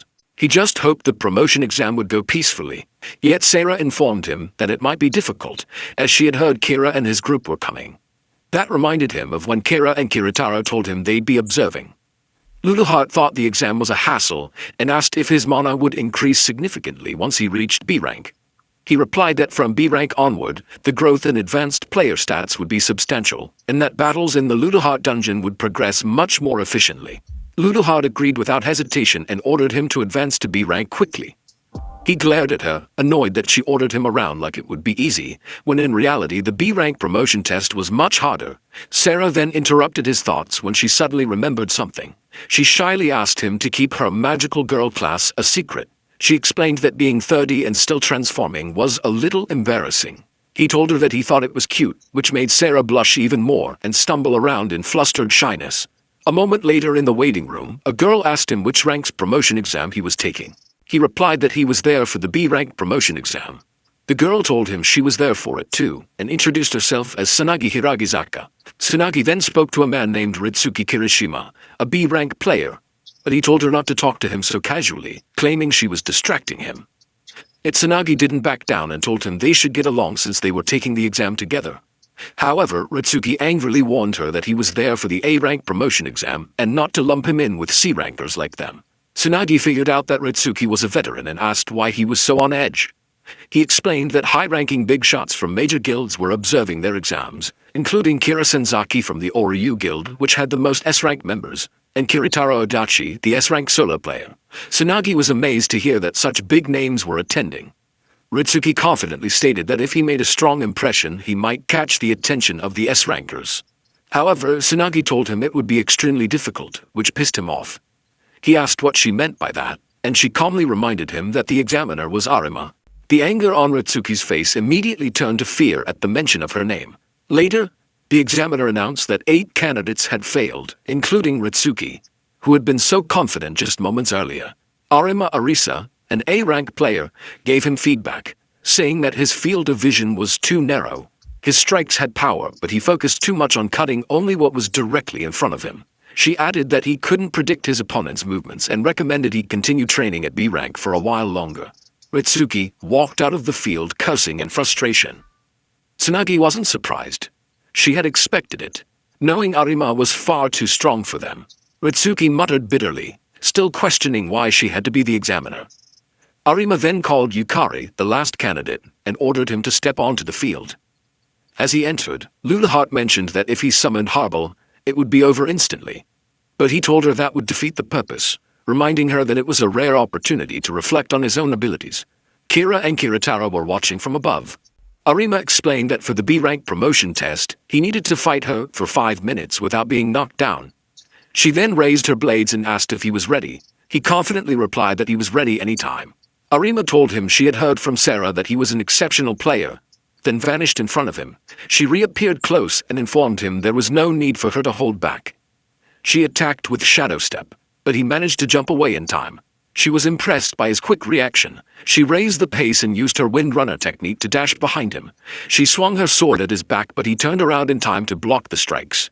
She noticed that he didn't even have a single breath out of rhythm and guessed that he had a great deal of combat experience. She activated her scattering Sakura slash and repeatedly slashed him with incredible speed. Yet he blocked all of them. She wasn't fast enough, at least not compared to the Lust Demon Lord. Tsunagi was amazed that he parried Arima's entire flurry of attacks, but Ritsuki arrogantly said he could do it too. He claimed that Yukari looked desperate and that there was no way he would block Arima's special technique. On the other hand, Arima saw an opening and assumed Yukari's agility was lower than hers. Yet with overwhelming foresight and adaptability, Yukari evaded everything. She grew frustrated at the tempo and decided to end the exam in a single strike. Leaping into the air, she used her clone technique. Ritsuki, annoyed by the sight, thought it was a cheat ability and wondered if Yukari could handle attacks coming from every direction at top speed. Yukari calmly locked eyes on Arima, surprising her. He stepped backward to dodge her blade, but she was confident he couldn't block the clones. However, Water Element was summoned just in time and dissolved the clones instantly. Arima couldn't believe he had cast a summoning spell while deflecting attacks. She was startled when he suddenly appeared in front of her, but fortunately for her, 5 minutes had passed. The match was over, and his blade stopped just inches from her forehead. He withdrew his sword and thanked her for the match. He added that he learned a lot from her use of misdirection and how she created openings. He said enthusiastically that he'd be happy to receive feedback as well, causing everyone to laugh. Arima replied that there was nothing left for her to say. She extended her hand and officially announced that he had passed the test. A few minutes later, Tsunagi excitedly approached him and asked if he was really C-rank. She then congratulated him on passing the exam. He thanked her but admitted he had mixed feelings. He explained that it was because he had seen other people's fights and already knew Arisa's fighting style, which meant that if he had seen the clone technique for the first time, he might not have been able to counter it. Arima responded that she didn't like it when people were humble and asked if she was right in assuming he could have defeated her with just his summoned beast. He looked away guiltily, but Arima could tell that the water element he summoned was on a level that wouldn't be out of place in an S-rank dungeon. Tsunagi asked if that was for real, and Arima replied that she was dead serious. She added that this was why he had passed without any objections and congratulated him, admitting it was her complete defeat and his total victory. On the other hand, Retsuki couldn't believe what he had just seen. He knew that Arima had taken her match with Yukari more seriously than when she fought him, yet Yukari had handled her with ease. Retsuki realized it went beyond just skills or class levels and feared how a C rank could move, as if predicting the future. Suddenly, Kira and Kiritara walked toward them, praising Yukari for a good fight. Tsunagi was shocked to see two powerful S-rankers knew Yukari and was about to ask, but then realized that he was Yukari, the real deal. She recalled watching his last battle on YouTube. He explained to her that it was all thanks to the support of S-class members. However, Kira added fuel to the fire by announcing that Yukari was the player who defeated the Demon Lord, making Yukari even more uncomfortable as he never wanted to stand out. Suddenly, Kira noticed someone mysterious walking out from behind the benches but laughed when Kiritaro told him not to trouble a promising young man of the future. Kiritaro praised Yukari as well and told him that his situational judgment was truly remarkable. She advised him to hone it even further and said they would be waiting for him in the S-rank. He was surprised to hear it and recalled that in his past, becoming S-rank had been a far-off dream. But thanks to Kiritaro's praise, he began to believe he could really reach it. Luluheart reminded him that it shouldn't be a guess, because he can reach it. She also reminded him that S-rank alone wasn't enough to stop a dungeon break. What he should aim for was beyond that. Someone like a Demon Lord class player. He agreed with her and apologized for having such a narrow perspective. He explained that he had only been focusing on what was right in front of him. She ordered him to get stronger quickly if he understood, because they had a goal to fulfill. He agreed, knowing that their next objective was a rematch in the Luluheart dungeon. Later, they returned to the Luluheart dungeon, and she guessed they would be able to enter smoothly. He assured her that his stats had increased after his promotion to B rank, which meant moving around undetected, even with heightened security, was now easy. Luluheart reminded him that they weren't starting from the castle like before. This time, they were beginning at the true starting point of the first stratum, the Eldrian Great Forest. After securing everything, they ran past the gate. He asked if this was for training. She replied that it was part of it, but that moving the dungeon consumed magical power. Yukari often forgot that Luluheart was so weakened she had taken the form of a small girl because she always acted so confidently.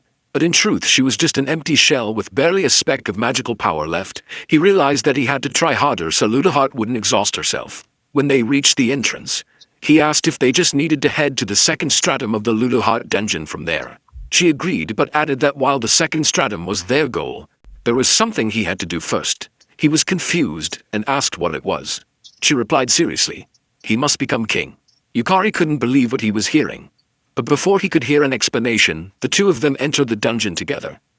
Meanwhile, they didn't notice that they were being watched from above. As expected, they had entered the Luluheart dungeon. Madoka Sayoji, an S-class player ranked 16th and affiliated with the Kakudaran Guild, told Toma Kagamigasi, an A-rank player from the same guild, that they should pursue them as the intelligence suggested. However, Toma responded that it was such a pain to have to chase after small fry. Madoka explained that the Kuba Guild Master had deduced that Yukari had cleared the Luluheart dungeon, but Toma replied that it was a lie. After all, Yukari had only recently reached C rank. Madoka also didn't fully believe Yukari had cleared the first floor of the Luluheart dungeon, but she was certain he held valuable information about it. Even the scouts had been warned off by the Oryu Guildmaster. She added that if she were wrong, there would be no reason for an assassination request to have been passed down to underground operatives like them. She told Toma that their mission was very simple. If Yukari really had cleared the Luluheart dungeon, then all they needed to do was kill a mere B rank and steal the authority to control the first floor. Meanwhile, on the first floor of the Luluheart dungeon, the Elorian Great Forest, Yukari was fighting an S-rank rose monster. He summoned the fire element and ordered it to attack the monster from the right while he moved to the left. The fire element struck with a powerful flame, but the monster blocked it using a swarm of roses. Yukari had anticipated this and ordered fire to keep attacking. While the monster was focused on defending against fire element's attacks, Yukari rushed in from behind. However, the monster sensed his presence and released her Charm Bloom ability, which scattered rose petals that caused enemies within range to become charmed for a certain duration, rendering them unable to attack her. The Charm Bloom hit him, but it had no effect. He then used his Lost Man skill, which removed the charmed state from himself. He dashed forward and struck her, pushing her back. He immediately ordered Fire Element to finish her off. Fire Element unleashed a powerful flame, burning the rose monster to death. Luluheart praised him for doing a great job. He admitted that even though he had died 3 times, they managed to defeat the monster using just 1 soul summon while conserving mana, making the deaths worth it. Luluheart informed him that there would be continuous battles ahead, which would make for efficient training against S-class monsters. He thanked her for the information but warned that they needed to make it even more efficient. They had to reduce mana consumption further and end battles faster, because they didn't have time. Moments later, he was horrified by Luluheart's confession. She explained that when Carmarian retreated, she had cast a curse of lust on Sarah and placed the mark of lewdness on her. Luluheart guessed that Sakurako had noticed it too. Yukari asked why she hadn't said anything and prepared to run to Sayara, but Luluheart stopped him. She explained that confronting them directly would prompt Carmarian and Irigami to take additional countermeasures. She told him they had to pretend they hadn't noticed in order to lure Carmarian into carelessness, and lift the mark of lewdness in the meantime. She added that the mark was a seed that bred lustful offspring. If it spread, Sayara would transform into a succubus type and become Carmarian's puppet. That would give Carmarian a passageway into the living world. And if that happened, a dungeon break would arrive sooner, bringing disaster to the human world. He asked her what they needed to do to stop it. She replied that they must reach the World Tree, hidden in Sorendiana's great castle, and obtain a drop of the World Tree. She explained that the drop of the World Tree was an almighty cure, and with it, they could break Sayara's curse. Luluheart didn't have the mana capacity to freely move around the first floor, and traversing the dungeon consumed mana. That's why Yukari was tasked with conquering the Elorian Great Forest by his own strength. He knew he couldn't rely on Luluheart forever. As they ran, Luluheart warned him to be careful. In her prime, she had designed each floor of the Luluheart dungeon as a world of its own, where countless races had established ecosystems and cultures. Yukari understood that meant facing all kinds of monsters. He assured her that no matter what appeared, he would handle it. However, she disagreed and explained that ever since Queen Sorendiana had been defeated on the first floor, every race had been fighting for dominance. In other words, the first floor was now a war zone among all races, making security its weakest. Yukari was startled when he sensed a strong presence. He informed Luluheart that he could feel many monsters nearby. Luluheart quickly ordered him to attack and advised him to go all out, to which he agreed. He rushed into the battle and was surprised to see a child in the middle of a pack of wolves. He used Resonance of Soul to slash the wolves in his path, but one managed to sneak up behind him. Fortunately, he bent down in time to avoid the attack and decapitated the wolf with a single slash. He then summoned Havel, who used her Wave of Despair to stun the incoming wolves. Yukari leapt forward at high speed and easily cuts down the wolves around him. He slowly approached the child and extended his hand, asking if she was all right. The child simply asked who he was. He introduced himself. The child glanced at his system and guessed he was the one who defeated Sorendiana, though she sensed no malice in him. She smiled after examining him and thanked him for saving her. Then she stood up and introduced herself as Cecilia, the leader of the elves. He was surprised that she shared the same status as Sorendiana. Unfortunately for him, Cecilia already knew that he was the player who had defeated Sorendiana, and the reason their world was now falling into ruin. She then smiled eerily and told him to take responsibility. Suddenly, 2 more elves appeared behind him. However, Cecilia pleaded with him, not just to become the king of the elves, but the ruler of the first floor itself, and save their world. Yukari recalled that Luluheart had told him to become king, but she had never explained the details. Yet he knew that, since it was Luluheart, there must be meaning behind it. Cecilia assured him that she wouldn't harm him, and asked him to listen to her for a bit. Yukari didn't sense any hostility from her, but he glanced at Luluheart, wondering if he could trust them. Luluheart told him to answer and explained that the path to saving Sarah lay in Cecilia's hands. She assured him that she had secured Ring de la Ringva, a special ring that allowed communication beyond language. He nodded in agreement and extended his hand to Cecilia, asking her to tell her story. Cecilia called him bold for seeking friendship from an unfamiliar race and placing trust without hesitation, but said it gave her hope. She accepted his hand. Cecilia wanted to show him something and asked if he would allow it. He agreed. A moment later, they arrived at a sunflower field, but Cecilia informed him that it was not really a sunflower field. She explained that the sunflowers were once elves, confusing him further. She clarified that the flowers were actually elves transformed into sunflowers. He asked why something like that had happened, but was startled when Lusheld shouted at him in anger, accusing him of being the cause by defeating Sorendiana. Cecilia ordered Lusheld to calm himself and reminded him that talking about it wouldn't change anything. She then calmly said they should return to the important matter, and explained that the first floor had been constructed by Luluhart using Yggdrasil, a massive magical circulative device. The one appointed to manage Yggdrasil was Sorendiana, queen of the first floor. This makes Luluhart beside him nod proudly. Cecilia added that Sorendiana had been slain by his hand, and because of that, Yggdrasil was deprived of its ruling queen and spiraled out of control. It began absorbing magical power from the monsters of their world, and the result was the sunflower field they now saw. However, the problem didn't end there. Various other races used the chaos as an excuse to rise in rebellion against the elves, who had managed Yggdrasil for generations. She reminded him that the wolf pack he had fought earlier was one such group. Cecilia assured him that she didn't condemn him for slaying Sorendiana. After all, the strong preying on the weak was the law of nature. Yukari then asked if this was the true meaning behind her plea for him to become king. He understood now that Luluhart wanted him to resolve the situation. And beyond lifting Sierra's curse, he would have to reach Yggdrasil regardless. The more allies he had, the better. He immediately agreed to become king of the Luluhart dungeon. Cecilia was surprised. She had thought it would take more convincing. She warned him that there would be consequences reaching outside the dungeon, but he assured her that he already had business with Yggdrasil and couldn't turn his back on people in need. Cecilia was surprised that he was such a soft-hearted fool and was about to grant him the throne. However, Lusheld stopped them and aimed his arrow at Yukari. Lusheld couldn't believe Yukari was serious and didn't want to entrust the world's fate to a mere human.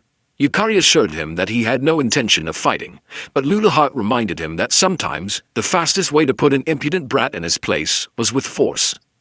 This situation couldn't be solved through discussion. He sighed in frustration and raised his blade, asking Lusheld to allow him to face him. That only angered Lusheld further, who released a flaming arrow at him. Yukari noticed it was fast, but not so fast that he couldn't dodge it, until Lusheld activated his Devruga skill, causing the arrows to multiply as they surged toward Yukari. Lusheld was determined to kill him, but was startled when Yukari didn't move. He had activated Lost Man, eliminating fear and panic, and noticed that although there were many arrows, their trajectories were linear and easy to read. He forced himself to relax and activated Soul Trial, granting him increased magical power, though at the cost of emptiness, melancholy, and rage, as penalties. Despite this, he easily deflected every arrow coming at him, shocking Lusheld. He then used Lost Man again to purge all debuffs and dashed forward toward the remaining 5 arrows. Lusheld couldn't believe he was charging straight through and wondered if he truly had no fear. Yukari pushed himself to stay calm and dodged one of the arrows. When 3 more approached, he slashed them in half. He then caught the last one and with great force, hurled it back at Lusheld. Luckily for Lusheld, he managed to dodge it in time. Lusheld thought Yukari was insane for grabbing the arrow and throwing it back. He tried to stand, needing to regain his posture, but before he could, a sharp blade was aimed at his head. With one move, he would be dead. Cecilia announced that Lusheld had lost. Though he couldn't accept it, Cecilia threatened him again and firmly repeated that the battle was over. Terrified of his leader, Lusheld finally admitted defeat.